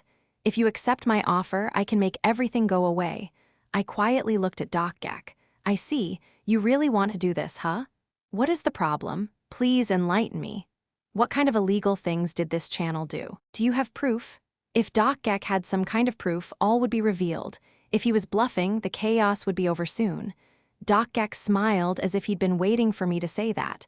Do you really want to hear that? You'll regret it. Go ahead. You are also involved in this matter, Dokja Kim. Me. A flood of thoughts went through in my head. Is this about using information about the future? But all that should have been censored to goblins and constellations. If that was it, I would have been hit by the storm of plausibility already. Do you see the screen here? I looked at the big screen floating in midair. Battles I had fought were playing on it. The first clip was my fight with Seoul. This is evidence. Evidence of what? The clip ended with me sparing Seoul Lee's life. Dokja switched scenes. This is more evidence. The second clip showed me watching the battle between Lycaon and Antinous. What is he getting at? Finally, a third piece of evidence. My companions and I attacked the catastrophe of questions as Ilsang Myung's seals were released. I felt a knot forming in my stomach. Did you notice the common factor in those scenes? At that moment, I realized that he wasn't talking to me. Dear Constellations, did you figure it out? Everyone went quiet. The battle against Poison Beauty, the battle against Antinous, and the battle against the catastrophe of questions. There is one common element in those three fights. Those scenes played in a loop. Dokja Kim could have stopped the catastrophe by killing Poison Beauty. Dokja pointed at Poison Beauty, or by killing Antinous. He pointed at Antinous. He could have stopped the catastrophe of questions before his power was unsealed. He pointed at Ilsang Myung. Then he pointed at me. However, Dokja Kim didn't do so, on purpose. Wait, you! I finally realized what Dokja was trying to do. An icy chill went down my spine. I see. This was his plan all along. Dear Constellations, Incarnation Dokja Kim has colluded with Bihyong, the storyteller of the channel, to hide his true power in order to manipulate the scenario. He distorted the natural flow of the scenario to stage fake crises. The last scene played. I was defeating Ilsang Myung using the Way of the Wind. It was all to act out a cathartic ending, and this bastard's plan was never about requesting a plausibility review. Dokja's ulterior motive is trick you into donating more coins to end Bihyong's channel. Some constellations are devastated by this revelation. Actually, the evidence Dokja presented didn't violate any plausibility rules. It was common for a goblin to guide an incarnation to make a scenario more exciting. But the problem was that there were constellations who disliked that. The moment constellations think I'm not serious about scenarios, they lose interest. It's like the alienation effect in a play. When the fourth wall between characters and the audience collapses, the audience loses interest. And that was what Dokja intended. Constellation, bald leader of the peasants' army's mouth, is agape. Constellation, prisoner of the golden headband, chuckles. Constellation, secretive plotter, shrugs as if they don't care. Some constellations were surprised, some constellations didn't think much of it, and some constellations didn't care. The other constellations were the issue. Some constellations have lost interest and are leaving the channel. Constellations who are suspicious of the fairness of the channel are leaving. Some constellations are requesting a refund of coins. Constellations started unsubscribing from the channel. The channel size has decreased. Messages kept coming. Bihyong was pale and shrinking by the minute. His horns grew smaller. I sighed. This channel is done. There was only one thing I could do. I spoke to Dokja while looking at the decreasing number of constellations. You've made your point, so give me my reward. I'll accept your offer. The corner of Dokja's mouth curled up slightly. I'm glad to see you're not a complete fool. Bihyong's eyes went wide in disbelief. Why you? Don't look at me like that. I have no choice, you know, I said and shrugged. Bihyong's horns were quivering from betrayal. He looked scared. Bihyong, do you trust me? What? Just trust me this once. I mean, it's not like you have anything to lose, right? I ended goblin communication, then turned to Dokja. Let's get going. Sure, then it is sweet reward time. Dokja snapped his fingers and our surroundings changed. We were now in a room that made me think of a luxury hotel suite, or that was my impression. I actually had no idea what such a luxury hotel suite would look like. Is this Dokja's gam too? I looked around apprehensively. A fancy-looking table and chairs sat on a plush carpet. There was a cabinet filled with all kinds of wine and liquor. I recalled that goblins were said to enjoy drinking. I slowly walked to the window. What I saw there did not resemble anything I'd ever seen on Earth. Whoa, an infinite darkness dotted with shiny stars. It was like a grand universe flooded with jewels. Constellations in their orbits and rotations formed a huge galaxy. Despite myself, I was genuinely touched by the scenery. So this is Star Stream. The majestic flow of stars overlooking all scenarios. Every story started from there. It's breathtaking, isn't it?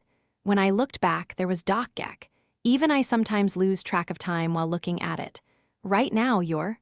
Oh, are you surprised? Yes, this is my real voice. This was the first time I was hearing a goblin's real voice. I had only heard their voices through the broadcast. That meant this was Dokja's true form. His eyes were calm and bright. You aren't thinking of doing something stupid, are you? Huh, oh, you think I'd try to attack you? Ha ha ha. Dokja burst out laughing. So you do know how foolish that would be. I'm not crazy enough to take on a goblin. I like that. Now let's sign the contract. Dokja snapped his fingers, and another goblin appeared with the contract. It was Bihyong. He was bound and gagged with restraints formed by letter symbols. He glared at me with resentment. I have brought Bihyong as a witness. You can only sign a contract with me after you break your contract with him anyway. Bihyong will cover the penalty for breaking the contract. I was a bit surprised. This bastard knew about my contract with Bihyong. In other words, Dokja had approached me because he knew I was the person to attract constellations looking for incarnations. I pretended to be calm. Do what you like, I don't really care. It is great that you catch on quickly. Would you like to review the terms first? This is my first time writing up something like this.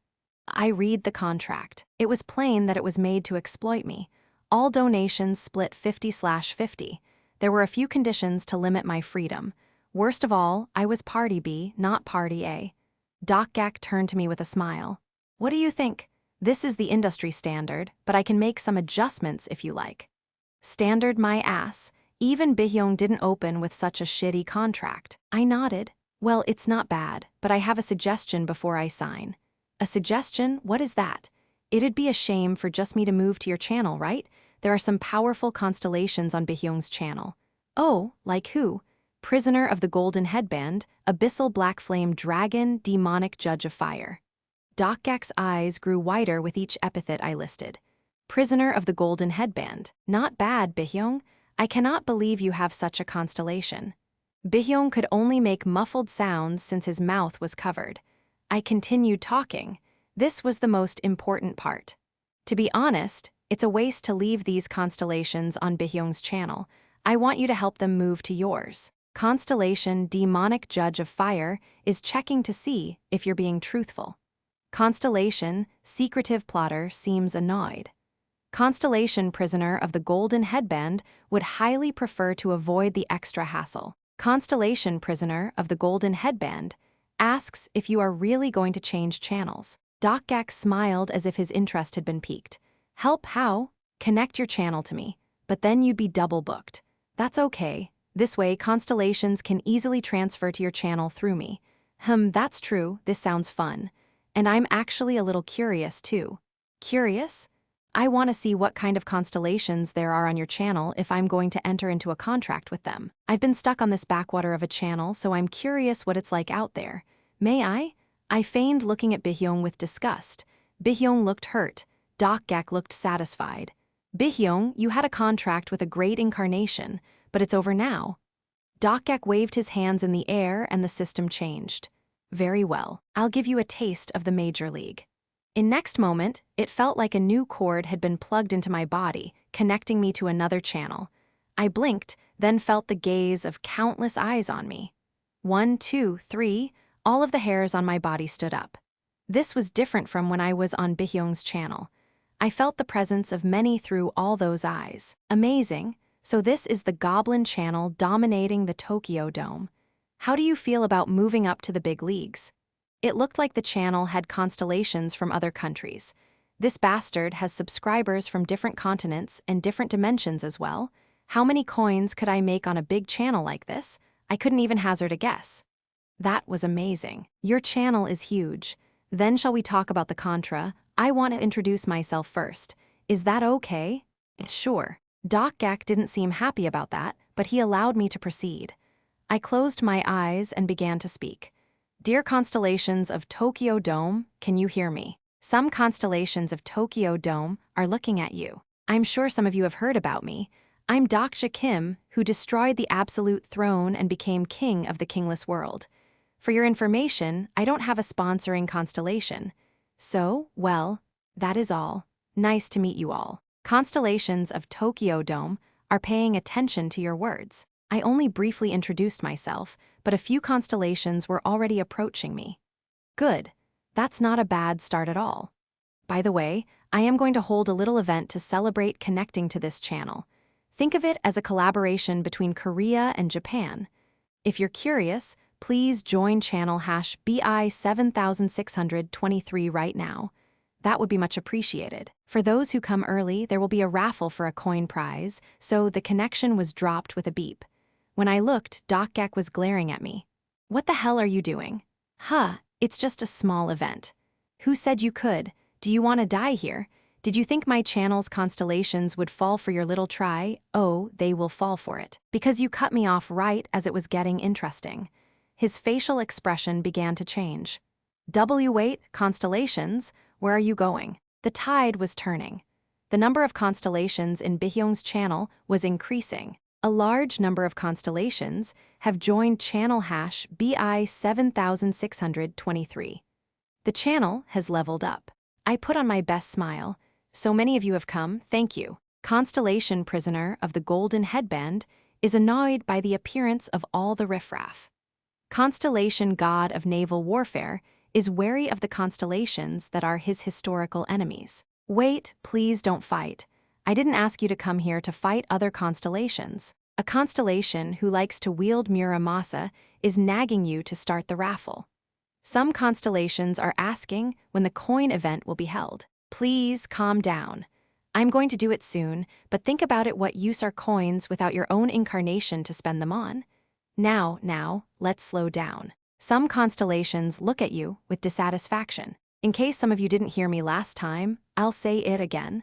I am Dokja Kim, and I do not have a sponsoring constellation. I won the War of the Kings, and I stopped 2 catastrophes before they started. No matter how hard you search, you won't find many incarnations in this world who are stronger than me. I'm probably the strongest of the incarnations who don't have a sponsoring constellation, but I admit it's getting hard to keep this up. Dokja went pale as he caught on to what I was up to. Wait, you? I smirked at him. He'd accused me of staging cathartic endings. Yes, I'll show you what a real cathartic ending is. The 5th scenario is about to happen in Seoul Dome. I'm sure you know what that means. Yes, that's right. The sponsor selection event you've all been waiting for is happening soon.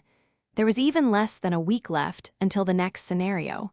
A special event was hosted before every catastrophe scenario began, a party for every constellation in Starstream.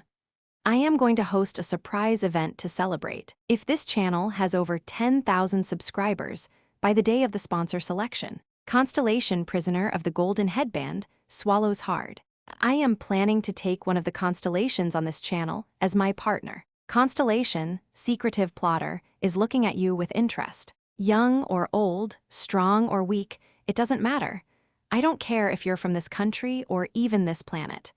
As long as you have the desire to see the end of this story with me. Constellation, bald leader of the peasants' army, wipes his brow. I'll take anyone. I'll be waiting for you all here. 10,000, you got that?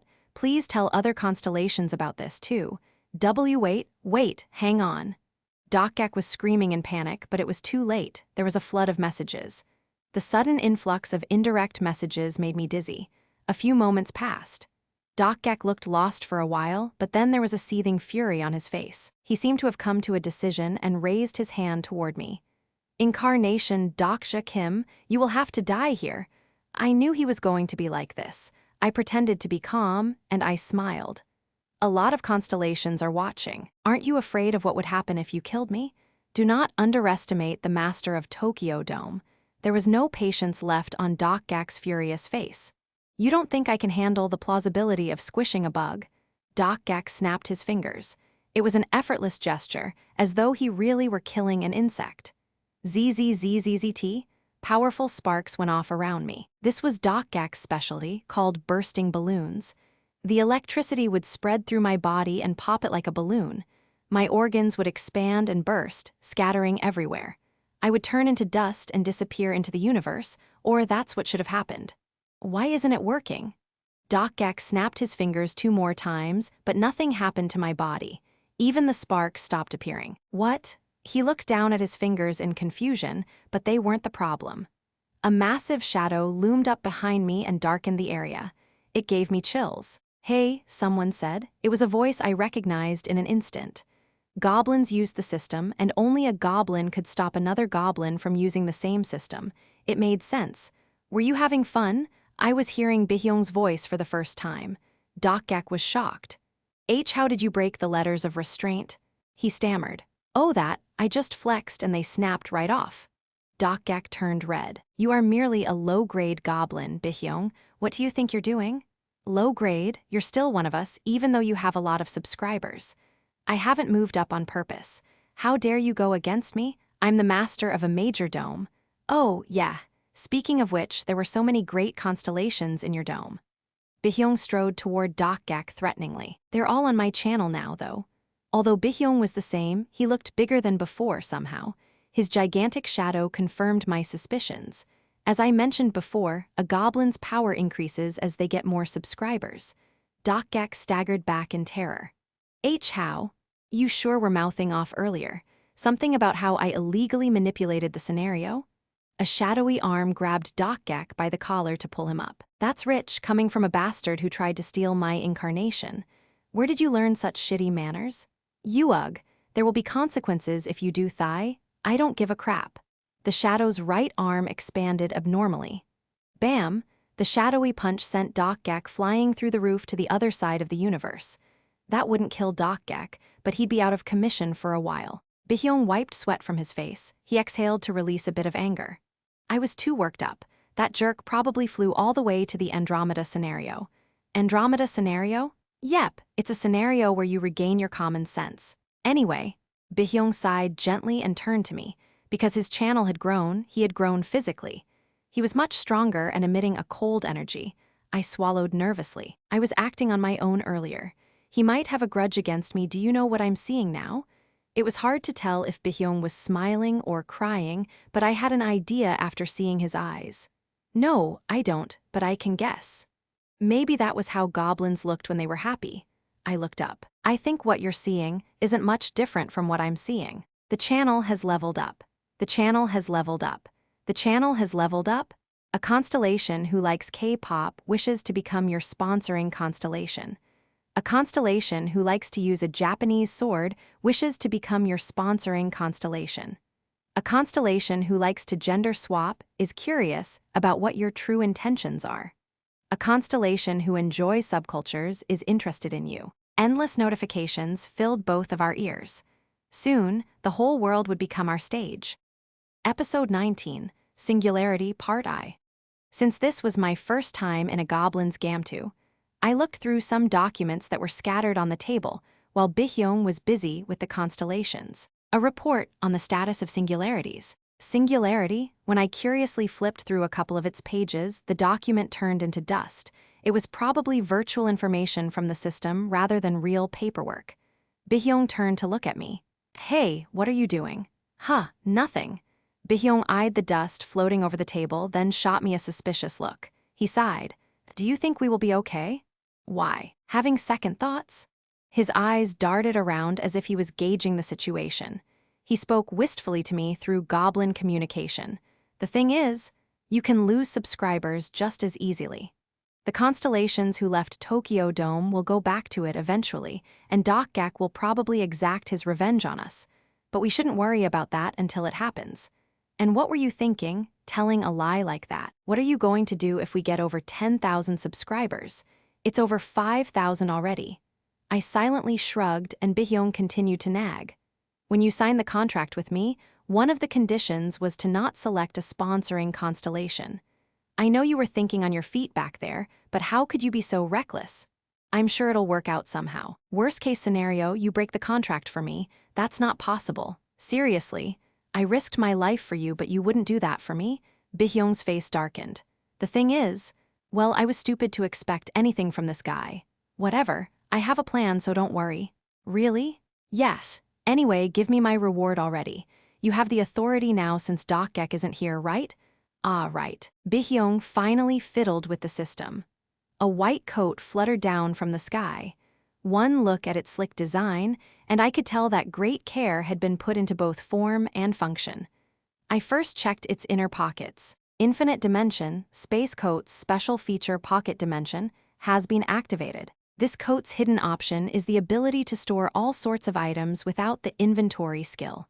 It was the perfect item for me, since I had many items that were difficult to carry around, like Gampyongui, the Dragon Jar, Dongwabagam, and Mana Brazier. Wait, it wasn't white in the catalog. Other colors were out of stock. Out of stock? Are you saying there were more than one? Didn't you know this was a mass-produced item? I remembered something, so I checked the item's options. Item information name, Infinite Dimension Space Coat VER. 1. 1 made by mass production maker, grade, SSS description, a tailored coat for returnees. Although it is a mass-produced item, it received an SSS grade for mysterious reasons.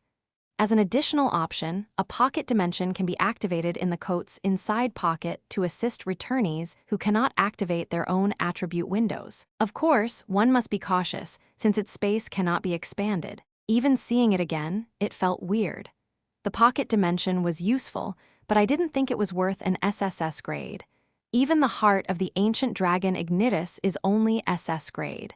To tell you the truth, it got the SSS grade due to its creator's clout.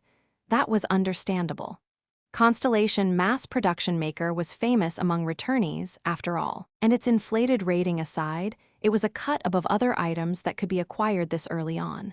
With this, I'd gotten everything I needed. Let's go back now. Bihyong snapped his fingers, and the scenery began to change. I blinked, and I was out of the goblin's Gamtu and back on Earth. Seeing me appear out of thin air, Saiyong freaked out and stepped back. Hey, where have you been? I had to take care of some stuff. I don't know what it was, but since you're wearing new clothes, I guess it went well.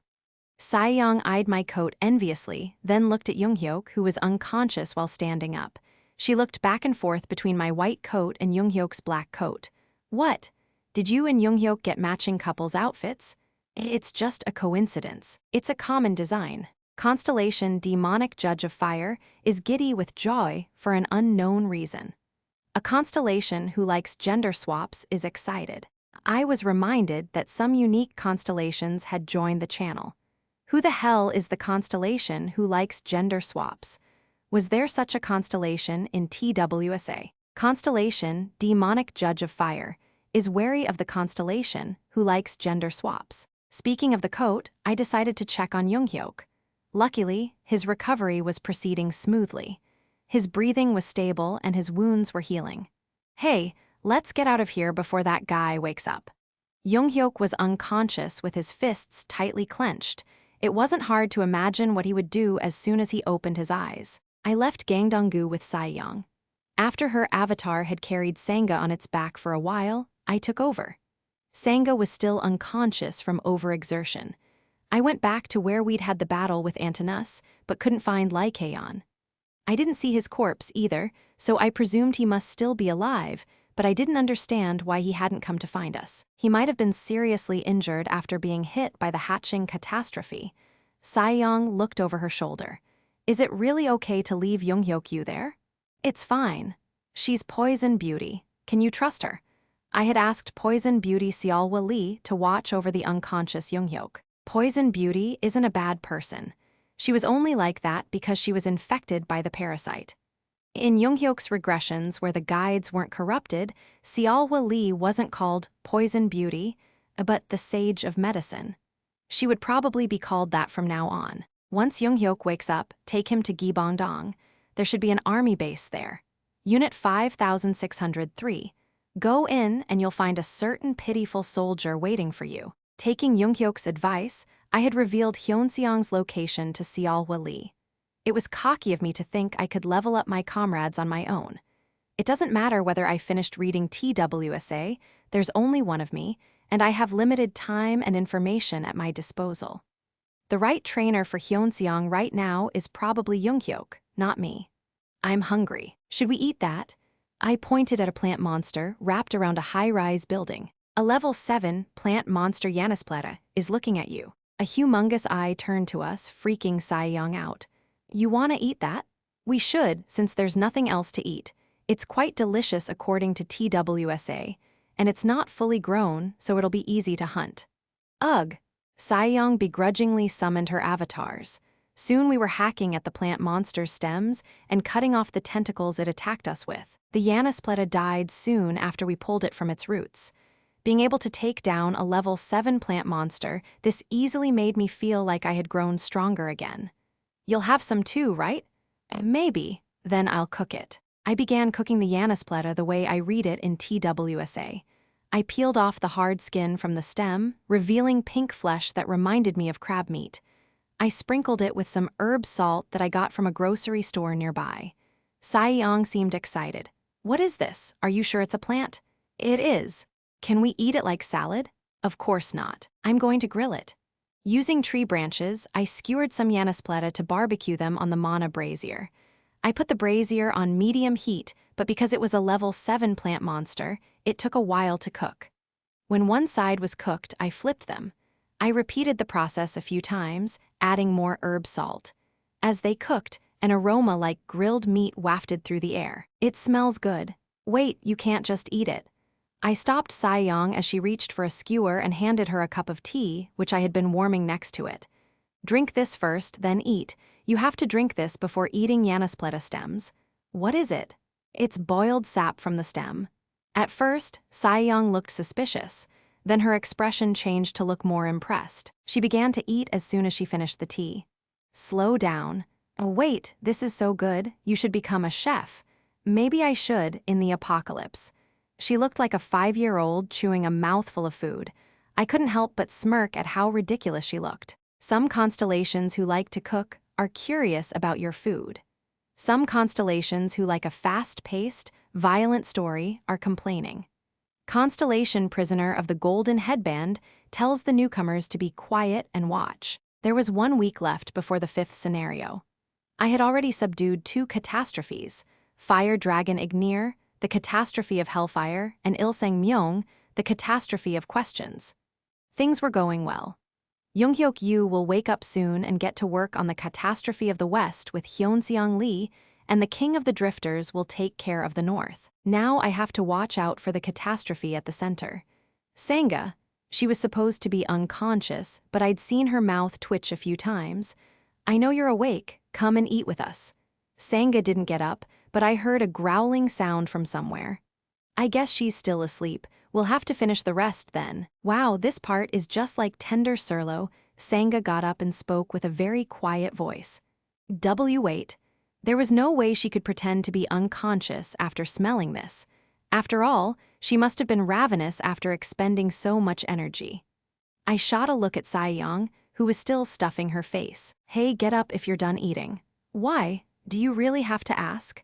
Saiyong had to have known that Sangha was awake. TCH, putting me on the spot like that, and she probably knew that Sangha wasn't getting up because she was there. Saiyong could be selfish and mean. I'll go for a walk. Make sure to leave some for me. After grumbling for a bit, Saiyong disappeared into the dark, but not before shoving another skewer into her mouth. Sangha only approached after Saiyong was gone.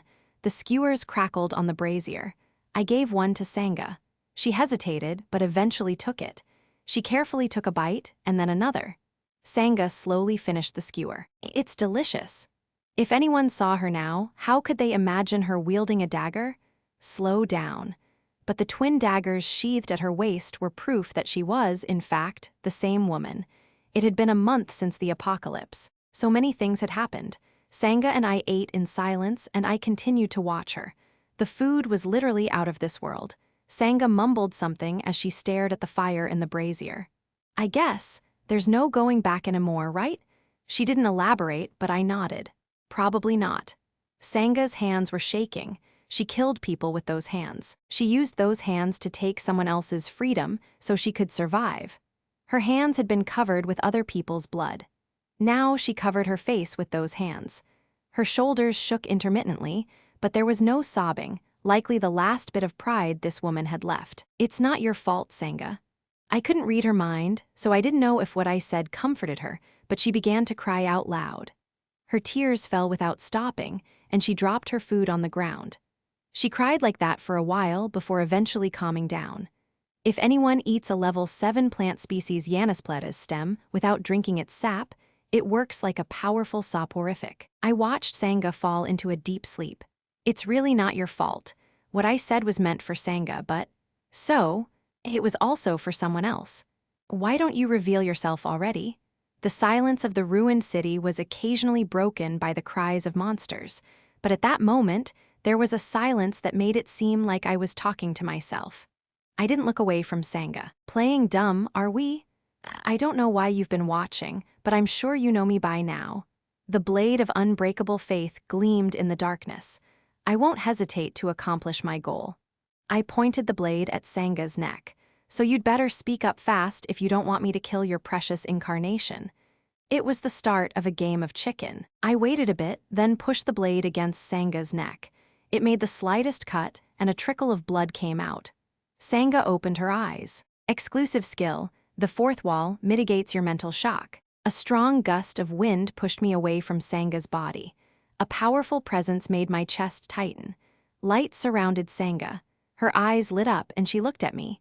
Within her pupils were the shadows of distant constellations. A voice like thunder echoed in my ears as if it were trying to rupture my skull. You lowly human. I smirked as I wiped some blood from my mouth. Finally, they revealed themselves.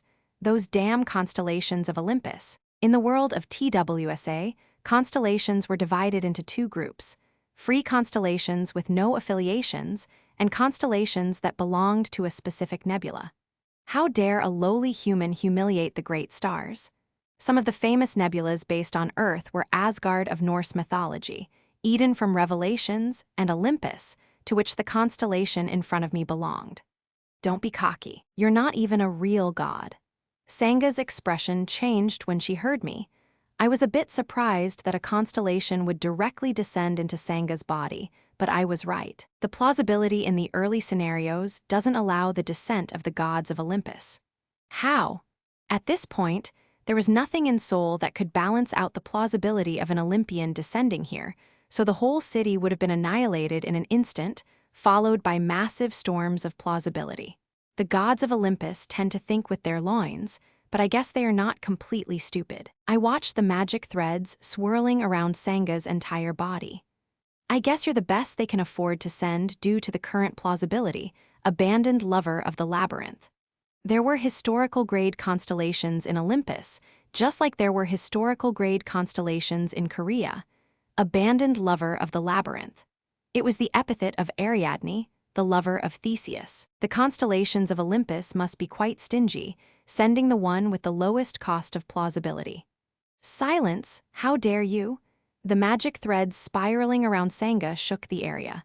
A loud energy left cracks in the ground. I shouldn't take Ariadne lightly. She may have been the lowest of the bunch, but a constellation with the power of a fable behind her was still a being many orders more powerful than mere humans or monsters. But I know they can't attack me here. BZZZT. Sparks flew through the air. The shackles of plausibility were rattling. Judging by her state, it wasn't a complete descent. But even if she was only partially here by hijacking Sangha's body, it must have been a huge expenditure of plausibility. Besides, Ariadne is a constellation belonging to a large nebula. No doubt her actions will be revealed to other powerful beings. Krarum, the great hall, roared in the sky over Seoul. My ears were ringing, and a chill of fear ran through my body. Sangha's face turned paler as Ariadne descended. You're running out of time. You should get to the point. This was the reality of constellations. They were the most powerful beings in Starstream, but they were bound by the heavy shackles of plausibility. You've attracted the attention of gods from different dimensions. How could a human know that? That's not important now, is it? You aren't here to argue with me, are you? I'm sure the constellations dealing with the plausibility don't want that. More thunder came from the Great Hall. As I suspected, it was too early for a historical-grade constellation's descent. I am going to ask you 3 questions. If you answer me, I will answer your questions as well. Are you proposing a 3-question exchange? Yes. 3-question exchange. It was a way for constellations to exchange information with minimal cost of plausibility. Ariadne glared at me as if she disapproved. A human knows how constellations make a deal. So are we doing this or not? Wait. Sanga's eyes closed. Ariadne was probably contacting other Olympian constellations through their own communication system. A constellation, who doesn't want the fun to stop, is intrigued by your suggestion. It looked like we had spectators as well. Ariadne finally opened her eyes. Very well, I accept. Then came the notification. The sacred 3-question exchange begins. Both sides can ask and answer 3 questions. You must sincerely answer every question. Each side can refuse to answer only 1 question. This will not end until each question is properly asked and answered. Then I'll go first, as you wish. This is your first question. Why are you possessing Sanga's body? Isn't your home base on a different continent? Aren't you guys busy enough with the scenarios there? Why are you here? We are here to watch the singularities in this timeline. Your first question has been answered. Singularity? Is that your second question? Damn it, she's clever. Your question is considered answered as long as you vaguely understood the response. No, you ask. Constellation, abandoned lover of the labyrinth, is using their first question. What are you? Me, one of the singularities you're watching. Constellation, abandoned lover of the labyrinth's first question, was answered. Ariadne was flustered. How did you know that? So I really am a singularity, huh? I couldn't believe she fell for my trick and proved me right. Ariadne narrowed her eyes. You? Don't be mad. It's a trick your kind uses all the time, isn't it? A constellation, who doesn't want the fun to stop, is amused by your wit. Ariadne's energy was hostile. But this is how the 3-question exchange has to be done. You lose if you give your opponent a straight answer. Make the most of your questions while leading your opponent to waste theirs. That fierce psychological war is the essence of 3-question exchange. I continued. This is your second question. The second question then, what is a singularity? They are beings like you. Nice try. I couldn't accept her answer this time. Answer properly, we could be at this all day. Specifically, there are those who are mentioned in the divine oracles. You need to be more specific. I can't even guess what you're talking about. Ariadne thought about it for a moment. We didn't intend to observe you. It was a coincidence that you were discovered. A coincidence? We were going to monitor someone else. A being who carries a huge destiny on their shoulders and who destroys plausibility. A singularity is that kind of being. I understood what a singularity was right then and there. Your second question has been answered. It looked like those damn Olympian gods had already found Junghyuk in this loop. A nebula on the level of Olympus possessed the means to extract information even from heavily censored plot points, like those regarding the regressor. Especially because they had Hermes, who was an excellent information tracker. Besides, beings on the level of the 12 gods of Olympus had likely noticed that things became distorted in this world because of Junghyuk, but something was off. The secret of the regressor wasn't something Ariadne, a historical-grade constellation, could access. With that answer, it's my turn now. Constellation, abandoned lover of the labyrinth, is using their second question. Who are you going to select for your sponsoring constellation? This was unexpected. A constellation who doesn't want the fun to stop pays close attention to your answer. Some constellations who are fans of Korea are getting nervous. Constellation prisoner of the golden headband fervently chants his epithet. This isn't good. Well, I guess I have no choice. I won't answer that. It's no fun if I spoil that now, right? You have used the right to refuse to answer. You cannot use the right to refuse to answer again. Ariadne continued right away, as if she had expected this. Constellation, abandoned lover of the labyrinth, is using their third question. Then this is the last question. How did you know that we were watching you? Damn it. This was what they were after from the start. Ariadne probably phrased this question carefully. She knew she couldn't get a real answer from me by simply asking my identity, so she crafted the question in a way that would force a specific response. I thought about it for a bit before I answered. I read a lot. What? It's because I read a lot of books. I guess she didn't understand, since there was no message that she got her answer. I couldn't talk about TWSA here, though. Even if I could, it would be censored, and I didn't want to explain all the details to them. We Koreans know your mythologies very well. What do you mean? You guys are famous in Korea, popular enough that they make children's cartoons out of your stories. You don't know you're famous in Korea, do you? Most Koreans know you're from Olympus. Ariadne's eyes darted around as if she was agitated. That's not possible. How could a small country in the east know Labyrinth of Crete? The monster who is half human, half beast.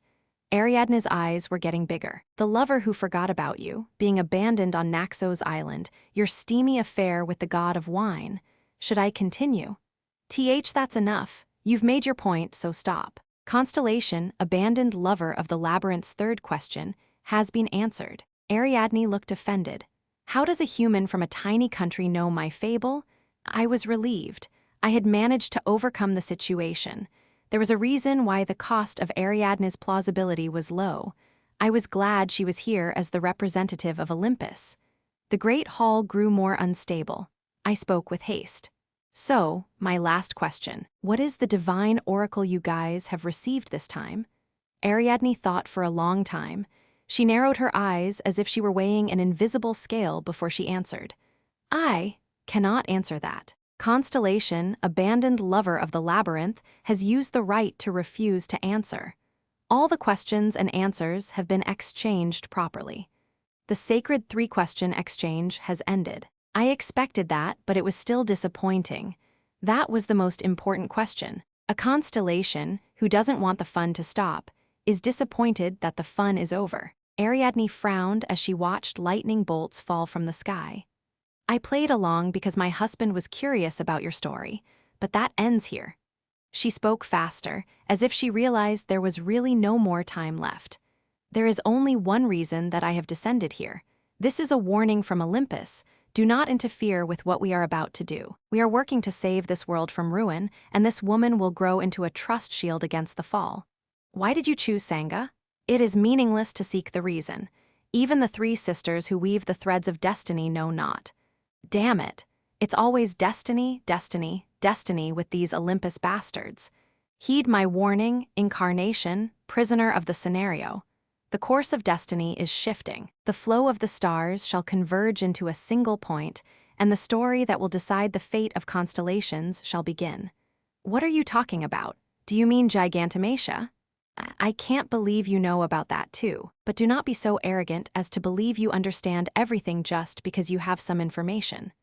The sparks flying around Sangha's body seem to reach their limit, signaling the storm of plausibility. You will never understand, since you are merely a pawn. But please remember, when the end arrives, if you are not on the right side, at that moment, a bolt of lightning struck Sangha. As her body burned, I sensed Ariadne's energy leaving her. Ah! It sounded like a tear in the fabric of space and time. Sangha went limp like a marionette whose strings had just been cut. I rushed to catch her. It was at that moment that I sensed a gaze from up in the sky. I mustn't look up now. No one told me, but I knew instinctively. If I do. Exclusive skill, the fourth wall mitigates your mental shock. But before I knew it, I was gazing up as if possessed. Far above, deep within the great hall, something gazed back. It was the entity that had expelled Ariadne's presence. A shadow that vaguely resembled a tongue or a tentacle, but fundamentally unlike anything in this world. A terror out of space, unfathomable and beyond any words, was looking at me. Outer gods, it felt like time slowed. Sweat ran down my forehead and back. The pain was indescribable and I couldn't breathe. My mind was nearly wiped out under the stifling weight of time. When I finally managed to breathe in and blink, the great hall had returned to normal. I was trembling and grinding my teeth. I will eventually have to fight them. I saw Saiyong running toward me. The roar of disturbed monsters filled the moonlit night. People who were struck by lightning cried out. There were several names for scenarios related to the end: Ragnarok, Gigantomachia, Armageddon. I didn't know which end Ariadne was talking about, but I was certain something I hadn't experienced before was underway. But that's what I was going for. Because if things went according to the original novel, I would never get the ending I wanted. I carefully lay the unconscious Sangha on the ground. Her body felt like it could break with one touch. Her fists were clenched tight, as if she was determined not to lose to her own sponsoring constellation. Humans are weak. The great constellations only fear the plausibility, but there is one thing they overlook. Every mythology from Earth was born from the weak humans that constellations looked down on. I gently touched my fist to Sanga's. The power of a fable stirs deep within your soul. Your first stigma is about to blossom. I'll create a story that can stand up to any mythology. At the same time, a silver wolf was running through the dark. Ki, this damn wolf. The queen of the parasite frowned as she looked at her body. She couldn't believe that the body she'd managed to infest was that of an immunter. Of course, she was grateful to be alive at all. When her body had been ripped apart by the storm of plausibility, she would have died if the unconscious Lycaon hadn't been nearby. Her basic survival instinct saved her. It was only possible because Antinous was a parasite. Drip, drip, drip. Black blood fell from where Lycaon's body had been struck by a piece of the Catastrophe meteorite. A catastrophe was anathema to a guide. Antinous didn't have much time left. I will have to find a new host. Antinous shivered at the thought of the humans who killed the catastrophe of questions. Those humans had stopped the catastrophe that had destroyed her home planet. She despaired at the unbelievable scene before her and resolved once again, I'll get my revenge.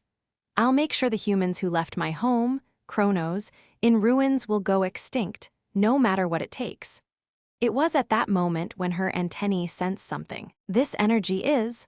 It felt strangely familiar and reminded her of the monarch species insects back on her home world. Her pace quickened. If she could parasitize a being who had this much potential, she would be able to exact her revenge. When she arrived, she came face to face with the unexpected. She couldn't believe that this kind of being existed on Earth. Escree, she screamed instinctively, as the moonlight glinted off the boy's eyes, making them gleam in a way that sent shivers down her spine. Whoa, it's a bug I've never seen before, said Gilyong with an innocent smile. When I opened my eyes, it was already morning. Saiyong pouted as she watched me jolt awake. She was the last one on night watch. Did you have a nightmare? I guess so. The firewood had burned all night and was now ash white. I raked through the embers with one hand and placed the other on my throbbing head. What I'd seen through Omniscient Reader's Viewpoint, which I had activated unwillingly. Will Gilyong be okay? Where is Sanga? She went to scout the area, Saiyong replied, looking annoyed as she played with her phone. What are you reading? A novel. Yours? Of course. What else? I guess it would be weird to be reading something else right now. Do authors enjoy reading their own work? I do. Even though you already know everything. I'd thrown out the question without much thought, but Saiyong rubbed her temples for a bit, then gave me an unexpected answer. I sometimes get different feelings even when I read the same thing. What? Even authors don't have a complete command of their own work. When we look back, we find many holes in the story. Reading is essentially filling in those holes. I'm not sure I understand. After a while, you can read your own work as if it's someone else's. Every human eventually becomes a stranger to themselves. This was so unexpected from Saiyong Han that I was genuinely impressed. Who knew she could wax poetic like that? Now that I think about it, it's especially true for you, since you took someone else's novel to write yours. Saiyong screamed so loudly I had to cover my ears. She turned off her phone and glared at me. What are we gonna do now? What is there to do? We have to wait until the next scenario starts. Cut the crap, you know what I mean. You do have a plan, right? I let Saiyong talk since it looked like she had a lot to say, and she kept talking. Let's say Yonghyuk takes care of the west, and the king of the drifters takes care of the north. What about the center? Simple, we band together and fight. There's an easier way, did you forget? I paused for a moment, then looked at Saiyong. Did you plagiarize that part too? I didn't. I just remembered it while reading my novel. Saiyong continued awkwardly. Anyway, I'm right, aren't I? To my knowledge, there is one way to stop the catastrophe in the center. Saiyong was right. If we did that, we could easily clear the fifth scenario and stop all the catastrophes. Saiyong frowned at me. You'll take the easy way, right? Let's figure it out while we're on the move. At that moment, Sanger approached, waving. She had finished scouting the area. You've been in a good mood since she joined us, Saiyong grumbled. Well, it's good to have someone I trust. TCH, the untrustworthy one, is gonna go cry in a corner. We took our time getting ready to leave. There were only 5 days left until the 5th scenario. We then slowly made our way west along the Han River. We had 2 goals now. One was to find Pildu Gong, who had gone missing around the Han River. The second was to collect coins by killing nearby monsters.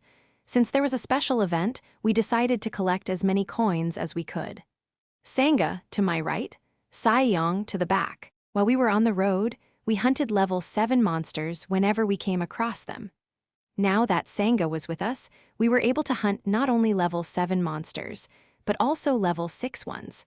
I had a thought while watching her in action.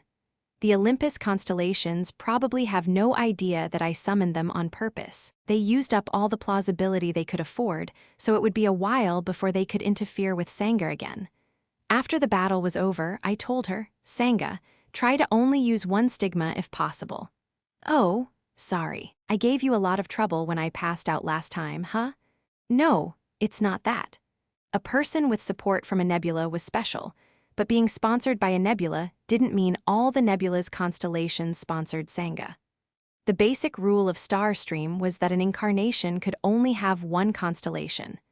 The cost of going against this rule fell on the incarnation and their sponsoring constellations. Constellations had a way to escape the damage, but not the incarnation. Using multiple stigmas at the same time will put a strain on your body. I'm sure the bastards of Olympus didn't tell her this, but there is limit to what an incarnation can handle in a story. Every stigma held a constellation's history and fables. Indiscriminately mixing them would do harm to a human's body and mind. If Sangha continued to use the stigmas of multiple constellations, it would rapidly decrease her lifespan. At this rate, she probably only has. Thanks for worrying about me, Sangha said with a slight smile. That was when I realized it. You've been doing it knowing the risk. Dokja, do you still see me as Sangha Yu, the model office worker? Sangha asked. I'm not like you, Dokja. I can't really do anything in this new world. All my credentials, certificates, and volunteer hours are useless here. Did you think becoming stronger would make everything okay? A little. She was right. Having power could solve some of the problems of this world. I decided to build a resume that's useful in this world, that's all. Sangha had several scars on her hands. To me, those scars were like holes. Saiyong had said something earlier about rereading to fill in holes in a story. If that was what a reader was supposed to do, I might not be able to do it right. I felt a vibration in my pocket. When I turned on my phone, there was a message highlighted in yellow. Dokja, are you okay? It was Dinghoon Han, the reclusive king of shadows. I was caught off guard by the message. I'm only contacting you now because the internet connection has been bad. It was hard, even with my power. Based on all my unread messages, Dinghoon had been trying to reach me for some time. All the messages arrived at once as soon as I had a connection to the internet. To lift the mood, I showed the messages to Sangha. When she smiled, it made me feel like I wasn't a completely useless reader. Although I was only reconnecting with Dinghoon, I was able to hear about others from him. We're around Yongsan-gu. Gilyong is with us. Gilyong is there? Yes. I could locate my team. We needed to regroup. I found Hyunseong and Huiwen through the Omniscient Reader's Viewpoint skill. I wondered what had happened to Minseob or Seongguk, but it wasn't easy to keep track of them. They had some advanced information, so they should have been able to take care of themselves. And Jihai, well, I'm sure Younghyuk will take care of her. Stay in Yongsan-gu. We will head there. Try to contact the others if you can. There was no reply. It looked like the internet was down again. I turned to my companions. We should cross the river. We were south of the Han River and Yongsan-gu was north of the river. You want to cross that? Saiyong looked at me as if I was crazy, not that her reaction was unwarranted. She and I looked at the river. Grrr. Shadows teemed beneath the churning waters. Sea serpents from the Dongho Bridge had now spread throughout the river after the water level had risen. Those sea serpents were why we had been following the river without crossing. We all saw Chinho Bridge, right? It was destroyed. Angler dragons were level 7 monsters. We could hunt them if we tried, but there were too many of them. It wasn't just 1 or 2. It would take days to hunt them all, or should we just swim across the river? That was impossible. Let's move alongside the river. There may be a bridge still intact. We walked several hours toward the lower part of the Han. Unfortunately, we couldn't find a bridge still standing. Instead, we found a group of drifters. Before Saiyang could grab her weapon, Sangha made a move. She took some meat out of her backpack. This annoyed Saiyang. What are you doing? These people are starving. So what? Are you going to feed them? Are you out of your mind? Don't you know that people are the most dangerous beings in the apocalypse? I could easily kill them all if I wanted to. Saiyang went quiet at the murderous look on Sangha's face. Or I could choose to save them. Sangha quietly divided the monster meat into pieces and gave it out to the drifters. Some of them bowed in appreciation. Hey, shouldn't we? It's leftovers. They can have it. I walked away from Saiyang as she was about to lose it and took out some Yanaspleta stems. Not everyone in this world can hunt. There are probably all kinds of studies about monsters being done right now. A man who took a stem from me kept bowing. Ah, I really appreciate it. Please, don't mention it. We should share in these difficult times. Of course, I am a very different person from Sangha. This was a strategic move. A few people really like you. Your understanding of character Yuan Shin has increased. Your understanding of character Gangxiao Ma has increased. New characters have been added to bookmark. You're so fake, Saiyang said in a snide tone. I do good things sometimes. Constellation, demonic judge of fire, is touched by your good deed. You have received 400 coins as a donation. Saiyang was glaring at Sangha. Damn, I didn't think people like that existed in real life. I agreed with her. Even before the end of the world, Sangha had seemed more like a heroine straight out of the pages of a book than a real person. Now that fiction had become reality, it was basically true. A child from the group of drifters approached me, interrupting my thoughts. It was a girl around Gilyong's age. Do you need something? The girl had round cheeks and big eyes that almost looked foreign, her pupils tinged red. She was an adorable girl with a slightly exotic vibe. She stood in front of me and bowed deeply. Thank you. What a polite kid. I looked around but didn't see anyone who might have been her parent. As if reading my gaze, the girl spoke up. They're gone. Both of them? She gave a small nod. I was a bit taken aback. To think a young child without a guardian had survived to the 5th scenario. Such a thing is almost unheard of in TWSA, unless she dropped out of the sky or something.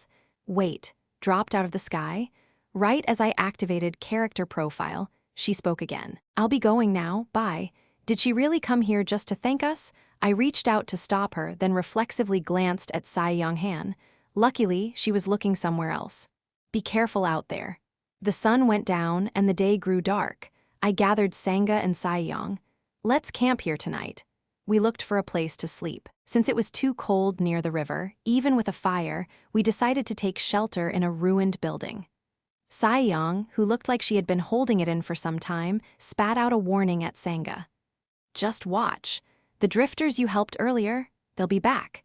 You saw the way they were eyeing our weapons, right? People like that always repay kindness with a knife in the back. Saiyang declared that all humans were evil and trash who would repay a favor with betrayal. I watched Sangha's face for a bit before chiming in. Just because it's the apocalypse doesn't mean there are only bad people. Wrong, they're all bad, most of them anyway. An hour passed. They'll be here any minute, drooling over our food and items. 2 hours later, those bastards are patient. 3 hours, this can't be right. Finally, after 4 hours, we heard soft footsteps. Sangha's face darkened and Saiyang grinned triumphantly. See, I told you. Just as she drew her weapon and whipped toward the doorway, a figure entered. Excuse me?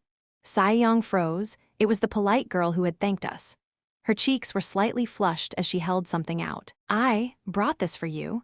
In her hands was a rolled-up blanket. I didn't know where she had found it, but she must have been concerned that we would get cold. Saiyang looked surprised, and Sangha stared, dazed, at the girl. Even in the apocalypse, not all good deeds were repaid with betrayal. Constellation, demonic judge of fire, smiles benevolently. You have received 2,000 coins as a donation. It was Sangha who broke the silence. Thank you, that's very kind of you. It's nothing. By the way, are you alone? It's dangerous to be out by yourself at night. It's dangerous all the time these days. The girl replied like it was the most obvious thing in the world. Sangha's face darkened. Would you like to stay with us? Sorry, you'll be safe with us. Sangha looked at me as if asking my permission, but the girl replied before I could say anything. It's okay, I don't want to be a burden. She bowed politely and scurried toward the exit.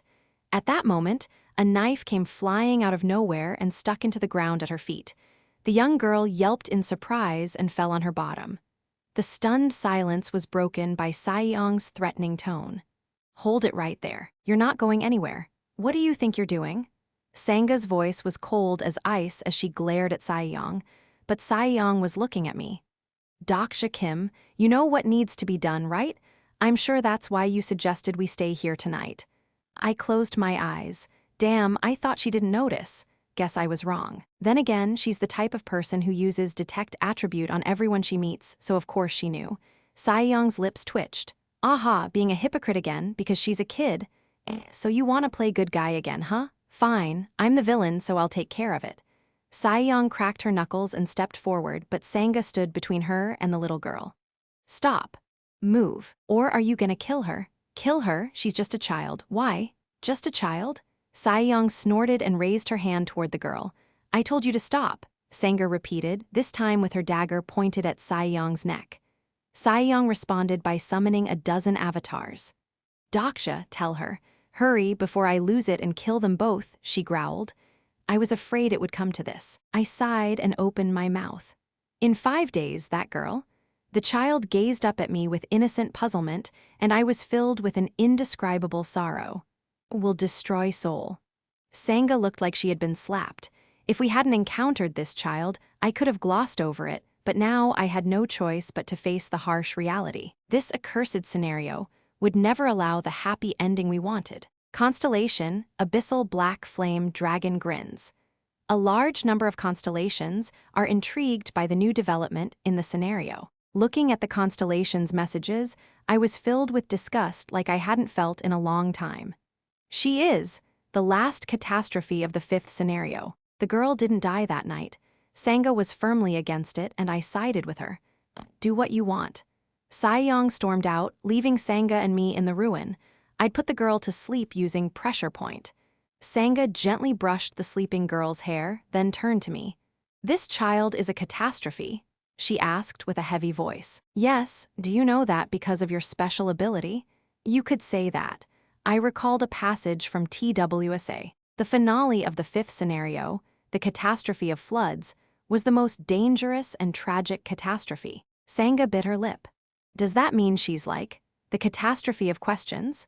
Similar, but not quite the same. The catastrophe of floods. If she were to use her full power, it would cause devastation that would make the catastrophe of questions seem like a joke. Returnee Ilsang Myung had rampaged through half of Gangdanggu, but the catastrophe of floods was on a whole other level. If she were unleashed, Seoul would be destroyed in less than an hour. But I just can't picture her turning into something so horrible. Will this child really become a catastrophe in 5 days? In a way, Sanga was right. As of this moment, this girl wasn't a catastrophe. Exclusive skill, character profile, has been activated. Character profile name, Yuseung Shin age, 11 sponsoring constellation. None 2 constellations are currently interested in this character. Attributes, Beast Tamer, Rare, Remorseful Killer, Common, Exclusive Skills, Taming LV. 5. Interspecies Communication LV. 7. Agile Movement LV. 6. Interspecies Friendship LV. 4. Stigma, None total stats, Stamina LV.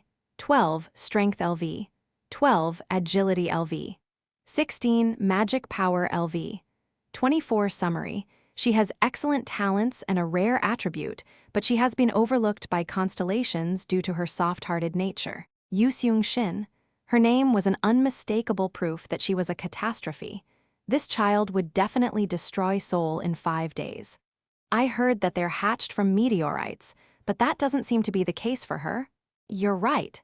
She wasn't hatched from a meteorite. She's a human child who was born and raised on Earth, and in 5 days she'll still be human. Then why? The catastrophe of questions was originally from Earth as well. Sanga's eyes went wide. Then, like that returnee, this girl is. Yes and no. Huh.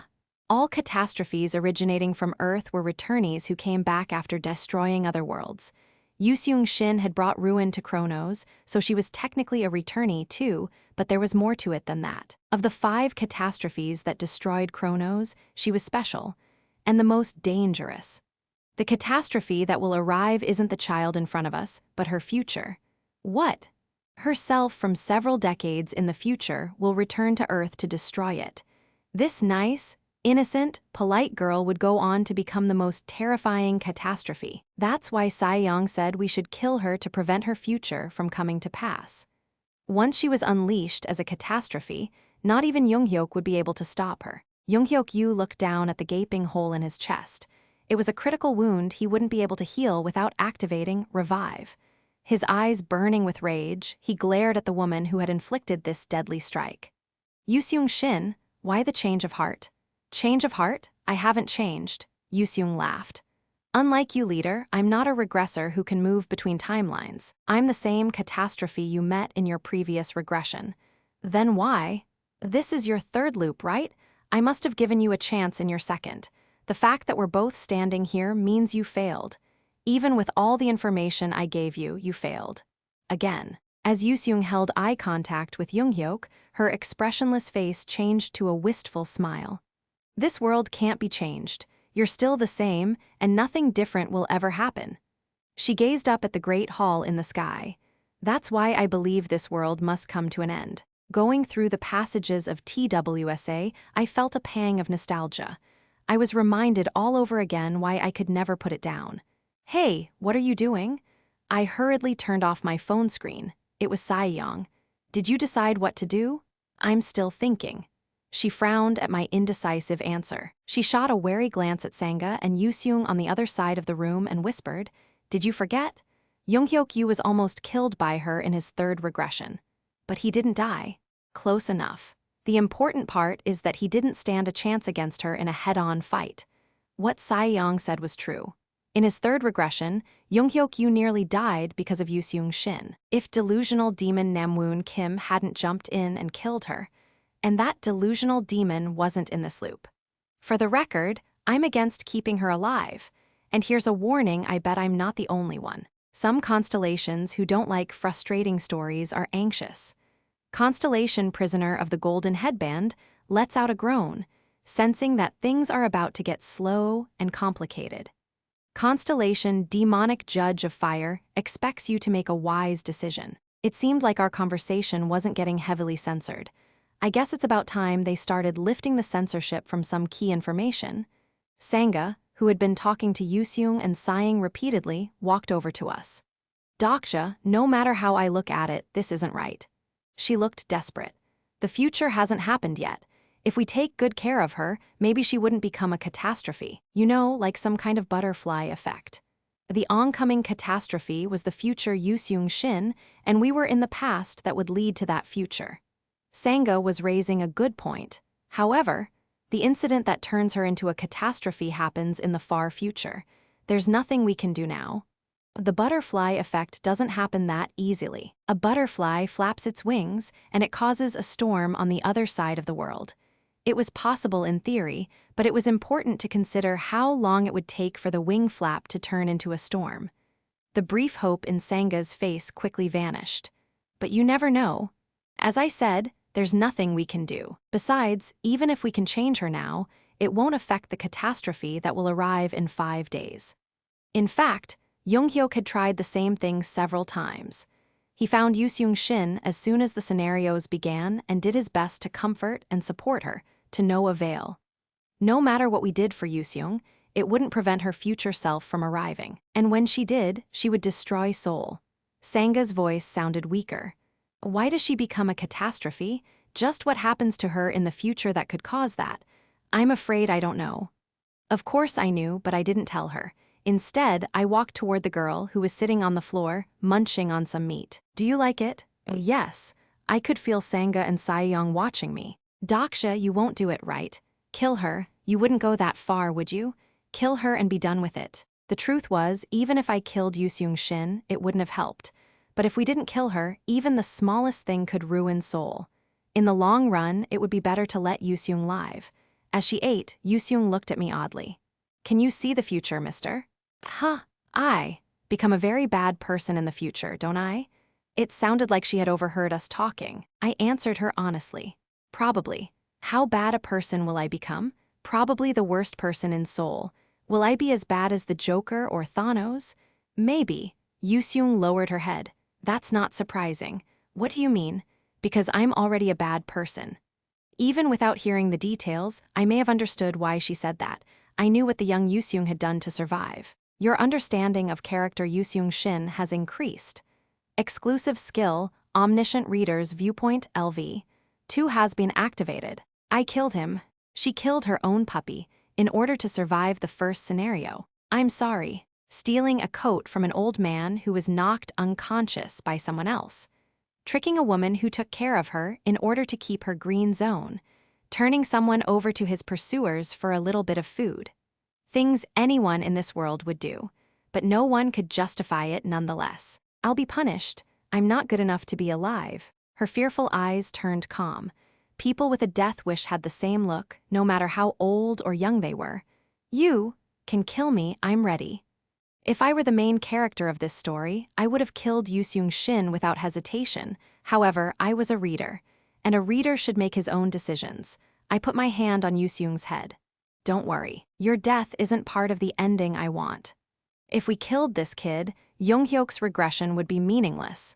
If the person who had to fight to change the past killed someone because their future was decided, what would be the point? I'm going to make sure this kid lives for Younghyuk. Yuseung looked uneasy. Character Yuseung Shin feels a faint trust toward you. Your understanding of character Yuseung Shin has increased. But I should die, so there's another way to stop the catastrophe. I heard Sae-young sigh over my shoulder. Sangha was looking at me while biting her lip. It's possible if you help me. The ending I want was impossible from the start. But if I change small impossible things one by one, the impossible ending might occur someday. And Yuseung will be a small cornerstone of that impossible story. I asked Bihyung to open the goblin shop and purchase some items. Yuseung wasn't convinced. But what can I do? I'm just a kid. I have no sponsoring constellation either. Who says you don't have one? You have sent incarnation Yuseung Shin a starter pack. Yuseung stared at me with her mouth agape. You have sent incarnation Yuseung Shin a starter pack Roman 2. You have sent incarnation Yuseung Shin a new scenario commemoration pack. Yuseung's face went pale as the notifications appeared. What are all these? It's okay, I'm rich. Who? Are you really, mister? I'm Dokja Kim. I put my hand on the head of the kid who had just lost all sense of reality. In the next 5 days, you'll become stronger than anyone here. What I said was true. Beast Lord Yuseung Shin. In the distant future, this child would become one of the 100 most powerful people in the world. The girl who could become a catastrophe would be my first incarnation. Omniscient Reader's Viewpoint will continue in Volume 5.